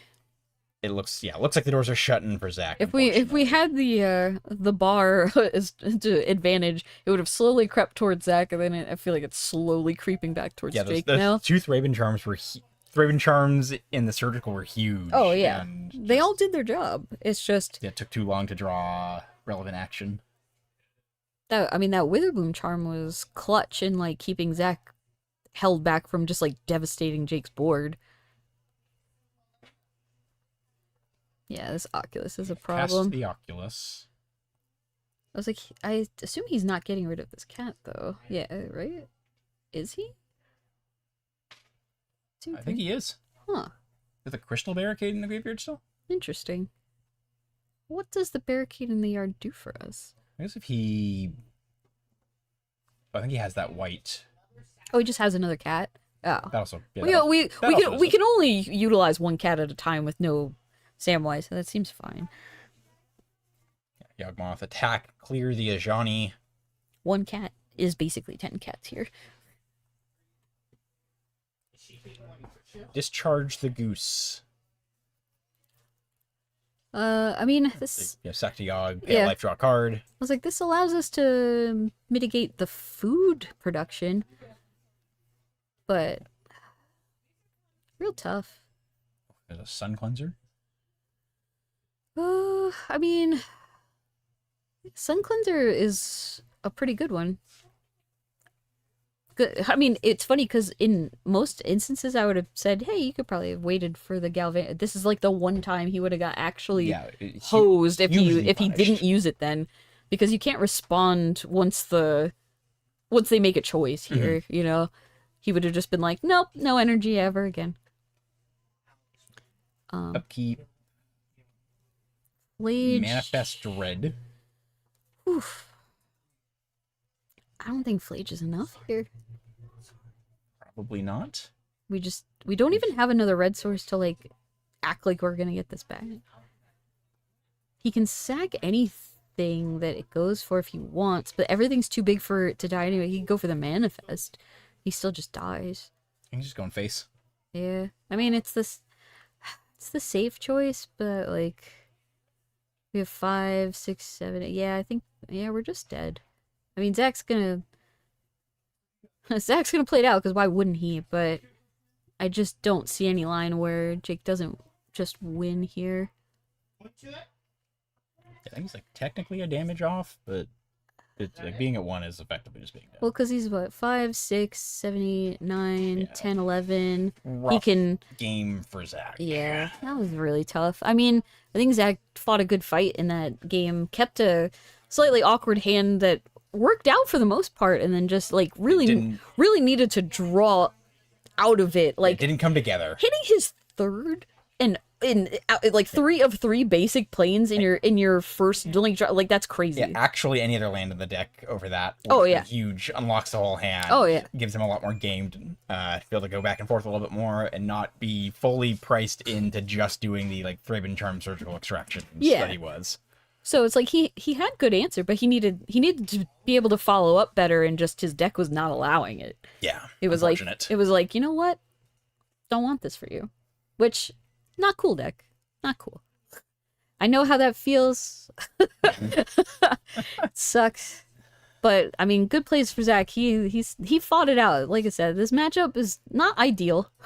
It does not feel great on the energy side. He got rid of Samwise, he got rid of the Boogeyman, but like he held off that Oculus for like so many turns. Yes, yeah. So many turns. Great showing by Zach, not just this match, today's tournament, just Oh, yeah. whole season. Did a great job. Miss him dearly in the booth here. He wanted to fight it out, and We'll see how he feels next season if he wants to put himself through all this anxiety again. made it to the Invitational, and then made top cut there. So, excellent showing. Proud of you, friends. But Congrats to Jake. Yeah, I was like, Jake- Still going on. 2 more, he Jake- takes it down. I was like, solid player, great guy. You know, we're happy for him. Sad for Zach. We can feel both of these things. Yep. Well, at this point, this matchup took a little bit longer than I was expecting. Honestly, they definitely ground it out. That was 2 games. Those 2 games felt like 10. So we're gonna take a pretty short break because we have to imagine some of these other matchups have probably concluded by now. So we'll double check, see where everybody's at, and then we should be back relatively quickly and bringing you guys what will be a really exciting semis, and then into, don't forget, finals, best of 5. Best of 5. Oh, yeah. This is gonna be just a long knockdown drag out, no matter who makes it. And a lot more modern Covenant. The sideboard's gonna matter so much. But okay, so yeah, we'll be back soon.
All right, everyone, welcome back here for the semis of the top 8 in the Rocket Series Championship.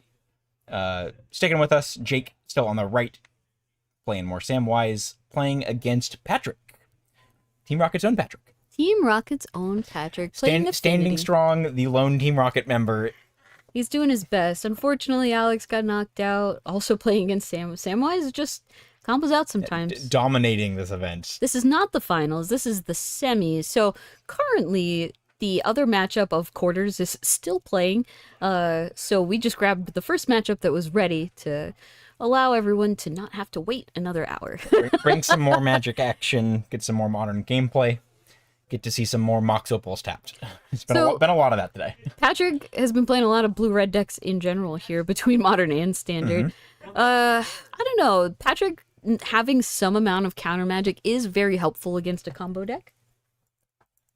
So this could be a better matchup for him than, say, playing against like Titan or something. It's a little harder to interact with sometimes. Hard to get worse than that, but yeah. Yes, agree. Out of all of the combo decks that were left in the top.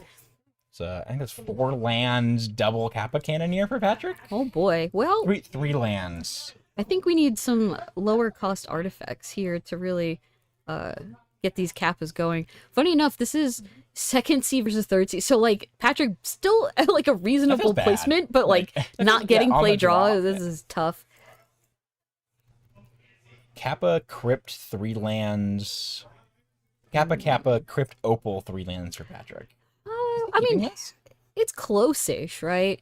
I think one of the ways he could win quickly is getting Kappas into play. He is on the draw. Like we have to assume that Jake's on the play here, Patrick's on the draw. So if Patrick But draws, he can play everything in his hand right now. It's not a Kappa, and still not cast a Kappa on turn 3. yeah, I don't know. I think I'm he leaning draws- towards the mulligan, he but draws some sort of low-cost artifact. Does that change anything? You draw like a Pinnacle pop. Emissary is the nuts. He's basically not.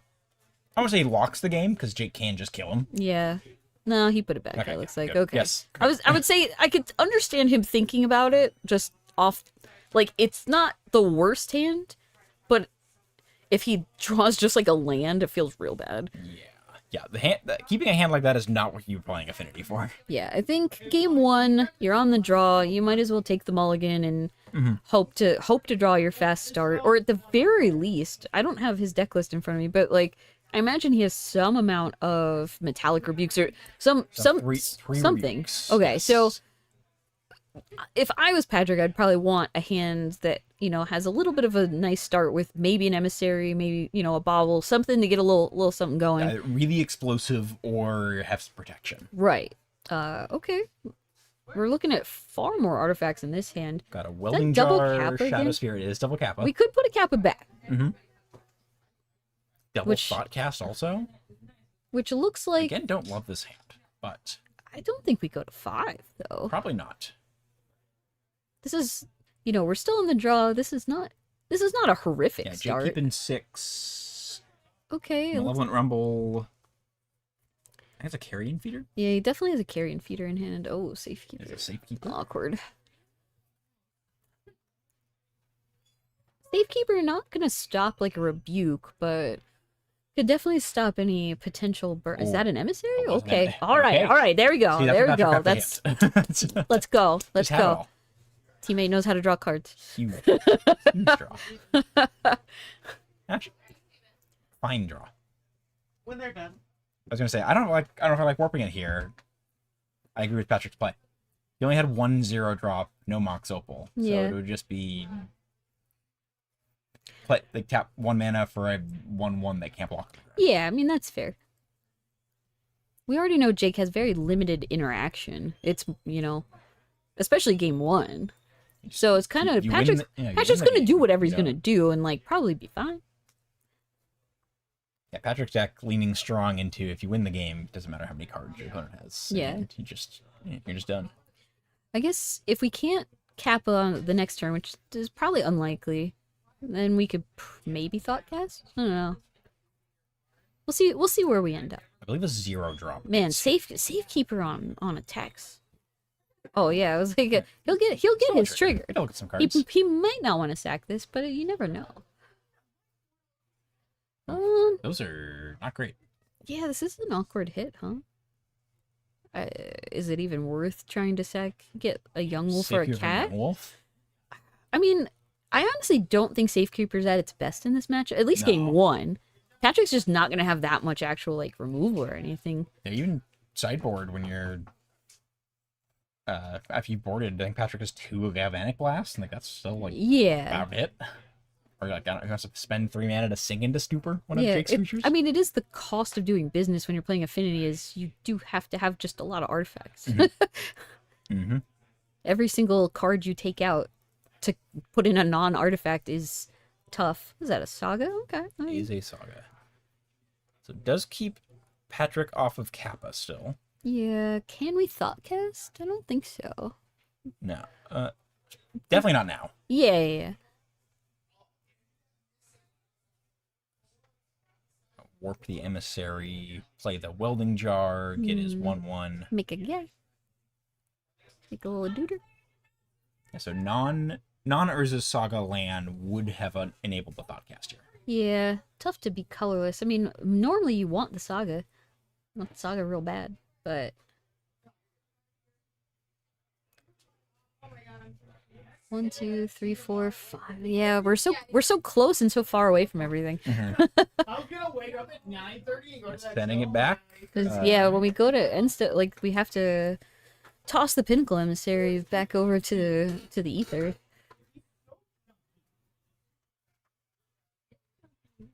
Jake's close-ish to a combo, having Carrion Feeder already in his hand.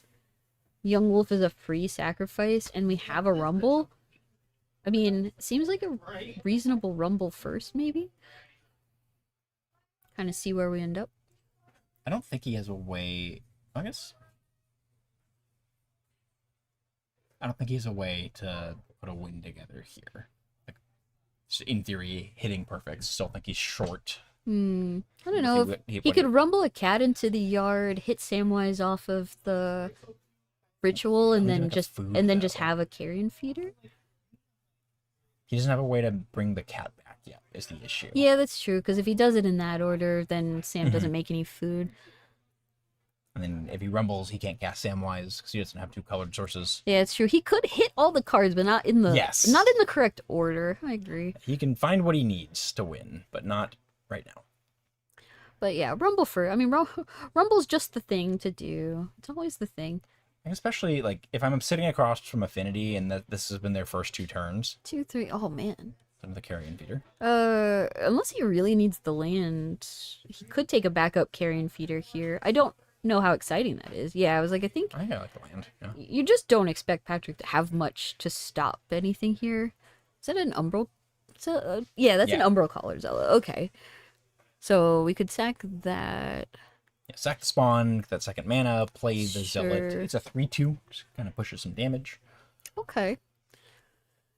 We could sack the Young Wolf for a Surveil if we want. I don't think that's really necessary yet, but... Yeah, I mean, easy attack. You know, Patrick's not trying to block. Well, Patrick actually can't block. Literally cannot. This isn't... He's not using a token that says this, but those Pinnacle Emissary tokens can only attack. They're like never blocking anything in the Samwise deck. Oh, and he does a hit. Did find Does this. hit? Okay. I was wrong. This could have gotten a win there. Because, Okay. Because Young Wolf. Yeah, because Young Wolf comes back, makes a food. Yes. Okay. So yeah, if Jake did rumble into Cauldron Familiar, would have had a win. Patrick Yeah. draws an Arcbound Ravager. Okay. Not what we're looking for, honestly. So not ideal here. Tapping 2 lands to Thoughtcast. Do that to draw 2. Sure. Another Arcbound Ravager. Again, not super exciting. great. Is that a EE? It is an EE. Okay, can we do anything with that, though? Not this turn. If we can survive, which is looking very unlikely. Yeah, Jake is 1 Cauldron Familiar from having infinite life drain. Jake notably only has, I think, 1 card left in hand. So, We know he's a carry. like, we Carrion- know what it is, yes. but Patrick doesn't know. He technically has 2. He has this Yeah. very face-up land that we're all aware of, and then an unknown here. Carrion feeder. Sure. We already have a sack outlet, so I don't think this. Sacrifice it and Yeah, surveil. I was like, I don't think this changes much.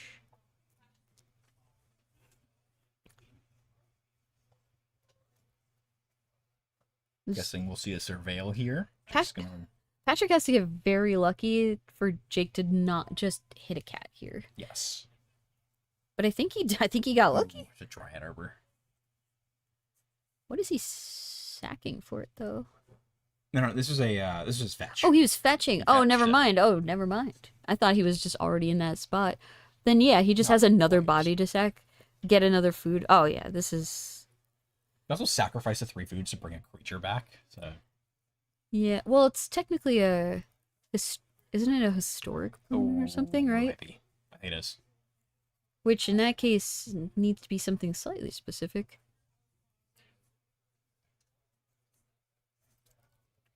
I'm not seeing it yet. This is the rich. Not seeing it yet.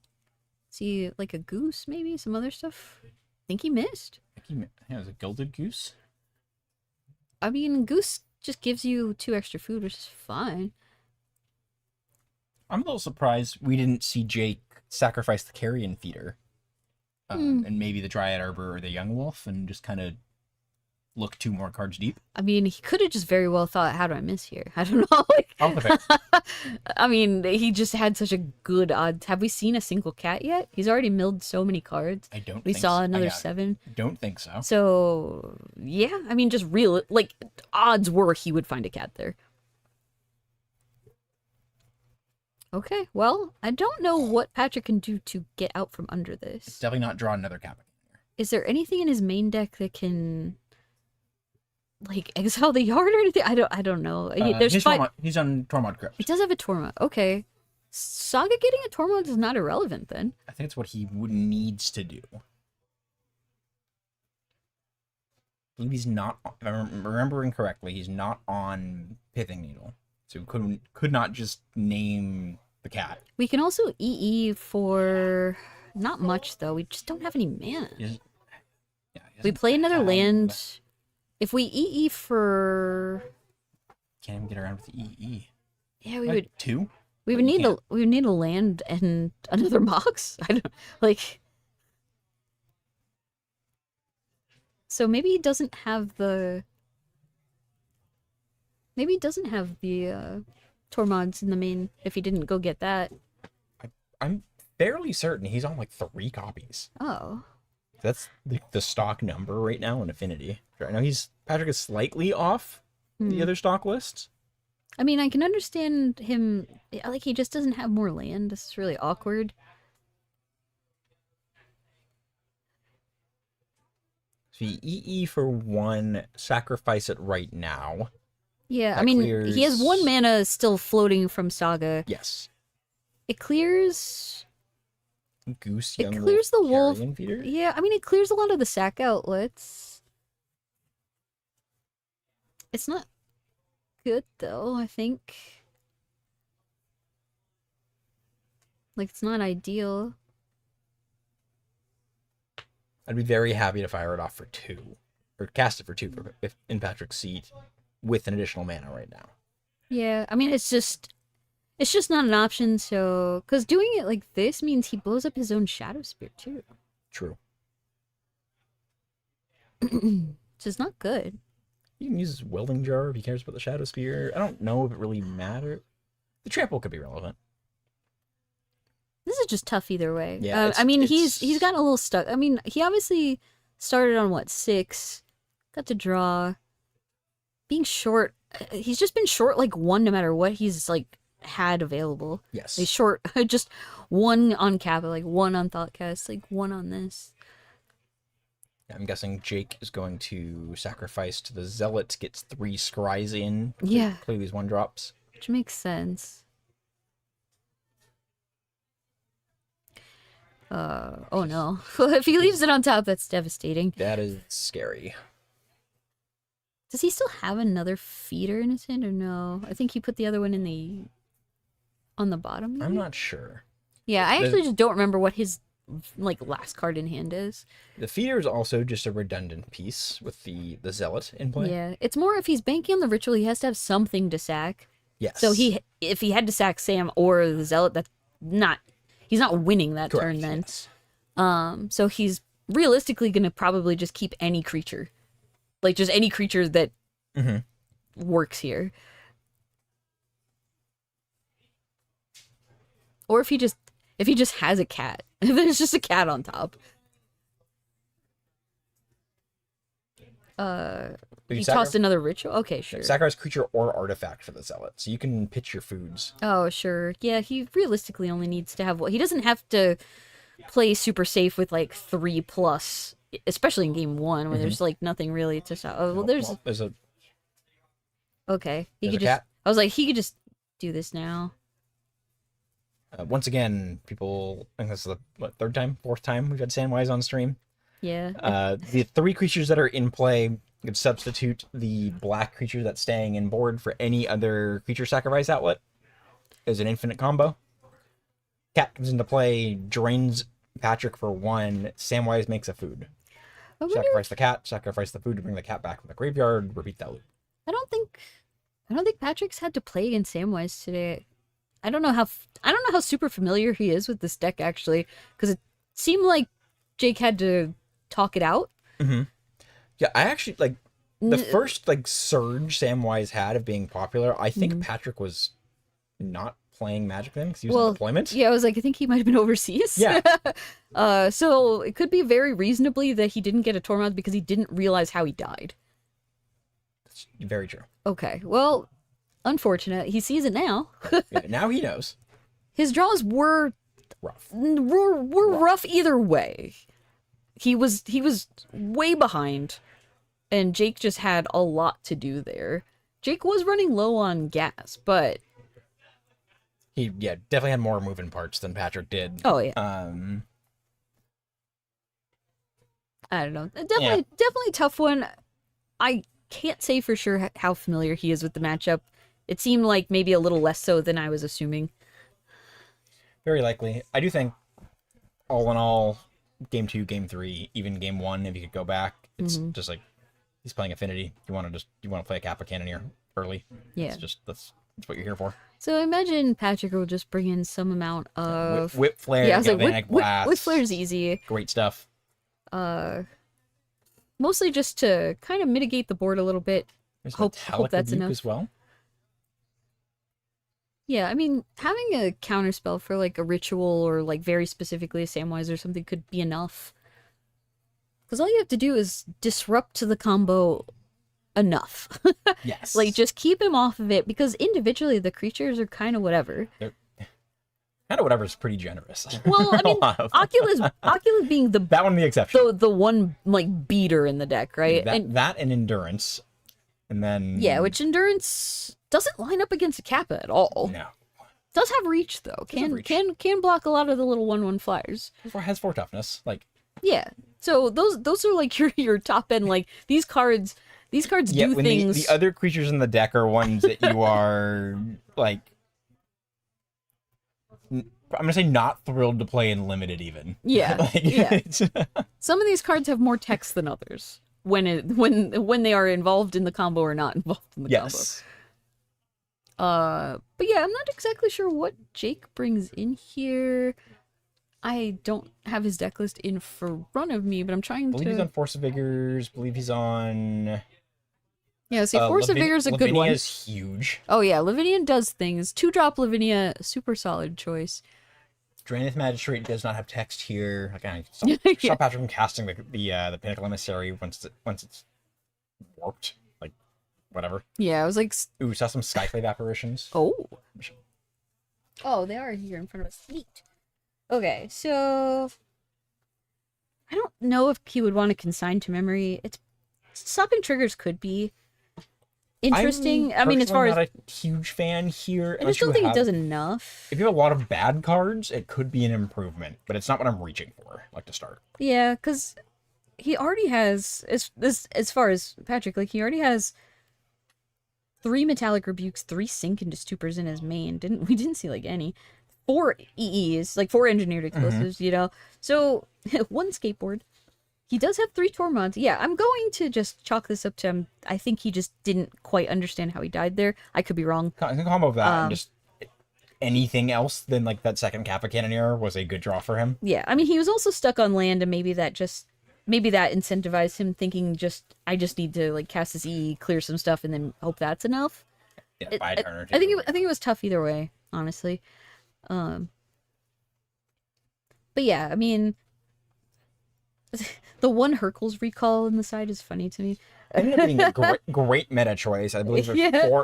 four players on Affinity, and then another Gil also running Mox Opals in his deck. Oh, so yeah. like big That's- chunk, That's big funny. chunk of the 16 players today. But yeah, if we look at Jake's sideboard, he does have 2 forces, an extra endurance. Not a whole lot of other things for like Culling Ritual. Not at its best here. It can clean up some tokens. Like also don't hate the Vexing Bauble. Yeah, It's I don't. fine. Yeah, I was like, I don't know how much that actually does against him though. yeah, definitely like the Skyclave Apparition, like Lavinia a lot. Yeah, it's like not huge on Fatal Push or Path to Exile. yeah, they don't really hit anything that matters. Yeah, I think he's just kind of like if I was him, I would assume the 2 force and the Lavinia, and then maybe that's it.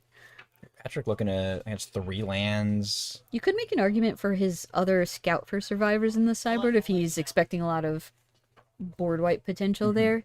That one's, I think, a tougher call, but Patrick on 3 lands, Galvanic Blast, Claws of Gix, Tormod's Crypt, evaluating a 7.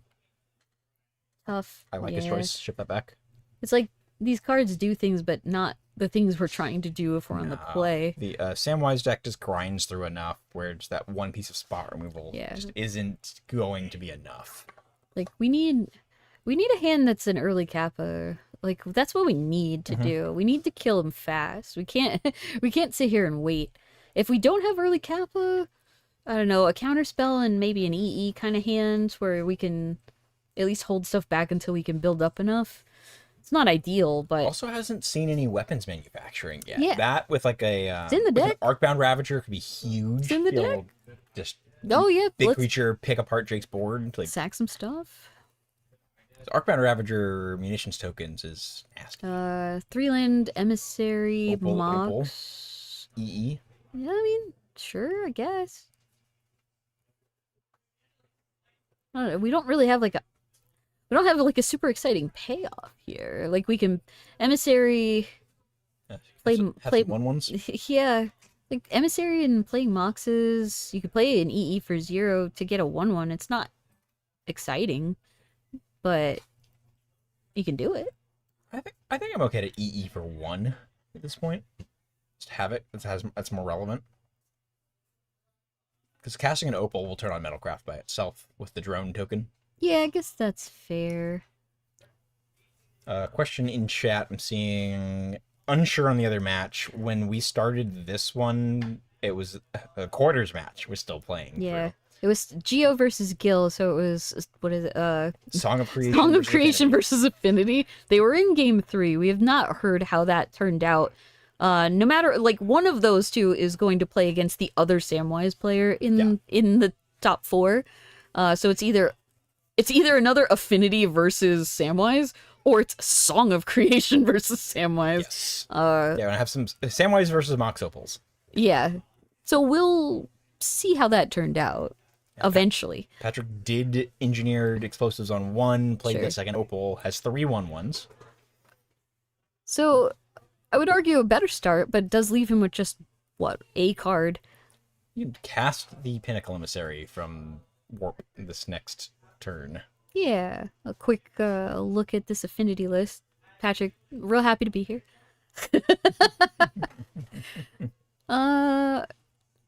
Yeah, I don't know. It's funny that it separated some of the cards. I was like, there's 2 Arcbound Ravagers, but they're in like opposite. The one-ups always get dropped in strange places when you have the visual deck lists. Yeah, but yeah, Samwise too strong indeed. Samwise has comboed all day. We do know that Samwise is one of the most powerful characters in Lord of the Rings, so it kind of makes sense. really carrying 100% top 8 conversion rate. For the carrying top 16 all the players Invitational. up the mountain. There's a Shivan Reef for Patrick. Sink into Stupor in hand. So that as an option to tag something Jake's doing. Not mad at that. Definitely not the worst. We're feeling good if we can do all that. We're just attacking.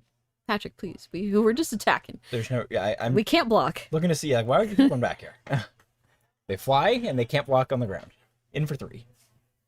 Yeah, I was gonna say I wonder if he plays Emissary. I think Emissary's relatively safe right now. Mhm. So you might as well do it and hope to untap with that Sink. Oh no. If you're rooting against Samwise and your cat's name is Frodo, that does feel wrong. I'm not saying that I'm not cheering for Affinity. I'm going to cheer on my teammate. But Jake's a friend and I like him, so I won't feel bad if he wins. Well, I'll feel a little bad. I'll be a little sad. There's a Vexing Bauble. Vexing Bauble. That doesn't really, I feel like that doesn't do a ton here. I'm actually surprised to see it. It's definitely not in the deck to play on turn 2. Yeah, that does kind of it lead... does stop that Claws of Gix from hitting the battlefield. Interesting. Like, I just noticed Jake has a Boseiju in hand. I almost think would it have been more reasonable to just leave his 2 land up and have a Boseiju. I wonder if he's looking to just bait out the Engineered Explosives pop. I don't think that this Bauble's enough for that. I mean, he could just be playing it to draw a card off it. Because that is, I mean, you can just pay 1 sack, draw a card. Yeah, keep it in play, stop Patrick from being able to get more zeros in play. Which is fine. I was like, Cat probably just blocks here. It's kind of free. I can't, like, I didn't really get a good look at Jake's hand, besides that Boseiju. He does need to respect his own life total to a degree. It's a 2-turn clock here.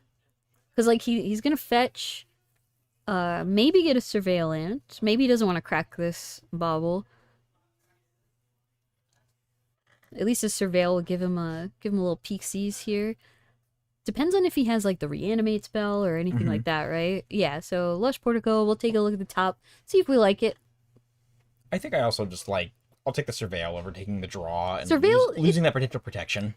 All the Surveillance are they're just spells. They're just spells They're on so lands. good. They're so good.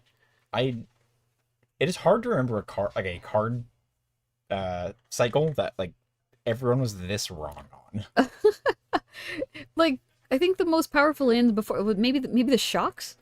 Right. Shocks were the last, like, most powerful land before these. Ignoring fetch. Well, yeah. Like, because that's kind of where they're like, they've become a significant staple. Yeah, like, for sure better than Triumphs. So we're taking a peek at the top. Couldn't see it. Guess he was fine with it. Can we see? Oh, okay, sure. Birthing Ritual. That's an easy sink. Easy. Got Samwise in hand. Do we sink a Sam? That's also an argument. It's just a 2/2 kind of there. I don't know. I think this is a fine counter. It's a creature. I like keeping it off the board. Patrick just has board presence. You know what's funny is Patrick doesn't know this, but Samwise being legendary means that, like, Jake could have played a land and just have the Boseiju. Yeah, just have Boseiju up. Right. Which I guess he could do after Samwise resolves. I'm assuming Patrick's hitting it on the stack. Oh yeah. As a spell, yeah. Well, because if he was thinking because he could Boseiju this EE if that's what he's trying to get around, right? So if he was hoping for that, then Patrick got him good with the sink. Like, because funny enough, Jake didn't start this game with a Goose or anything to, like, give him a little more mana than normal. Like, no early Rumble, nothing like that. This has been pretty fair. Patrick, we're coming in for 6. And is Claws of Gix Pinnacle Emissary? So we could Pinnacle and play Claws is 2, right? We could Warp Pinnacle and play Claws. Claws is 0, so yeah. It's countered, but we have to pay. We have to pay for the other part. Gives him 1/1s. Yeah, I mean, I think which is like kind of whatever. But because it's a Vexing Bauble, that's awkward. Yes, it counters. No mana is spent to cast. Yeah, I guess that's the only real thing here that Bauble's gonna hit. Like, I just like Bobble on the play versus Affinity feels way better than Bobble on the draw. Especially turn 2. Yeah. About the claws on the draw turn 2 is... Is this also a check? If it is a check. I was like, if this is a chalice check of a different kind. If Jake doesn't acknowledge it, this clause resolves. Yeah, Okay. okay. He didn't think about it. Well. That's tough. Patrick didn't necessarily need the clause to resolve. He just wanted the triggers.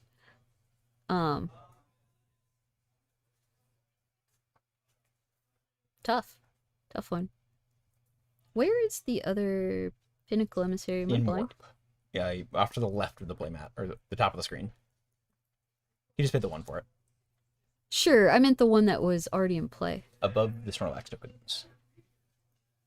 He warped one this last turn, and there's the one. Oh, he moved the other warp one like super far off camera. Yes. Okay. I thought the side, that the was one on the warp. side was the Where warp he one. was putting the warp Yeah, one. that's why I was like, wait a minute, shouldn't there be another one here? Rooting against the left tapper, reasonable. Yeah, that's fair. Feels so wrong. There's no reason There's exactly. There's a direction printed on the cards. Yeah, that's fair. The one excuse is if you started playing Magic in like 93, 94. Yeah. You're like, Then you had 30 I years of started it before being signals. printed on it after that. They never told us which direction to tap. So Samwise from Jake. Yep. As expected. Now, does he like he can play another land and put ritual into play, but that doesn't really do anything. Now, you know what? You're not sacking Sam. So you could play the Young Wolf, leave Besaju up. Another line. Mm-hmm. Now, it doesn't have another Surveil, notably. Jake's on 1 Surveil on this list. Yeah. 'Cause, Because like, Young that's Wolf- a Dryad Arbor. I was like, Young Wolf can block. Young Wolf, solid blocker. Doing the thing. You're not blocking any of the air stuff anyway, but you could block the Pinnacle Emissary. Real tough call. Jake's at 5 right now, I think. Is he? He took a hit Yeah, last turn. he did. Is he just dead? I think is he not at 11 though still? You can see his written life total. I think we're just behind on updating. There we go. Yeah, I was gonna say, can we check that? Because if he is at 5, he's just dead on board. I believe so. But yeah, I don't. Like So being the Snorlaxes all fly. yeah, I was gonna say they don't him not using the tokens that say flying. They definitely have flying. I think he is going for. Or are we trying to draw a card? Are we drawing a card first? Force of Vigor gets him out of this. Hmm. Yeah. He wouldn't die. Maybe. Maybe not. What are we thinking here? What are we thinking? We want to fetch first? Okay.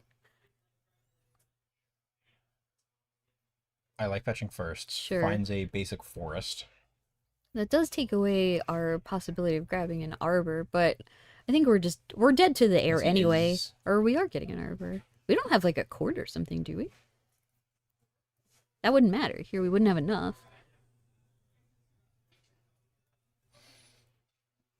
I don't know. Also, I mean, Jake knows what he's doing here. Yeah, I'm Um, curious. I'm curious what the plan is. Hope to get lucky. I'm fairly confident is the plan. Like we don't have mana to eat the food. Crack the Vexing Bauble. We're just really hoping, huh? We're just really hoping. Get a land. We don't have the force. Not a force. Force still leaves him dead. Notably. Yeah, funny. He wouldn't have been like he would have to get rid of Bobble to even cast a force if he acknowledged his own trigger. That is true, yes. That I guess with that, he was just dead no matter what. Because he would need Besaju and Force to stay alive. Yeah. Didn't have the mana to do all of that. And crack the bauble. Cast this other emissary for no reason. Sure. Get it in there. Yeah. Why not? Why not? Why not? Get another trick. Sure. Sure. Go to combat. I would assume go to combat.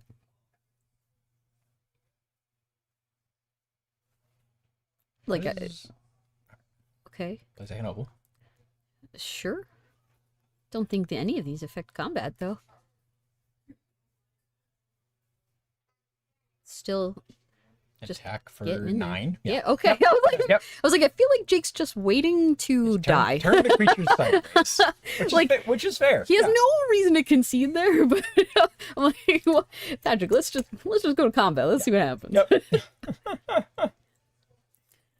Because he basically, like, even if he had force, he couldn't force an emissary and a flyer because then he just dies. He actually just has to hit 2 tokens. So like, Yeah. there's just not a ton of reason to cast the other one first. Patrick wanted to be really, really, really sure. Just played without. Touch the cards. Touch card. We gotta touch cardboard. That's fair. That is a Why reason. anyone is here. That is a reason. I mean, I have friends that have started playing Slay the Spire, having never played card games before, and like they're like messaging me or talking to me. It's like, oh, They're like jonesing for it. drawn so Get many 'em in there. cards. Like, oh yes, Get 'em in there. They're beginning to believe. You're like, have you heard of Pauper? Let me get you a $5 deck. What if you real could touch actual cards and keep them in your hand? Let me tell you about all the things you can do, and then have like when you watch the life drain out of somebody's face while playing. There's this That's card that lets really you draw 3 cards. That's so good. Yeah, yeah, it feels good. I know. Jake took a look at his sideboard. Don't believe he made any swaps there. It looks like we're just gonna run it back. like I said. I mean, I like Vexing Bauble way better when he's on the play. Just For sure. just true. Absolutely. It just gives him a better shot of actually having it matter. And I mean this with love, Jake, but you do have to acknowledge the trigger for it to be good. Yep. We'll see if that comes up. But yeah, I mean, I think it just kind of hurt Jake a little bit that he didn't have any fast start. Like I said, he had no mana door. No mana to work in the green deck is rough. Yeah, we had no rumble. We just kind of had nothing really but like fair-ish magic from the Sam player, which is not where they want to be at all. No. Especially not against Affinity. You don't have time for turn that. 2 Vexing Bauble is like, yeah, just like, it's not how you would draw that. Like, Patrick had a solid start. Every single game, I feel like he's drawn 7 with a Kappa in it, and the Kappa has been irrelevant. This is it looks like a one-lander. It is a 1-lander. Tough. Unless the second blue card in hand is a Sink into Super. He is on the draw. Yeah, I actually can't see. I believe it is. If it is, then this could be a really fast Kappa hand, but then you're like kind of priced into using the sink. You can also just turn 1 land pass, turn 2 weapons manufacturing, 6 artifacts, turn 3 Yeah. huge pressure, which could be too slow. Can we see Jake's hand? If Jake keeps Land, 7, I'm feeder, very... Yeah, I see feeder already. Ooh, Horde, Young Young Wolf. Wolf. Oh, no. Ugh. Land. I mean, this looks like a solid start. Yeah, he kept Both 7. keeping Yeah, 7. that's dangerous. So scary. Turn 1 carry and feeder. Pretty safe.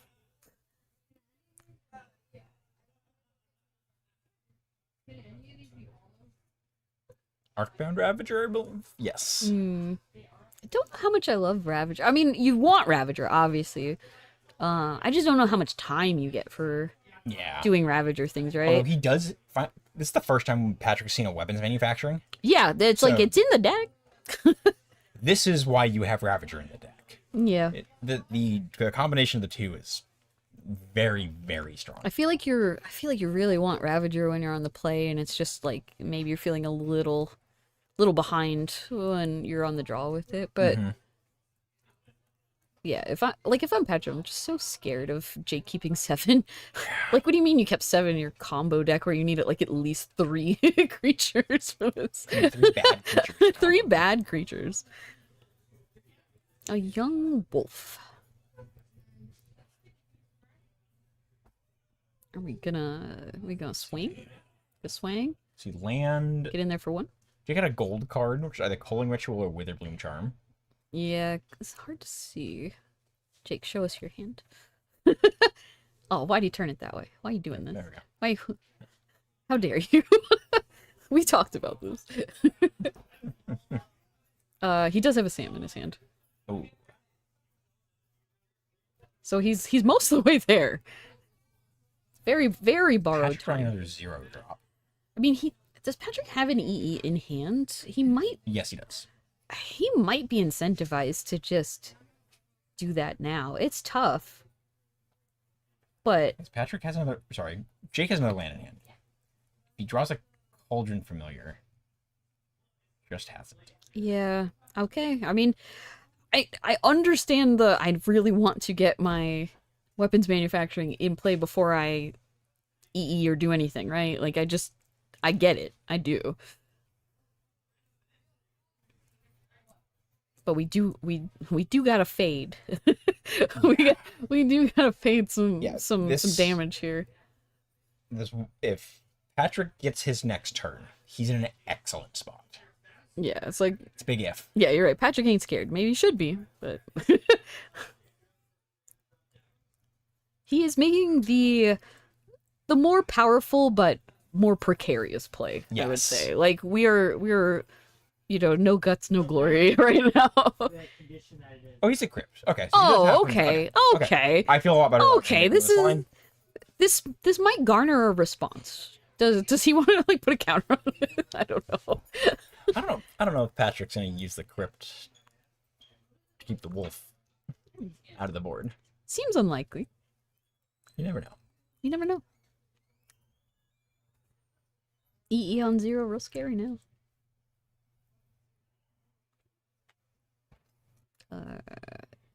Again. Second E on 0. Again. First one's good. Second one, less so. Munitions token that comes with it. It's pretty good. Now we want a Kappa. Where's our Kappa? It's in hand. Yeah, but we want it in play. Is what That's I'm true. saying. Yeah. If one of these, if that wasn't like a ball, if that was a Mox, Huge. we would have been so up. Huge. But we have no unfair mana. Oh yeah, we're just gonna sack this now. We got plenty of artifacts for days. Yeah, if Patrick had a Mox and you go Kappa, drop the rest of your zeros, get some counters on it. Oh, Next yeah. turn, Ravager. Like, Oh, that's, yeah. that's just game. Oh yeah, that's so much damage. Yeah, every munitions token is 3 damage. Yes, Absurd. I mean, having the Tormods did allow this line. It makes it a little bit safer.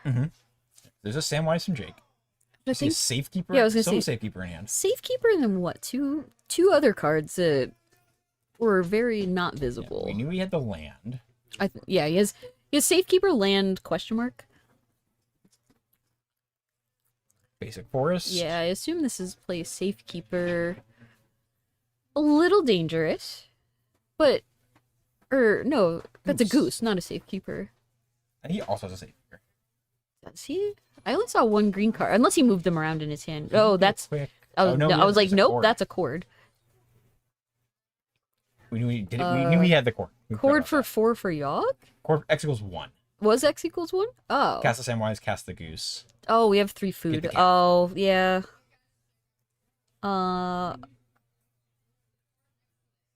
Then. Extra food Well, I think. is insulation. I was like, I think he only needed the 1 extra food. This is Correct. just another extra food here.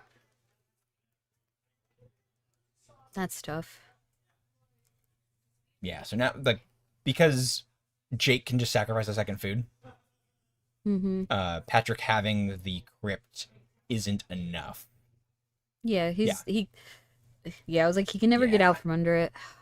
Tough. Rough.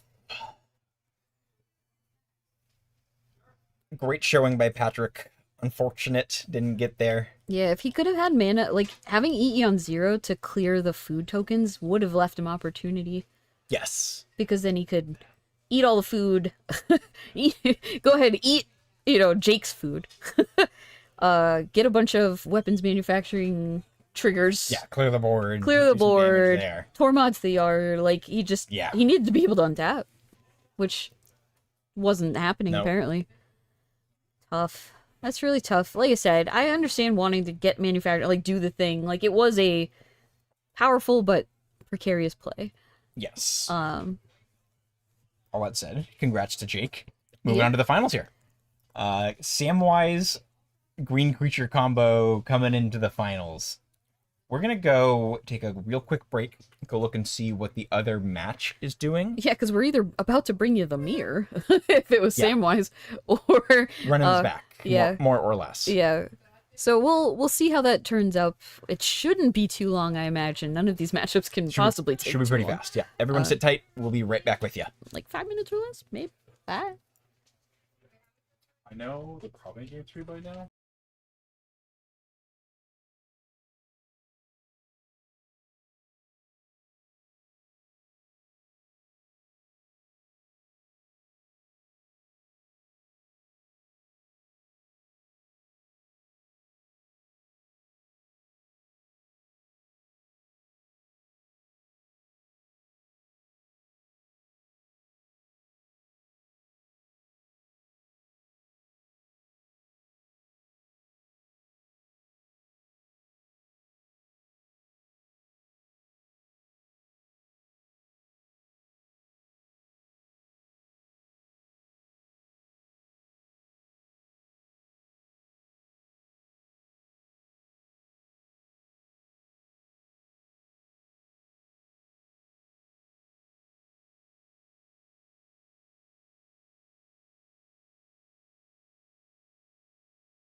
Welcome back, everybody. Oh boy.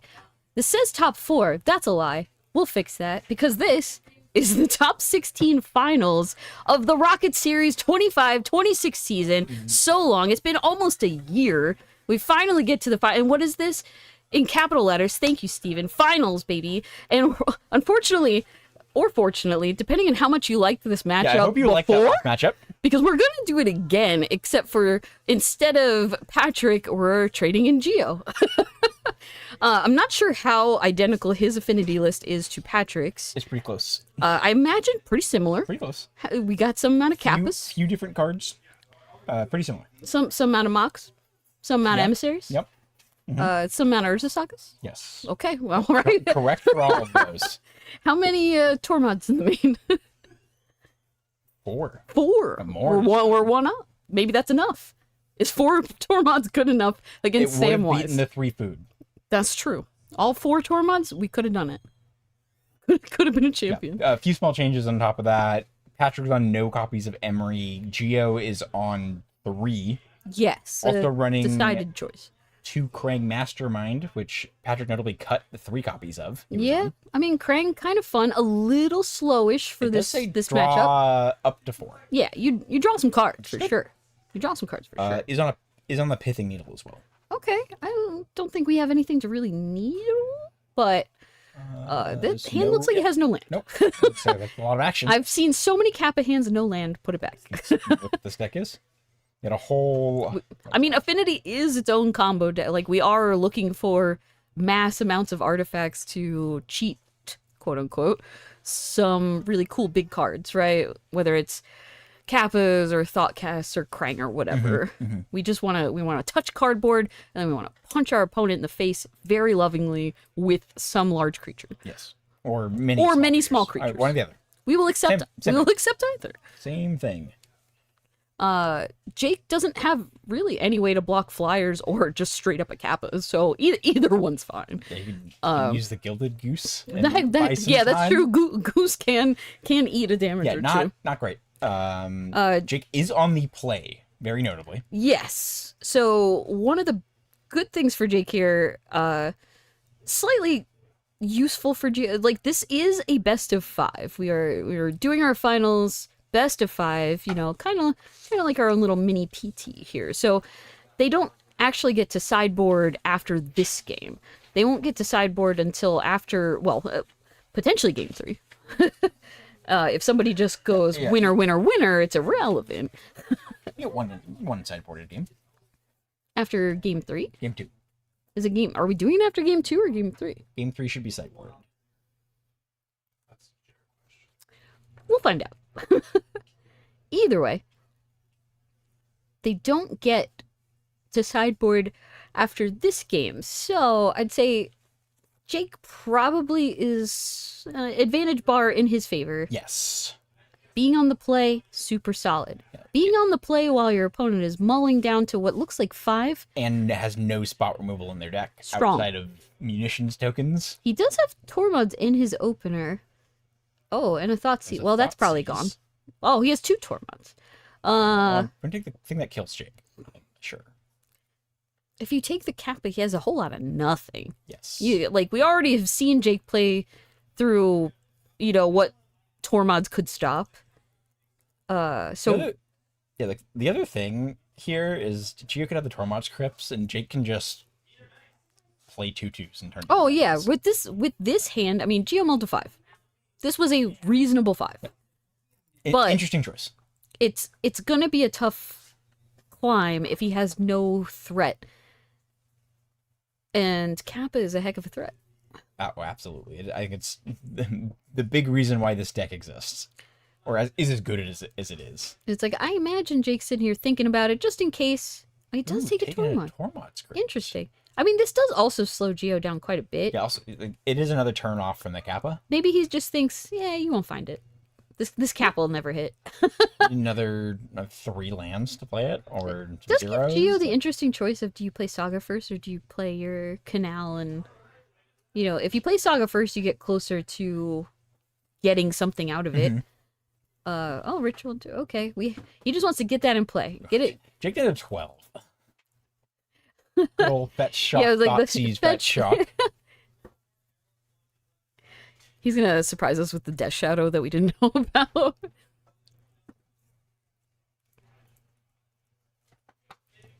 A Pinnacle Emissary. I mean, good card. It helps the cap. It does help bridge to Kappa.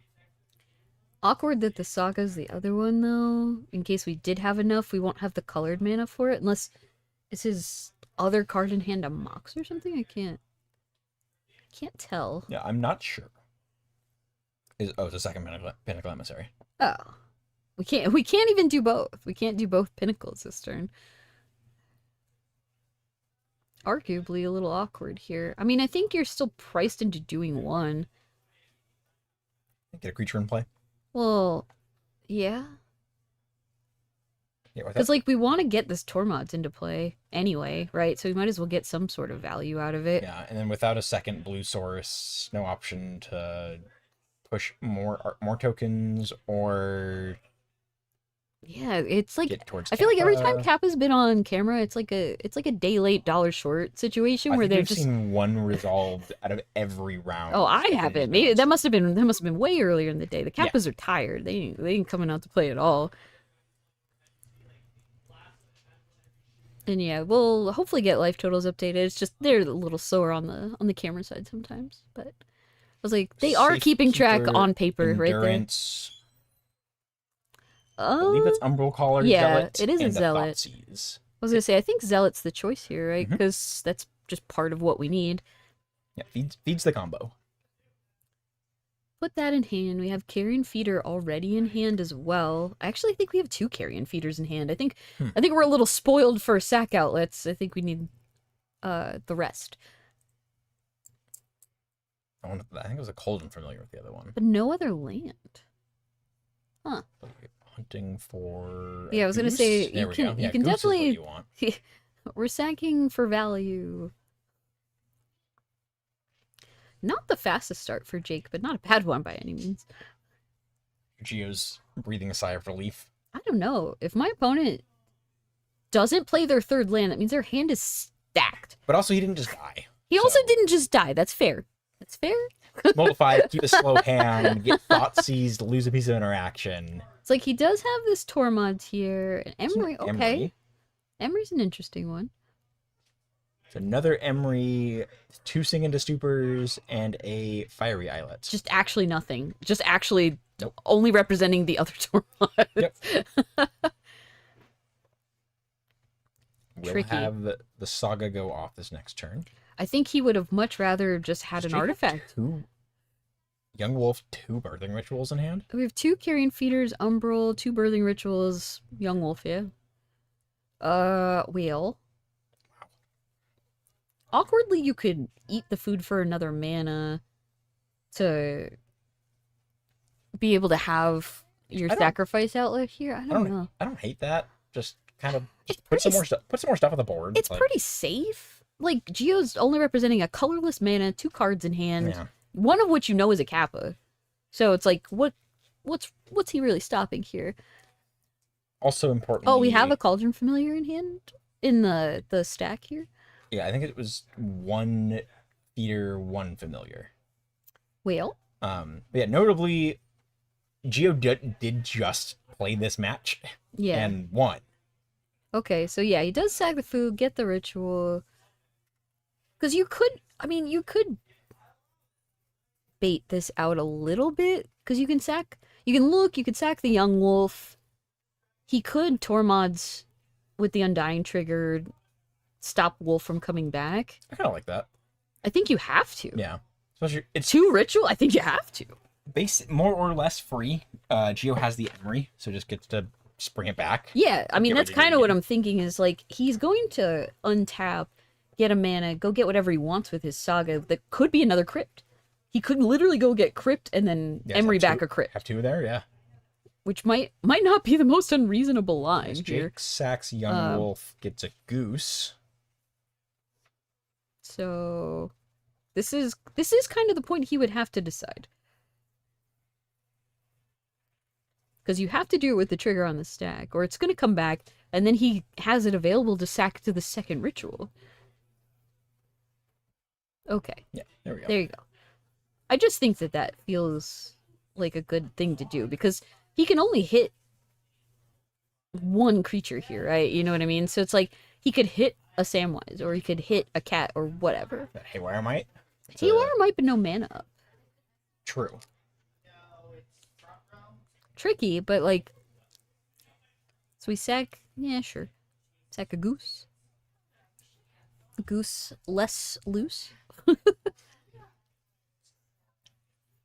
Mishra's Bauble. I was like, not our best hits, I but think he can Kappa.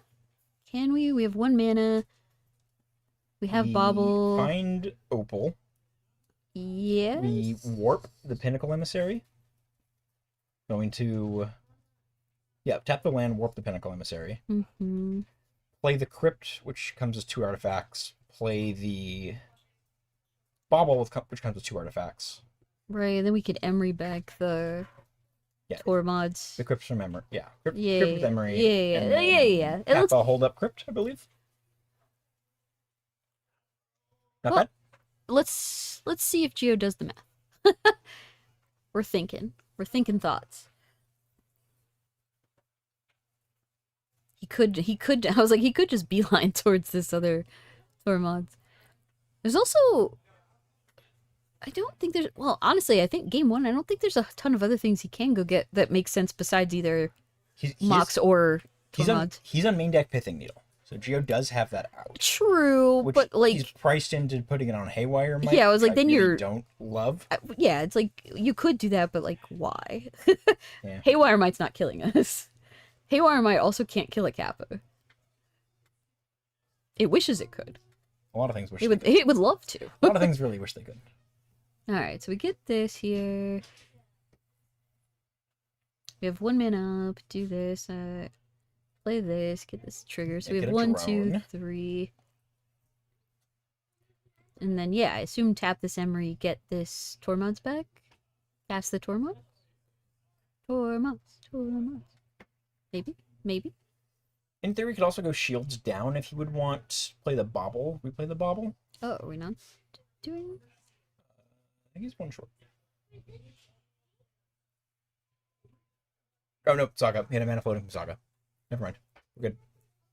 Yeah, he was just. This is fine. It Yeah. doesn't change. It's the same thing. Like my math was ignoring the Saga trigger, and you tap one of the drones. I was from gonna the say, crypts, like, I think the only thing that would matter is I think he could have attacked with one of these drones. Like, I think he tapped the one that was already there. I think that's the. it's he's- damage then or get damage later. He's losing a point of damage. Whether that Actually- matters or not, I don't know. He's not. Because, he not? The goose blocks the drone. This puts a counter on the Kappa. Oh, that's right. He So sacked it is- he sacked the untapped goose. Yeah, okay, yeah, we're fine. It would have changed Geo nothing. knows what he's doing. Although He has no. I was like, he has no cards in hand now though, so he has a cord also. he does, And but he with that doesn't have. food- He doesn't have the right stuff to cord with though. Correct. But does have 2 birthing ritual triggers. That is true. That could be enough. If We- 14 looks to find Samwise. I was like, we already have 1 food in play. Carrion Feeder doesn't let us surveil like Oh, Zealot this is though. Samwise.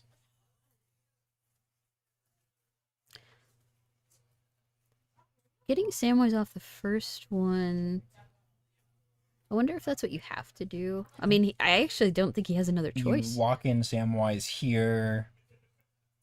Then if you find literally any 1-drop If you sack cat, or 2-drop or less, sack cat gets Sam.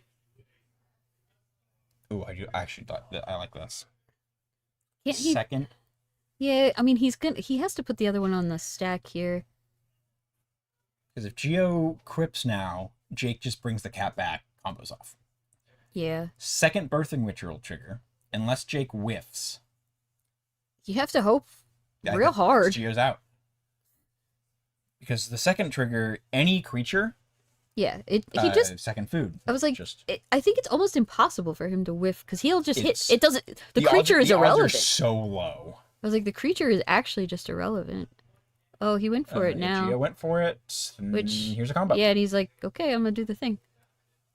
Yeah, respond to the crypt activation. Yeah. Cat comes in, makes a new food. Yeah, I mean, in that situation, he needed 2 crypts. He needed Yes. to stop him from getting the second ritual. That's tough. As is expected, though, like Jake is going to have the advantage is- pre-board for sure. Also, just on a tear today. They He, can't- he has not lost a match today. Oh yeah, I was like, they can look at deck lists here. They can't sideboard, but they can remind themselves like Double check, what's take in the that deck. look. Important things like Geo want. Are they using the same color sleeves? That's kind of funny.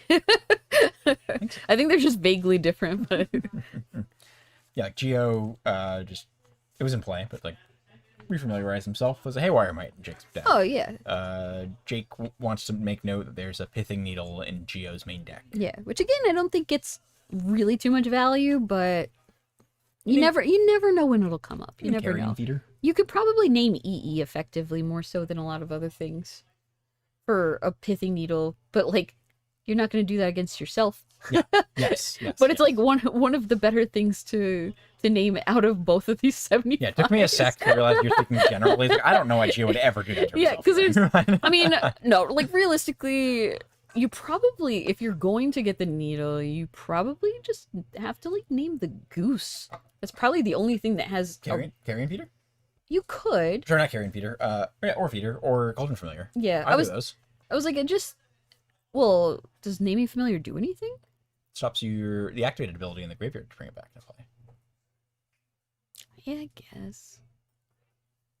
I don't know. It just feels like bad no matter Yeah, what I'm you're trying to name. I'm thrilled to be at that point, but like, it has text. We're also not sideboarding here. Yeah. This is just let's. Geo has a Pithing Needle in his deck, whether Yeah. he likes it or not right now. I feel like, I mean, if he has it in his opener, it's just feeding the affinity plan and not really caring otherwise, unless you want to like shot call name a fetch on your 4-color opponent and see if you get him. Geo showing he's braver than most of the people. I don't know which one you. Maybe a Windswept Heath might be my call if it was that. I don't know. It's open deck list. Yeah, Windswept Heath or Verdant Catacombs. Take your pick. 4 of each. I say Heath. I don't know. That's just how I feel. I feel like that's the one No, Jake would have.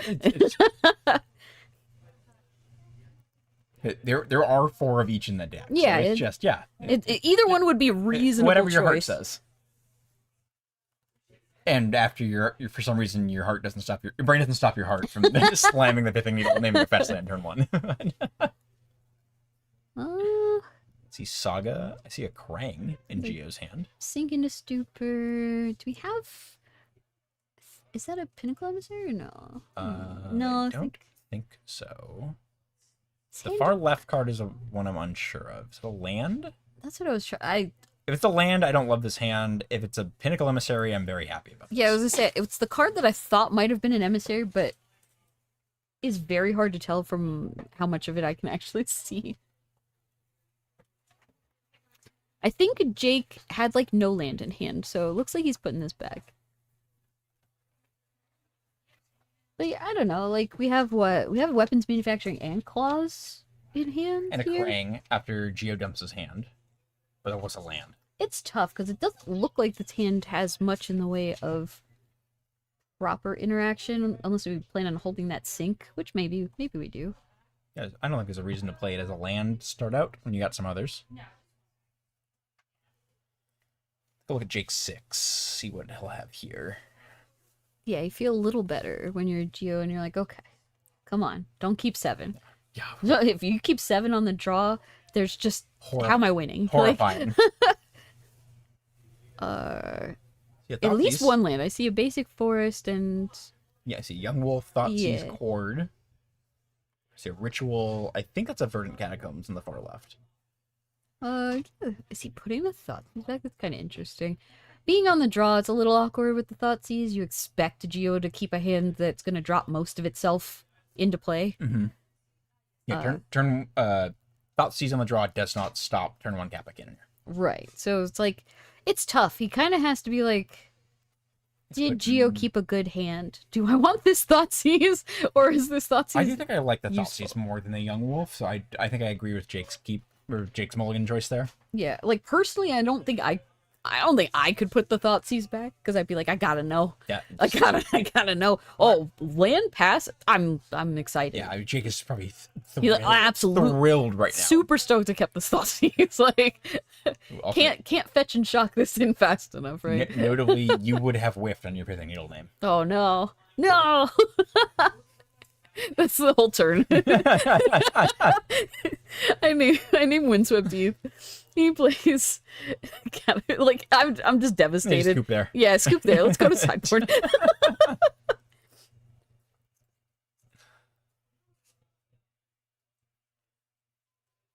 You can get a shrine of all things. Okay, well now we all get the information here. So we have Saga. Is that a fiery island? It is a fiery island. Okay, Uh, so from Doctor Who. oh, that I was like, I do not recognize this art. So I yeah, guess it's from toss the Frame. weapons manufacturing, which leaves us with a kind of an awkward spot. Like we're just kind of land Yeah, claws, not much coming up here. a very uncastable Krang, and a sink and a stupor that's probably just gonna chill, and that's it. That's what we're doing. Saga on one. Let's go. Maybe we start making some guys. Not great. Jake with a ritual goose. This is a windswept heath in I hand. think you just stick this ritual while you know you can. Yeah. Like with a face up sink, you're just kind of like, I need to make this happen. Yeah, he just and yeah. and a face down sink. I mean, he could sink it now, but there's no real Yeah. reason to. Sucks to miss out on making a token, but you might have to. I think Geo just passes back. Yeah, it's kind of hard. Like you want to play like claws and bobble and stuff, but they cost 0. There's no real reason to do it now. Yeah, they're not getting them anywhere. Yeah. A goose. A geese. With Jake still sitting on 4 more cards. 1 being just a land. Okay. Can Cord. Does Cord do anything here? Short on green mana. Oh yeah, it's a godless. Yeah. He's like, hold on. I have a trigger. I would like to look. What are we doing, Gio? Sink. Yeah, I was like, I wonder if you do have You can It's like- sink the goose right now. you You could- just bottom 7. could sink the goose. That feels bad though. Seems better to sink the ritual for doing that. Or just let Jake do his thing. Bounce Yeah, whatever you creature. could just let him sack this and then sink something and like sink whatever he gets, Mhm. which is fine, I think. So Samwise is an Umbral Caller Zealot. Hmm. There's an Abhorrent Oculus, which he cannot find right now. Probably. I was like, you probably Yeah, I think get it's the Sam. Samwise. Sam lets us just play other creatures and start putting food on the table. But if you just get Zealot, like, not as much upside there. Nah. So do we make a token or do we sink? Looks like we're making a token. No, I'm saying I like the token. Yeah. I think that's Just- fine. yeah. We're not dead. Gio will have to make a decision here though. Oh yeah, count it. You gotta count that fiery island. That's a cost. It's 1 life. Ain't It's free. that one less Ain't free. damage Jake has to go infinite for. Is that a pinnacle It emissary? is a Pinnacle Emissary. Interesting. Nice find. We can do some damage with this. Find an Opal, Geo will be able to dump his hand, play a Krang, Yeah. even without Opal. Except the sink. It's like we could play our hand. On the downside, we could die. Yes. This is where it gets tricky. And I think this is the same problem that Patrick was running into, is that you want to do the affinity thing. You want to stick all these permanents into play. Show you that I could kill you next turn, probably. But then you don't get that turn. Yeah, you just die. You just die. Like, Jake has like 3 more cards in hand or whatever, plus a active ritual and Samwise, and a food. I think you have to respect it. Jake fetching in response to the Saga search trigger. Oh, boy. We love to see Oh, boy. the I'm not getting Pithing Needle. He said absolutely not. Not today. You heard us talking. Fetches a Dryad Arbor, which brings so him a good. food with the So Samwise good. trigger. So good. Geo gonna search for Saga. Yeah, it's like I feel like Gio would want a Mox here, but maybe he's forced into a Tormod's, but like Tormod's doesn't look good against all of this. Finding a needle. Okay. What do we needling? Twin Sweat Piece. Got him. Yeah, there's one in hand. Devastating. We need to know what he names. Give the man a sticky note. Something. Pinnacle Emissary. Okay, I feel like we're leaving the sink behind then, if that's what we're doing. We're yeah, Ooh. we're playing it as a land. We're Play the Woo! unknown one. We're gonna claws. Gonna make a guy. A little drone. A bobble, make another drone. We're popping off, friends. 3, 4, 5, We have 1 mana 7 floating from Saga artifacts. still. It's a Krang. Yeah, we'd have to use. We do need double blue too, actually. Yes. Krang, so. And Krang is an artifact. He doesn't look like he should be, but he is. Artifact and is a 2, 3, 4, 5. And we could draw more gas here. We The could nine- we the could keep 9/4? going. Ooh, there's Noble. We do have 1 colorless mana left. Oh, okay. Mox, another trigger. We have an EE that we could play for 1. It's not great. Doing it for 0 doesn't seem great either. Man, this construct can swing hard. It's real big. This construct hasn't even achieved its final form yet. Like we're not even done. Jake's at 15. It's He wild, doesn't but, die to it, It's but kind like of wild that like Geo could have gotten Shadow Spear and almost have killed Jake here. He's short, but yeah, I was like, like, I was like, it's close. What's our quick artifact count? 1, 2. So we have 4. 8, 11. Yeah, this is almost lethal. Yeah. He does have to make a consideration here. Do you block with this Giant Arbor? Maybe. It's tough. I think if Jake wants to win, he probably doesn't block, but it's close. I think Jake needs to keep the creature to sack around that isn't Samwise. Geo would have been 1 point off lethal if he found a skateboard. Yeah. Well, I mean, a Shadow Spear might have been close. A Shadow Spear would have been trample. Oh, true. Yeah. The skateboard doesn't get trample. Yeah, Shadow Spear would have brought him to 1 short of lethal. It would have been +1/+1 plus that. Play I the EE out of hand. Yeah. Then you're incentivized to play the EE. Yeah. Okay, yeah. Wild turn. Yep. Sure. I mean, I think that's a hard. That was just a hard choice. Because if you don't block there, you are probably safe still. Yeah, I don't know. It's close. It's close. Oh, Pinnacle Emissary no longer there. He was just warped. Oh, Kappa. Of course we draw the Kappa. Right on time. Right on time, Kappa. Thanks. Can we get a Kappa in play that actually does 2 something? mana from Jake.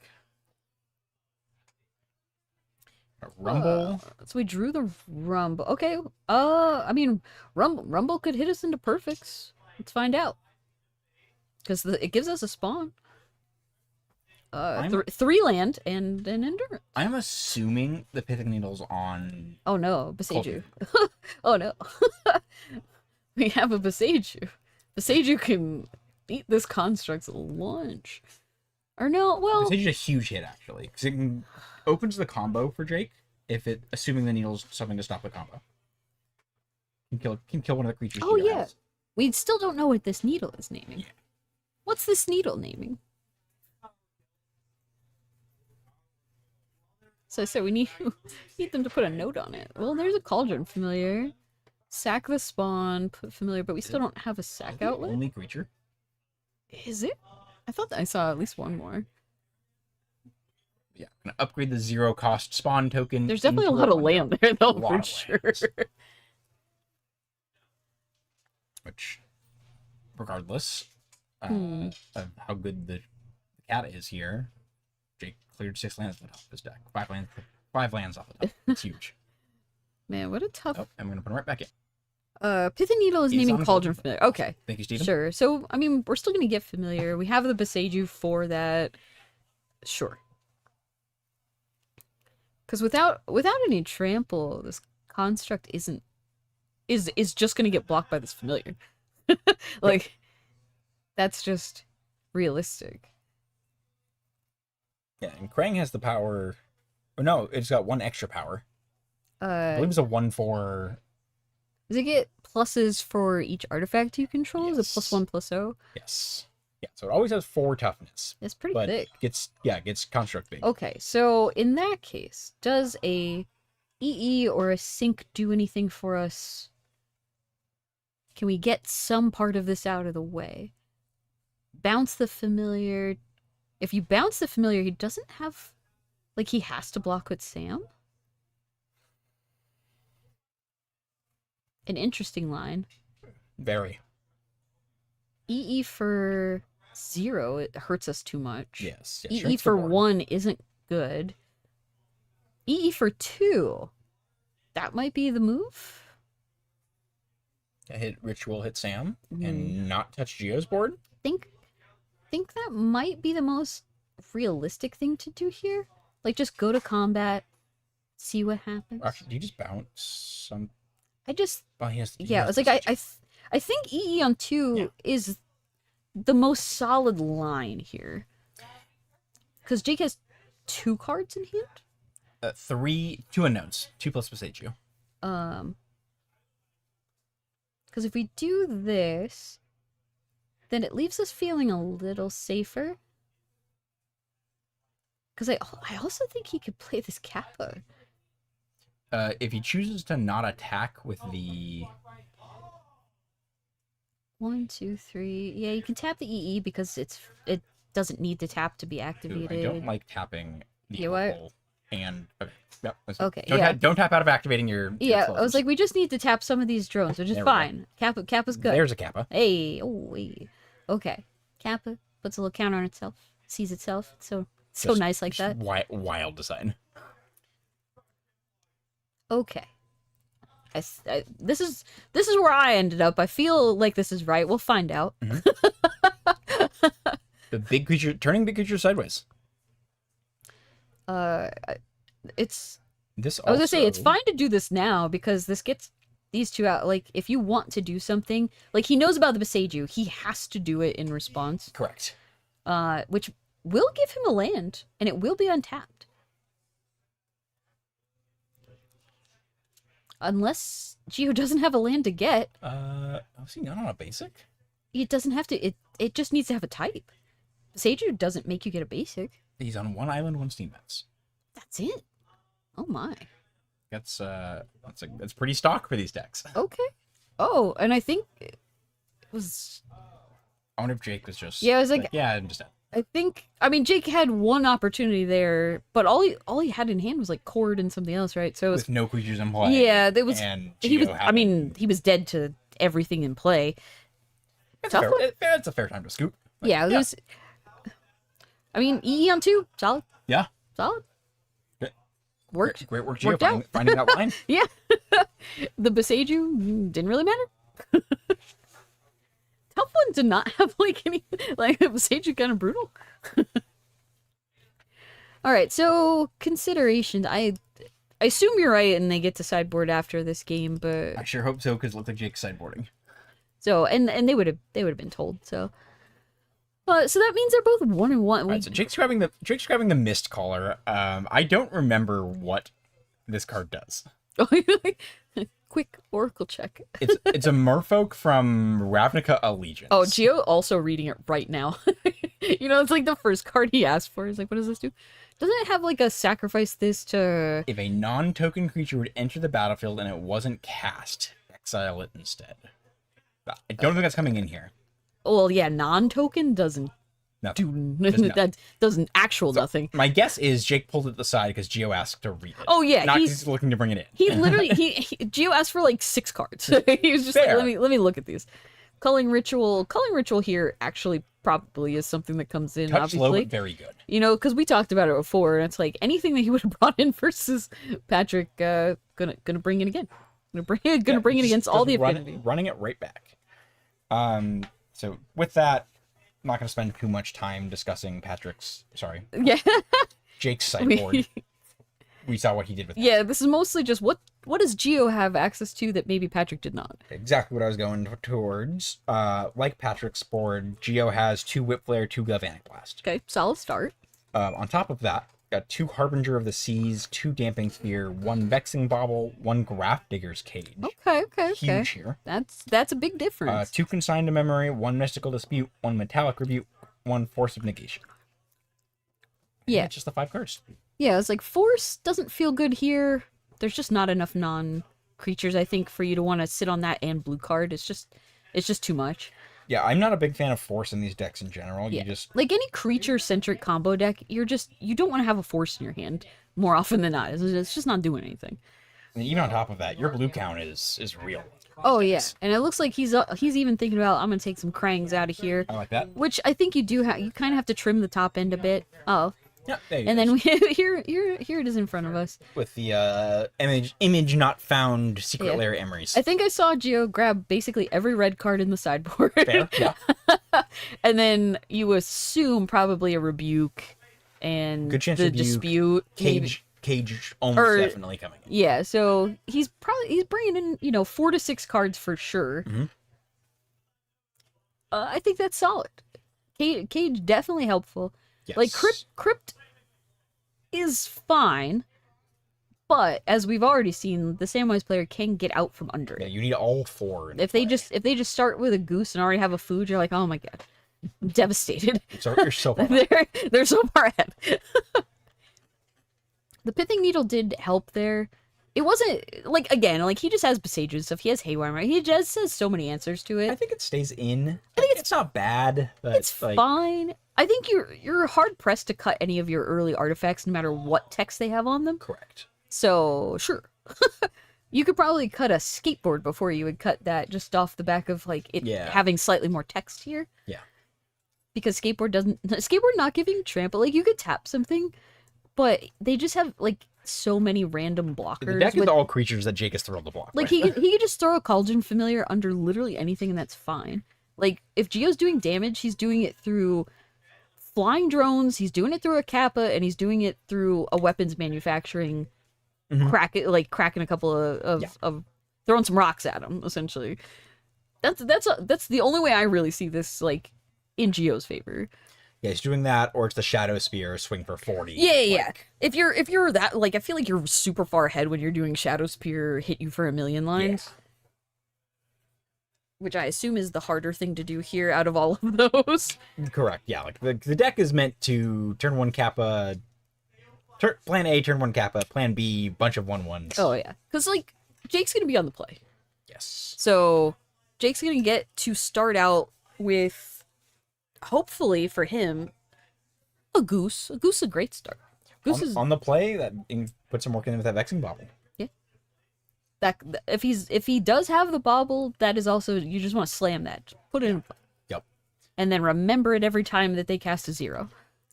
Yes. Yeah. Talking with Jake in between last match, this match. No, did you? Bauble is in the deck for like, Jeskai Blink, is in the deck for Neoform, is in the deck for if someone plays Living End. Like, Sure. you're not countering cards with a 0 printed on the top of them with it. It's like, that's not why it's in the deck. It's like one of the things where you just like, I don't know, you just don't. It's alright. Yeah. I was like, we all miss things. It's Yeah. been a long day. No matter what happens. Long day, you know. you're bringing in a sideboard card for like, oh, like I guess it has text here. Sure. We've all done it. He won anyway. We've all He done won anyway. We've all done It's fine. He didn't need it. Didn't need it. Called throwing your opponent a bone. Giving him a fair shot. it. Yeah, good TV. He was doing it for us, the, Yeah. the people at home. We're the ones who really need it. Well, let's take a peek. Think I see at least 2 land. This I see looks reasonably 2 lands, keepable. Skyclave, Samwise, Haywire Might, Birthing Ritual, Young Wolf. Seems very keepable. Do you like how fast I could snap off? He's got a Young Wolf in hand just from It's- the yeah. corner of the image. I was like, I think we. Ooh, This isn't hand. the most insane hand, but it's very good. Very solid. I like Geo's hand too, from what I can see. Which is no, those are- Tormod's 2 Oh, Sphinx. those are 2 sinks. Now, lower on the hand. Yeah. That's a Metallic metallic Rebuke? rebuke. And a Kappa. Okay. I'm okay with this. We don't have a ton of like artifact start though here. I think seeing Jake's turn 1 hand be Young Wolf go much higher on this now. Sure. Awkward to know. Like we don't have like an emissary to really kind of like pop off. Land, we Crypt, can't- Bobble. Yeah, I was like hold up rebuke. Yeah, Yeah. like, it's fine. Serviceable. Yeah. You can keep worse 7s with this deck. I mean, if you are able to rebuke ritual, that's like I think your best rebuke. Mm-hmm. Because you just have so little ways to answer it playing blue-red. And then having a Tormods, you feel a little safer staring down a Young Wolf. And then, yeah, that's... Geo's like, here's 2 artifacts. Go ahead. Just for no reason, Do not worry about anything I have going on. you can ignore these. So if you're Jake, you have to make a decision. I mean, the easy Sure. one is attacking. Drew a Godless Shrine. The easy thing is to just swing. And then after that, a little trickier. Yeah, Haywire Might or Samwise.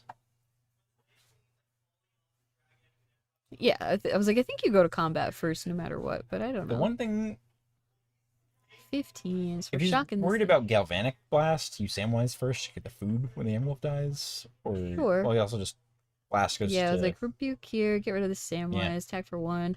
Sure. Just fine. It's fine. I think you would rather the first Sam get countered a than blast. your birthing ritual, personally. I agree with that. Ritual just represents so many other cards. Jake also has ways to rebuy that Samwise in the graveyard. So we have what? 2 Sinks Kappa Whipflare? Or no, that's a Galvanic. It's a Gal Blast.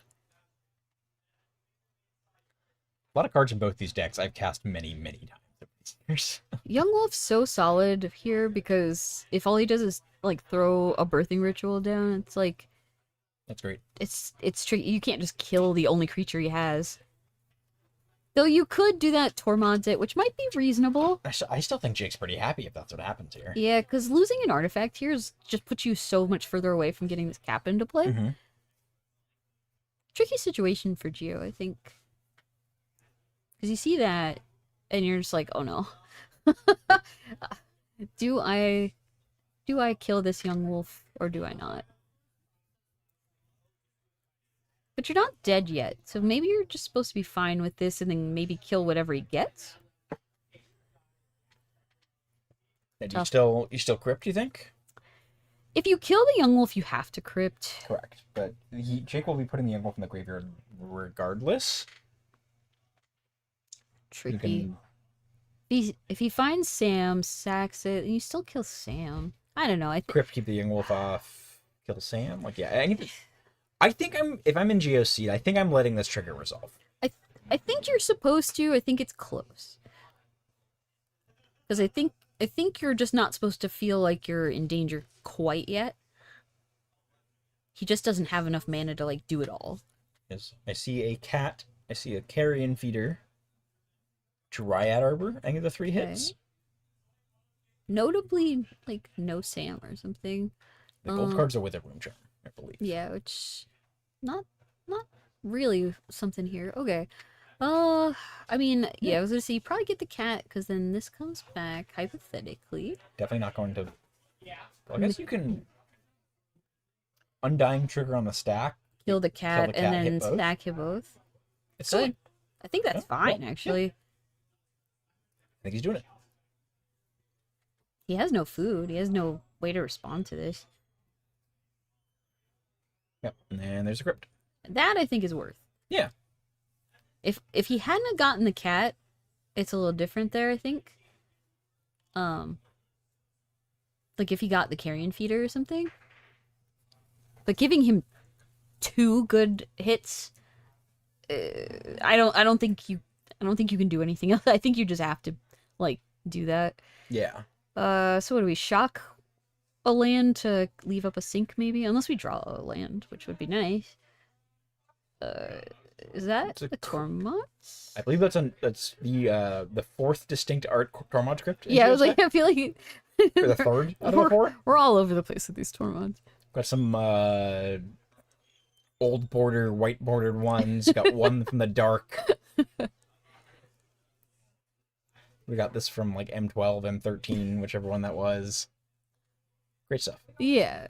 So yeah, we shock in here because we didn't draw just a natty land. We would have loved to have just held both sinks, I think, but we do what we gotta do.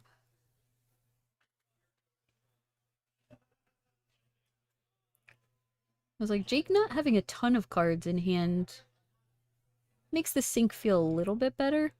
Because, like, sink is not a counterspell. It is only a tempo play, more often than not. You feel a lot better about it if you're killing your opponent, which we are not doing. Put their removal spell through your they pay ward cost in your Kappa, and you bounce the removal spell back to your hand. Like, yeah, that's living.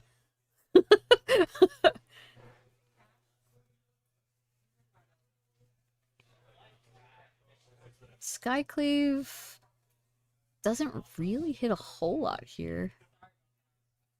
Skyclave would hit like a weapons manufacturing or something very happily, but or an Emery or anything along those lines. we have a cat. Okay. Realistically, I think you bounce this birthing ritual before we move to the ritual time. I don't think there's much else to do. I agree. Jake has a Haywire Might in hand. Play that if he wants to. Yeah, I don't know if... I mean, he can and leave 1 mana open. He does have 2 green, so it seems fine, actually. Why not? Yeah, put permanents in play. Play cards. Because he also can just threaten to sacrifice it to the ritual. Yep. Plays around Jake having another... Or Geo having another Galv Blast. Mm-hmm. But it seems like he wants to just move to this trigger. Oh, he's letting him do it. Okay. Huh. See some Goose. That was Badgermall Cub. Yeah, I was like, I would be afraid of letting him do this if I have a sink. But Cub turns on Cord also. does it? 1, 2, 3. Tap the creature for green. Tap the land as a creature for double green. Convoke Badgermall. Oh you yeah, have that's your 1 true. land. You still have 2 up. Choosing Yeah. a Goose. Okay. Sure. Which also turns on Cord. I mean, Jake really wants to get a food out here. He wants this food real bad. I'm sure he feels a lot safer having some way to get the cat back out. Mm-hmm. Like, we're down a cat. Yeah, only got 3 left. So, protecting the other one a little bit more seems fine.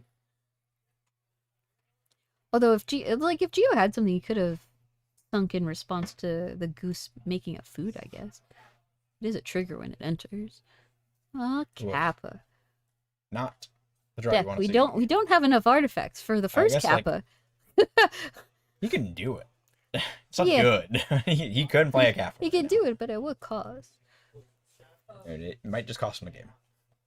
Can we do it? Do we even have enough? He's got a Tormod's Crypt and another Singing to Super in hand. So You mean if you play it as a land? yes, Oh. yeah. You take another 3 and then fully tap out of all interaction to put a Kappa Kid here My in play. God.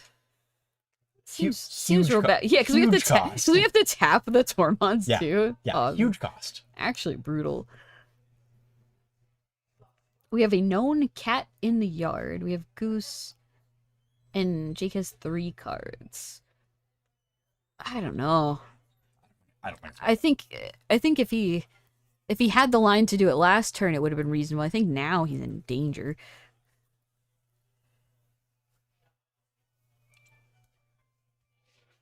Yeah, I don't think it's I worth it. I do not envy his choice here.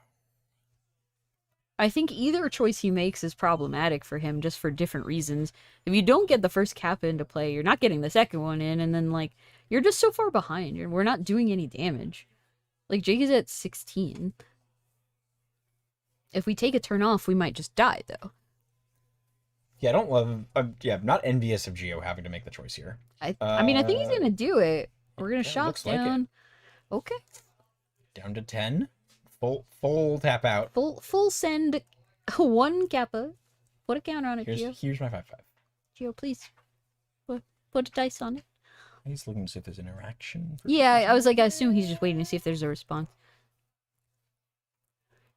Which could have been with the Tormod's tapped. Like, I mean, there's a Skyclave to answer the Tormods and a Haywire Might, so... Jake can also just bring the cat back, cord for 1, find a carrion feeder. Go Yes. from there. Oh, okay. Yeah, we're basically showing we have nothing. Geo has 1 card. He can't even represent that he even thought about bringing in force, right? Can't Like, even bluff. this is Jake's line to find. And a Besager? Cool. We got it Why all. not? Yeah, just have everything.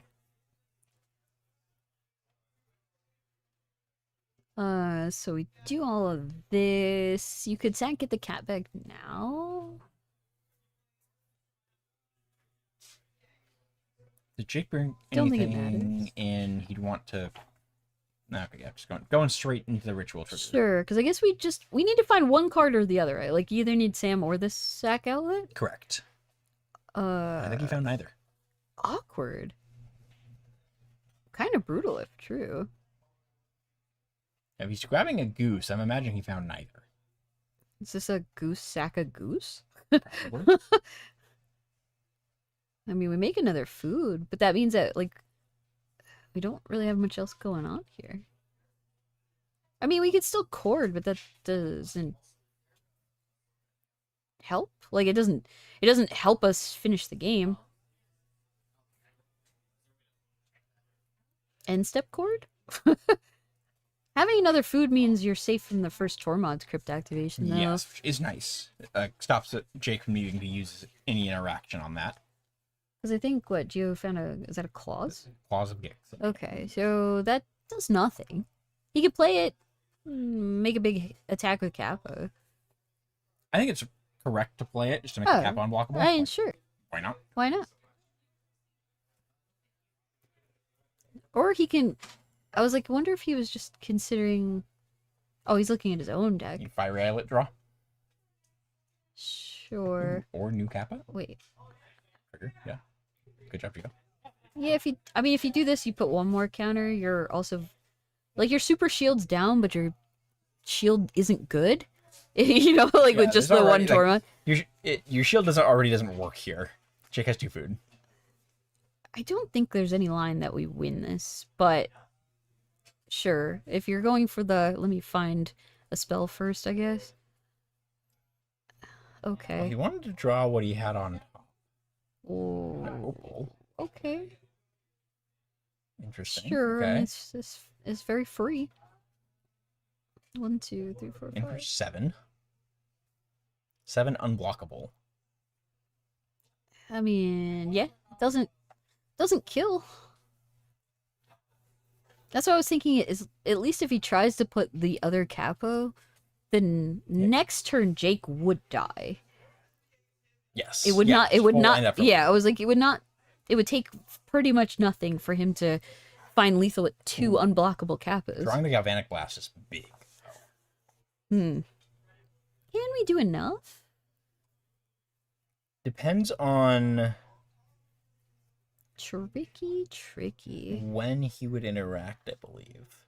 Haywire might. Might be enough with the crypt, depending on if Jake uses the Haywire. If Jake leaves the crypt in play, Because like he could be enough. has cord. We know this. Haywire might. You might want to use the Haywire might to help you cord before you sack it. Mhm. And I mean, I assume he would blow up the Tormods, but then Yeah, Jake's He just would- going straight into end step here. Sure. I like this plan. There's a Samwise. Sam. So we sack. I imagine we're sacking the goose. I think you need to. Yeah, you sack Well, the 'cause goose, I was like- Samwise in play. Yeah, I was like, we have to leave the haywire might. I think. I like it. He already put it in the yard. We're not showing. For sure, Don't- for sure, this is gone. He's like, hold on, let me. Oh. Is he like halfway? Like, what if he has something? Do I get this Lavinia? It's like Geo has the Galvas. He does have something.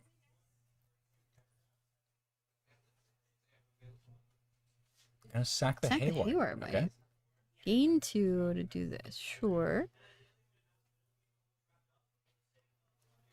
Go to 10. Okay. So go to 11. Yeah. He'll gain 2 just from haywire might dying. You don't have to sacrifice might for its trigger, and then just wait. I mean, he can cord whenever. Is that a weapons manufacturing or a whip flare? It's a red 2-drop. Oh, one of these better than the other here. It's a weapons manufacturing. Ah, less good. Yes. Geo also notably without an artifact to put into play, other than the Kappa.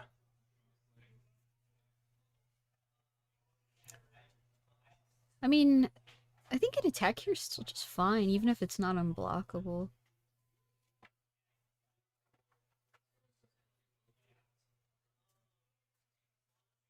Doesn't feel great to not have your Kappa be unblockable. Yeah, You would like to threaten S- lethal. Something's gone wrong. It can be blocked. It's wrong. But I mean, to be fair, Jake has 2 food, 4 land. He could just represent eating these and gaining 6. Also true. Yeah. No, the hidden mode on food is he can just gain him a 3 bunch of life. life here.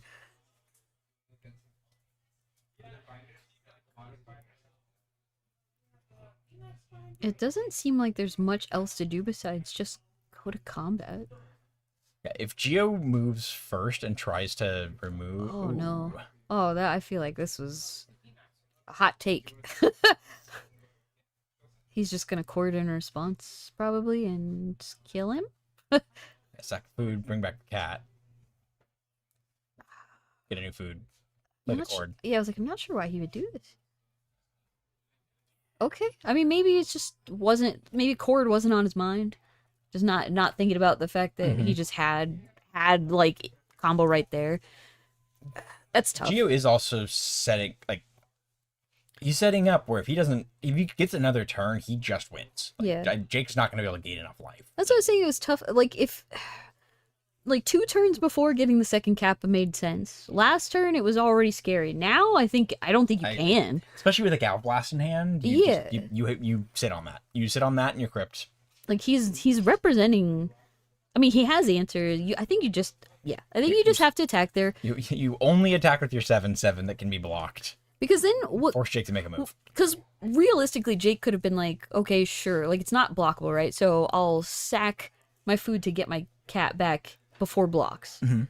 Then you're like, cool, I'll Tormods, and it's like, in response, let's do this Second, again. And you're like, food, Gal Blast the Sam. yeah. Then you're Yeah. like, cool, I'll get rid of Sam, and Yeah, then that's huge. and then resolve his Tormods, and then sure block if you want. Yeah, yeah, that's huge right there.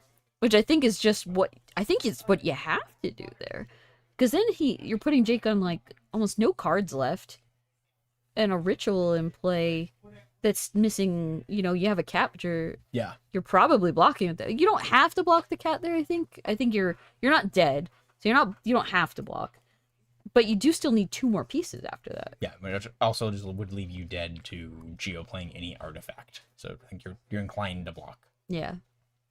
Tough call. I mean, being in the game's a lot harder. We get to see way more information on the grand scheme of the entire Oh, if I knew battle my here. opponent's hand always, I'd like great. Winning every event. Perfect information. Great. It's so easy. Doing well every time. Jake has really smooth shuffling. Ah, sure. He's pretty good at it. Which is funny because everybody keeps arguing that he plays more online than in paper. I mean, he definitely does. Classically trained shuffler. Maybe, It's just the auto shuffler. maybe he doing- shuffles a lot. Like doing his job. Yeah, I remember talking with Jake when he started showing up at the store. He didn't play Magic for years, had a knee surgery, and just started playing when he was stuck on the couch. Yeah. And now he's one of the best Yawgmoth players in the world. Okay, so we're now going into game 4 for anybody who just randomly turned on this stream. Hi. What a great time. So this is basically this is Jake's. If he wins it, he wins it all. He has to take it down, which this means that Gio has to win 2 more games, not even just this one. If Gio wants a shot, he's got to win this and then the next one. Just a lot. That's a lot because Gio gets to be on the play this game, but not the last one. If that's what it comes down to. On the play and keeping 7. Okay, I mean I see what looks to be an emissary, pithing needle. I think it's a sink into stupor as a land, probably. Yes. Is that a graph? Is that a graph digger? Is a graph digger's cage. He's got. I think that's the weapons manufacturing next. We got a lot of hate here. Yeah, not a traditional explosive affinity hand, but lots of hate. Oh yeah, if you can lock it in with a Haywire Might, 3 lands. Didn't get the other 2 spells. Haywire Might's a good keep though too. Yeah, Canal. We're just doing this, saying go. Seems right. We have our basic island. Oh no, the Sage is gonna get us again. Downloaded Moto Shuffler to his hands. Yeah, clearly. Viscera Seed. Was that in the sideboard? Was that not like? This is the first time I've seen this card in play. Not ever, but like right now, like today. Yeah, he's on 1.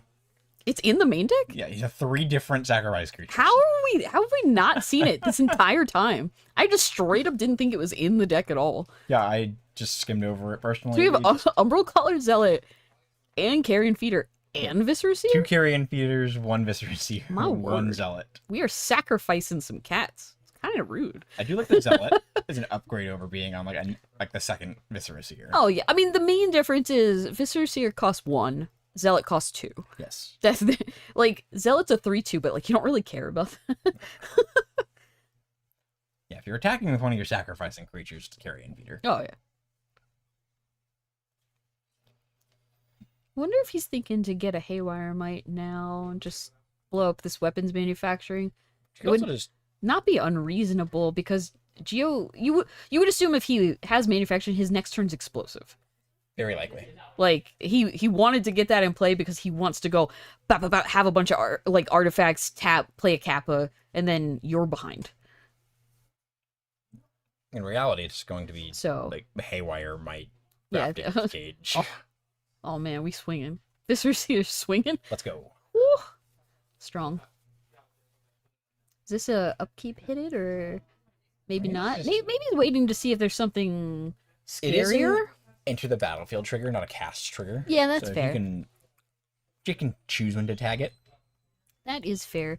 If his plan is like warp emissary and then start doing stuff, it kind of informs Jake that he plans on getting some stuff going. There's some shenanigans happening. If not, it's a little different. Could Pithing Needle name Haywire Might? Yeah. I don't think it's like amazing here. It's kind of funny though. Could also name Viscera here. There's actually like quite a few activated things in front of us. Do that. Just get the preemptive Beseiju name also. Yeah. Lots of choices. Yeah, I think we're less scared of Beseiju than like what's already here. Agreed. Yeah, Gio's got lots of options. Immune to surgical with 3 different names. That's true. We can never take him off of a sacrifice. If I'm playing Samwise and my opponent surgicals me 3 times, Yeah, they leave me alone. They wanted it more. Okay, so we start with a pinnacle. In response, okay, yeah, I was like, I feel like this just at any point he's just waiting, like do something. Okay, it's like this is still good, but not as good as it was gonna be. And I don't know if Jake's gonna feel a little sad when he sees this Graph Diggers come down. I'm sure he will be. Because he'll be like, oh no. Now, to be fair, Gio could have Pithing Needled the Haywire Might first and then played the Graph Diggers if it was still hanging out. You know? Gio just has a lot of things that would force Jake's hand with the Haywire Might. Because we don't have anything else to do, right? Like, we have no cap or anything. What's the other red card in? A second weapons manufacturer, which is another reason Gio's probably pretty thrilled. He'll lose that first one. Yeah, I wonder. I'm curious what we're naming here. He could name Visser Seer, but I'm not 100% sure he will. And then we're paying 1. There's a cage. Surprise! It's a cage match.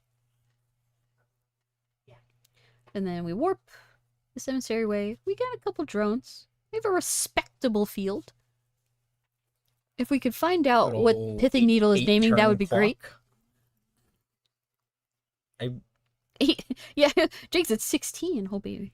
The difference between 2 1-1s and 1-1-1, huge. Huge here. Practically unblockable. I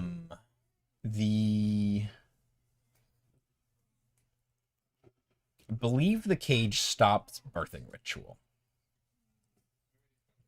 I'm unfamiliar enough with the wording on birthing ritual to know for sure. I believe it shuts that down. Because I think it says, well, You doesn't it stop the creatures from entering from anywhere? deck or graveyard? Yeah, I was like, from anywhere basically that isn't like from hand. Because doesn't it stop cord too? It does stop cord. Yes, stops cord, stops Young Wolf Undying. So it hits a chunk of what Jake would like to do. Yeah, cage is brutal for any of these green cord creature It's funny decks. that it is a very important card that he had in his sideboard that not everybody does. We're leaving out basic forest.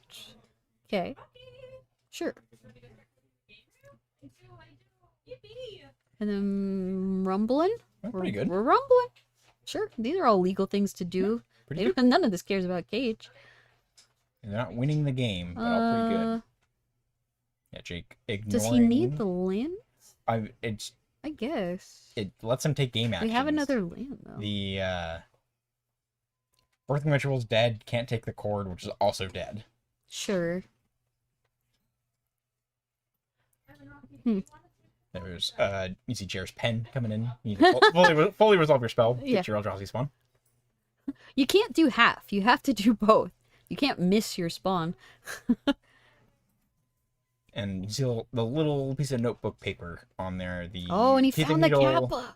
is naming Cauldron Familiar. He found the Kappa. Huge draw for Geo. Can we do both? Can we weapons manufacture and play Kappa? I don't think so. I think we're No. short.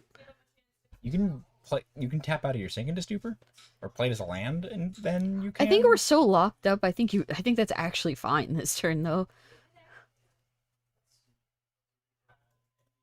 There's a weapons manufacturing. Like this would require a lot. Well, he's like, let me do this in the right order. We're gonna. Pithing is on Cauldron Familiar. Okay, sure. So he's just preemptively stopping all of this. So yeah, I was like between Cage and that naming familiar. That's a lot. Yeah, Kappa grows itself, makes a munitions, which grows the Kappa again. You get a 6/6. Yeah. This line's Geo for basically anything he draws that isn't a land. Jake It's real sacrificed good. using the Viscera here, sacrificing the The land? spawn. Oh, And probably the land sure. now. He's digging. Yeah, I was gonna say get the land's kind of free. We have plenty of mana. I believe the land comes back with Grafdigger's Cage. 'Cause it goes into the graveyard and It's not a land. creature. Yeah. It dies a creature, comes back a humble forest. Keeps you out.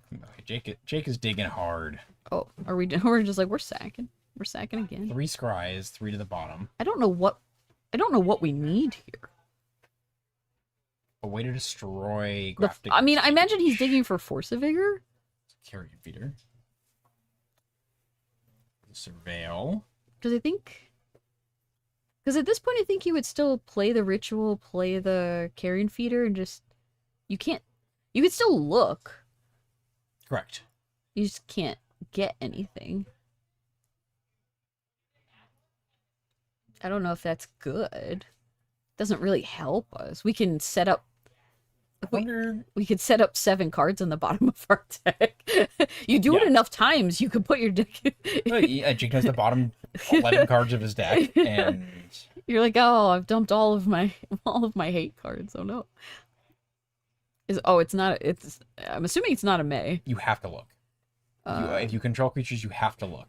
But Sure. it's a May for sacrifice. All right, we're throwing some cards on the bottom. Saying go.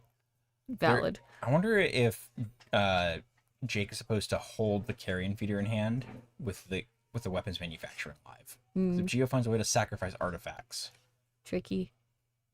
like drawing an Arcbound Ravager or a Claws of Gix. I mean, he also just he could draw a removal or oh yeah, he had the Pinnacle Emissary over there, so he had one guaranteed artifact no matter what happens here. Yes. Because I'll get this and then this. So this is actually 2 triggers. The cap is an 8/8 now. Kappa real big. Swinging for. This is a true. Oh. Do we even play this here? I don't know what you keep it for. I was just thinking for next turn, just in case. If we don't kill this turn, that's all I'm thinking. But then the drones in the air might be in it. Oh wait, Geo's. Because Carrion Feeder can't block. We play Bobble, we get a 1/1, and we get that, so it would get 3. 11, 12, 13 damage here. And then we swing with 2 in the air. It's not enough, that's all.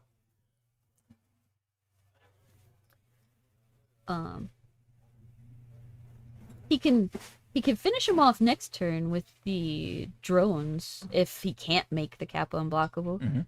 So this is probably still fine. Geo's trying to make sure we play all 5 games here. As much magic as possible. Because it's what? 11? 12, 13? Yeah, Put him to 3? Big hit. Use that bobble. Where's the drone that entered from the Pinnacle Emissary? Bottom of the screen by the pithing needle. Oh, he put it off to, like, probably denote he can't, like, do something with it. Sure. Jake looks and... did not yeah. draw an out there. Oh, boy. Wow. Oh, boy. Look at this. The most nail-biter situation. Geo said we're doing it. We're getting through. Now he has to do it one more time on the draw. A little bit more difficult. You can't always open up with, like, 3 hate cards and just run it. Yeah, three hate cards, play your unblockable 5/5 that you then hit for 11 on the next turn. Oh, yeah. It's a lot. That was a lot. Him drawing the Kappa there was clutch because Huge. he definitely was going to take way longer to kill Jake otherwise. Like, Jake was going to have way more time to find the force. Yeah, because Geo would have been what? Like swinging for 2? Oh, yeah, it would have been... we would have had, like, at least 5 solid turns for sure before we had to worry. But now, we died. What did the Kappa Cannoneer thing? Did the Kappa thing. Kappa sometimes shows up late, but always when it means to. It's impactful. It's not a The game's ending quickly when it comes into play, Oh, yeah. one way or another. But now, yeah, game 5 of the finals, finishing it out. I think this is Jake's like first top 16 of one of the Rocket series since he wasn't really like around to play the other ones. I believe so. I'm pretty sure. So I think he was kind of hyped for it. So must be nice. Yeah, He doesn't just run the tables. Looking to see The deck list? the token that Geo wants to make. Oh, sure. Ooh, it looks like we're not getting a treasure token. Oh, if Geo wins, what was he thinking about? Looking for tokens that he's like utilized a lot. So maybe the construct from Urza Saga, Sure. an army. So we could have like an orc army, one yeah. of 2 orc armies. Okay. Maybe an otter with prowess from Stormchasers Talent. I could see him as an otter. Geo with big otter energy. Still a little sad that Chaz spent all of season 2 joking he's gonna make a worm coil token with lifelink, just doing the called shot that he did make. Make one of the 2 paired tokens, call the shot you're winning the next year's one. Oh yeah, I mean, And then did win the next year's one. yeah, I was like, it's strong idea, no follow through whatsoever. Yeah, I mean, like he did it. He did the hard parts. He just didn't make the worm. He just wanted to be an expensive token, which is why he chose Goblin that Shaman. was a very expensive token, which everyone at the store really appreciated. You can get- I still use it. yeah, Still, it's in my deck box right now. same. Could not tell you the last time I resolved the Fable of the Mirrorbreaker. It is in my tokens box right now That's that funny. I have in my bag with me.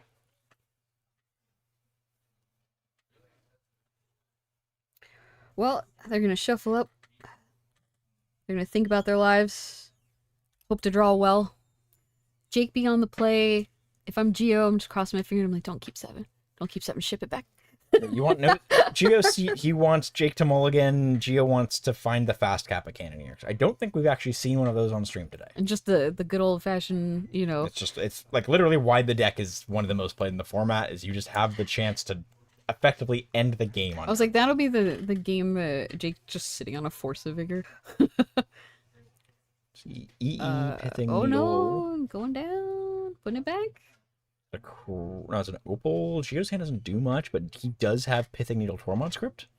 It's just probably enough to be worth keeping, honestly. I think that's a welding jar, maybe? It is a Opal EE Crypt Needle, 2 lands, sink into stupor. Tricky. It's like some pieces of hate, but we have no threat whatsoever. Like, we are not doing anything. If he draws like Krang or a Kappa, like it's huge. Our top decks have to be so good. Patrick asked in the chat, get a munitions token. Munitions token. Nobody needs these. That would be fun. Munitions token. It's just him. Just guns blazing on the. I guess depends if you get a munitions win. I think you have to. if that's how you win the final. Fair. It's not in his opener though, so looking less like Ritual. Wait, are there any lands in this game? Ritual. I think there has to. If he's keeping the hand, there has to. Okay, there's a fetch. There's a fetch. It was like behind something. Is this just one though? Windswept Heath, Gilded Goose, I believe. Man, Goose is gonna be carrying. Which is really awkward because Goose does not have for mana every turn. I mean, maybe this is we want to surveil and hope to hit a land. And 6 land or 6 card 1 land prey. It's an Urza Saga from Geo. I do like that. It's like no Kappa, no Krang, but short of those, happy to see the Saga here. Patrick says munitions tokens don't, or tokens don't exist. Sure, this is America. Just put a gun on the table. It's a good old fashioned Saga go. Nothing to like. I would be breathing a little bit easier from Jake, but not a lot. After rolling to 6, yeah. I don't think I would have hated Geo. Just play the Needle blind name, old and familiar again. Okay, get a surveil. Hope to hit a second land. Fingers crossed. We get a peek, and then we get a draw. So it's like anything that's not a second land, we toss. Yeah. On the plus side, I mean, Jake's hand is, stacked full of stuff, but he needs to be able to cast it. And he's got 2 rituals and a Skyclave apparition that we know of. Can't see it at all. If he's thinking about it, even is that a Force of Vigor in his hand? Is that what that green card is? I honestly can't tell. I don't think so, but I'm not. There's only so many actual green cards in this thing, and it's not the birthing ritual. Keeping it on top after thinking about it. Tricky. What is it? A goose. Goose, okay. Okay. I was going to say I think it's a goose. I was like, that's one of those, okay, I'm going to miss my land, but like, this is a land? Kinda. Please don't kill it. Shipping it back to Geo. It is hard to toss it and then miss. Yeah. Yeah, oof. Yeah, having been in positions like this a lot, do not envy this for Jake. So weapons manufacturing? So Saga Trigger, go up a land here. I mean, manufacturing seems fine. If you're going to do it any turn, it seems like you probably want to do it now. You can do that. You can play some... Because you could do that, play the Mox, make play, a token, and then you have enough? Yeah, play your... Or... You can even just play your zeros, hold up, sink into stupor.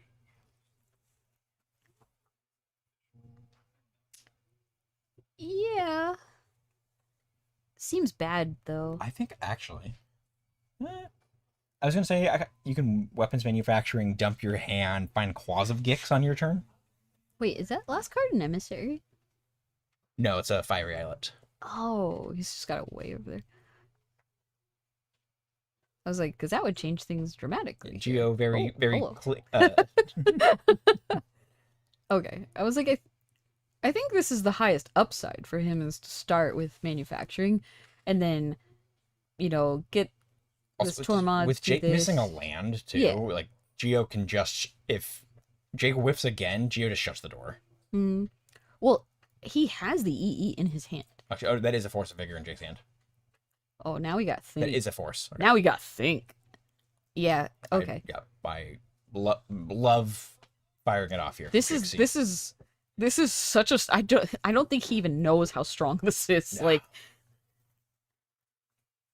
because again, weapons manufacturing is an ETB kind of situation. So if you blow up Saga in this, sure you leave him with a Tormod, but like, what do we care?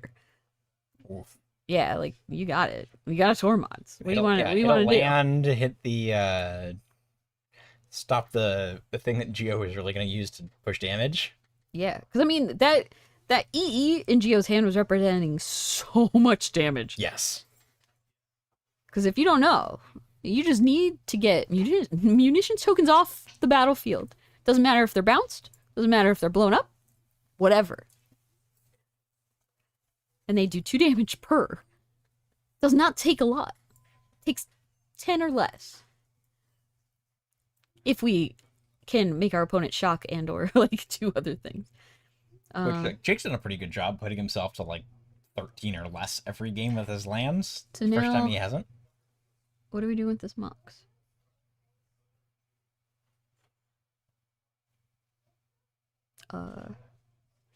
Did he play it and maybe is thinking about not I playing? think I think he cast it and he's wanting to take it back, which you are allowed to do. Sure. If anything, you're just giving your opponent some more information. Yeah, there's times in the game where like you can't do it because you're fishing for counter spells or anything like that. So, sack, That's not the case here. play a ritual. Sure. It's not great. I'm gonna try to dig here. Second goose would be big. Well, we have a cat in hand. We already sacked the food, so it's like Yeah, the goose. yeah. The goose is doing less now. If we miss a land again, at least we have a way to blow up the Tormods, which is the only thing that's like directly in There's- front of us. But Another weapons manufacturing for Geo. okay. 2 mana. I mean, I hope that him taking back that Mox doesn't hurt Jake, you know? Take that damage from the fiery islet. You can play a Mox here. Sure. The trigger off of it is a munitions token.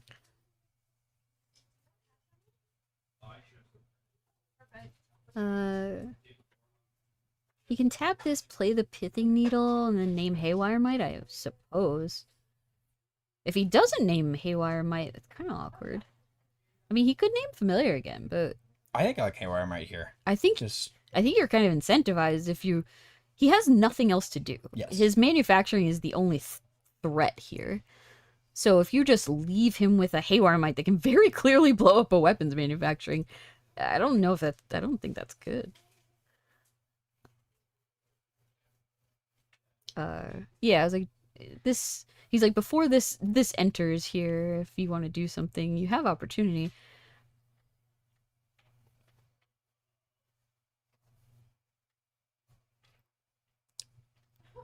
Tough spot. I don't think Jake could do anything. No, I mean, this is kind of just if Jake has something. Did he just name Familiar again? I think he did. Interesting. Okay. Yeah. Okay. Jake probably breathing a sigh of relief. Has an out. Yeah. Oh, he found the land. Okay, we got a fetch. We got the Still fetch. in this game. Awesome. Thank you, Steven. So we have Sam in hand and a cat. We're short of. I mean, we're short of land to do all of the things. Do this shock. I mean, Jake doesn't know about the EE in Geo's hand, so it's like, how much does he want to do here? He could play Sam, see if he can hit a cat. It's not great. Because then you have nothing to sack here. Yeah, I like this. I think this is fine. Yeah, I don't love exposing the Samwise, especially when Jake's already exiled one. Oh yeah, we're attacking it. We're Haywire might be- getting in there. I mean, Familiar's already been named with this Pithing Needle. I see another cat. I see a Sam. I see a Badger Mole Cub. Badger Mole Cub might be the thought here. Does give us more mana than we had previously. More mana also gives Jake another Surveil if the Lush Portico dies, because he has a Surveil land in play. Yeah, that's also true. On the other hand, also just like forcing Geo's hand with the Samwise. Not too bad. This is a tricky choice. Incredibly. I can understand getting Sam just because, like, if you have one in hand, then the first one they need to, like, you feel like the first one they need to deal with, and then you still have the other one. Mm-hmm. The Haywire might still here to just deal with the Familiar. Maybe he's not worried about the manufacturing right now. Yeah, I can see what Geo draws, what he does with the Oh. I think he changed his mind. Badger Mole instead. Huh. Okay, so he did end up going along with that, sure. I mean, if he was sacking the cat either way. It does let Geo know that he put a Sam on the bottom. Oh, huge draw for Geo. Galv Blast? Not a Whip Flare, right? So No, Gale Blast. okay. Force Jake's hand with the Haywire might. Can kill the Badger Mole Cub, choke on mana again. Yeah. It's like he can't kill Jake. He could put an EE for 0 down and then just pop all of Jake's stuff, but I don't know how good that is. It does definitely come at a price because it hits Geo's Crypt and the Opal as well. Yeah, it is something he does have to consider. Could crack the Tormods now when he doesn't have any food. He doesn't have a cat or anything to get back.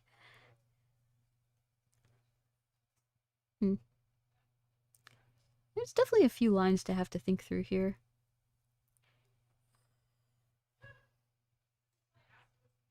See what he's looking at doing. Because if you go for the EE, then he might be super incentivized to haywire the weapons manufacturing if he thinks he's in danger. Mhm. So maybe that's just what you have to do. That was kind of my thinking originally, is you just play this. So cast and see what you want to do. Tough. Because Geo only has 2 other cards in hand. And again, he has no threats. I feel like maybe you're supposed to just be incentivized to get the manufacturing off the board. You've already cast one of your Force Evaders. It's tough. But on the other hand, I don't know how much Jake hates Geo firing off that EE for 0. Yeah, because it does hit a bunch of his own stuff. Yes. I don't disagree with you. He does have to pay to get rid of a bunch of things. And then he could still Haywire Might to blow up the Pithing Needle in response. Mm-hmm. I think that's fine. So he paid to... He's just going to do it now? Huh.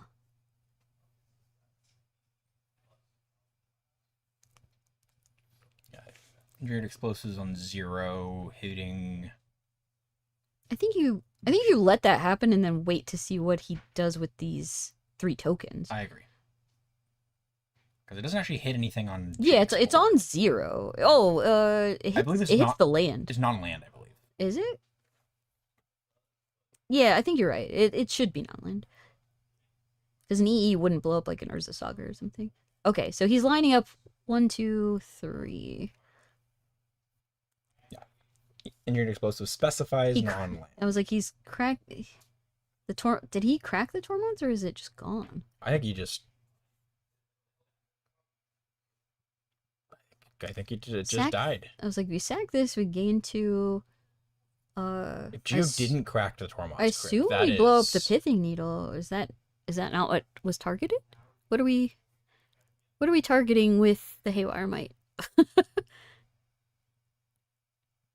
Okay. All right. Okay. That's gone. Cool. Yeah, it exiles, which is relevant against an Emery deck. Absolutely. Geo not activating the Tormod's Crypt is huge. Okay. He did have the Galvblast still. He's got a pay life for it, but that's fine.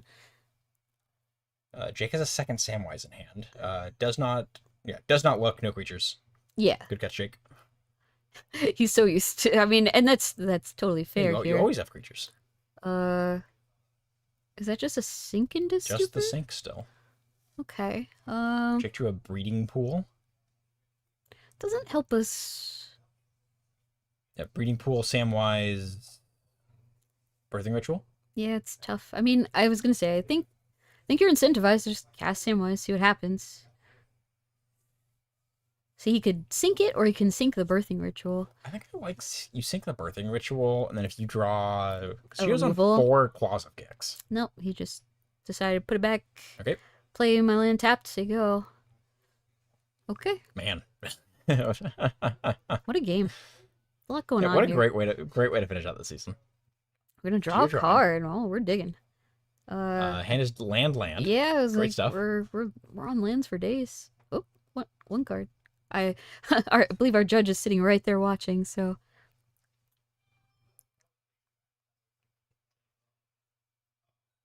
I don't think he saw them. Yeah, I grabbed 2. dexterity errors are just a little awkward. Everybody accidentally bumps a card or two. You know what I mean? It's just a little. Yeah, everyone's tough grabbed a sometimes. second one. And then Jake.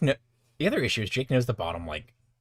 They are 14 cards? random though. You don't put them in a specific order. They're Correct. a random order. So he knows them, but not what order they're in. Yeah, I guess what I'm saying is you can't just shuffle the full. Oh yeah, it's just how many did you put on the bottom? Was it 6 or was it 7? Oh. That's 1 turn or 2 turns. that's what I'm hoping our wonderful Judge Jer is aware Yes. of, since she's been there the whole time. Jake shuffling. There's a pile of cards there. Jerry knows what she's doing. Yeah. We're good to go. Which at any point, if he fetched, then it was we don't Yes. know the order anyway. So I honestly don't remember when the fetches lined up. Draw for turn for Jake. Big draw. Carrion feeder.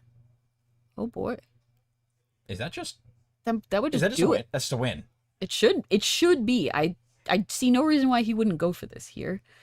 Gio just has a land in hand. Yeah, if Jake chooses not to go for it, that's He said sure. Make a carrion food. feeder. Make a food. Make a food. Stare at kill Geo. you. Stare at Geo dead in the face. Cause does this food enter? Yes. Geo getting hugely punished. He's just gonna draw a for card, but not- he has no mana up. He can't represent anything. Oh, That's it. Oh man, That's Geo could have activated his Crazy. crypt the other turn. That is. I can't believe he didn't Ooh. activate his crypt. I think he's gonna be kicking himself a little bit over that one. I think for sure. Crypt is just kind of free. Crypt is Yeah. super free. Yep. Man. Anyways, Oh congrats boy. to Jake. Oh boy. Did not lose a match today. Just on an absolute tear. There's always a chance that Jake was just gonna find what he needed anyway, crypt or not. Yes, tend to be doing that today. He literally just raw drew the most of the combo on its own. Yeah, just had it. So not impossible to just get out of that regardless, but congrats. So good showing by Geo. He pushed it to game 5. He's like, we're getting our content. Thank you, Geo. Really close games. Oh, yeah. Tons of back and forth. Tons of really tight moments. It's definitely a tough matchup. Great games. Congrats to Jake. Gonna have to decide what token you want, buddy. I think he said Orc Army. But Yeah. Well, those were the non-official Yeah, answers. sure, He can change his yes. mind. He can Change change his his mind. You guys, everyone will get to find out. Second green black insect. Second green black. Different crystal check. He needs it for Yogg. But yeah, that's awesome. So it's gonna be a while before the next series. We'll miss you guys. We'll have other events in the Other meanwhile, events, we'll but have some streaming. This is the end for now of the regularly recurring events for the Rocket series. yeah, we'll bring you some Till- RCQs and other stuff then you'll have to get excited. We'll all be waiting to see what Jake picks out for Yes. himself. We'll all get copies of them later on. But it's been super fun. It wasn't fun for me playing, but it's been fun talking smack about everybody else. So Which thanks, is Joe. really all you can ask Really for all I'm here for. Thank you all for watching. It has been a blast to be here in the booth with everyone throughout this season of the Rocket series. Cannot wait for the next season. We'll try to make sure you have more company in the booth next time. Fingers crossed. We'll see. Yeah. Once again, thank you everyone. Thank you, Steven, on tech. Oh, yeah. Thanks to Judge Thank Jair. you, everybody involved. Y'all did a great job. We appreciate Steven running a tight ship back there. Oh, yeah. Keeping track of everything. It's a lot going on. And yeah, I guess I'll say that that's going to do it. Once again, I'm Jovetti, joined by Michelle Tanner here in the booth. That's me. And I hope you all have a great rest of your weekend. Yeah. Thank you Shout for out watching. TC's Rockets for holding the best series in California.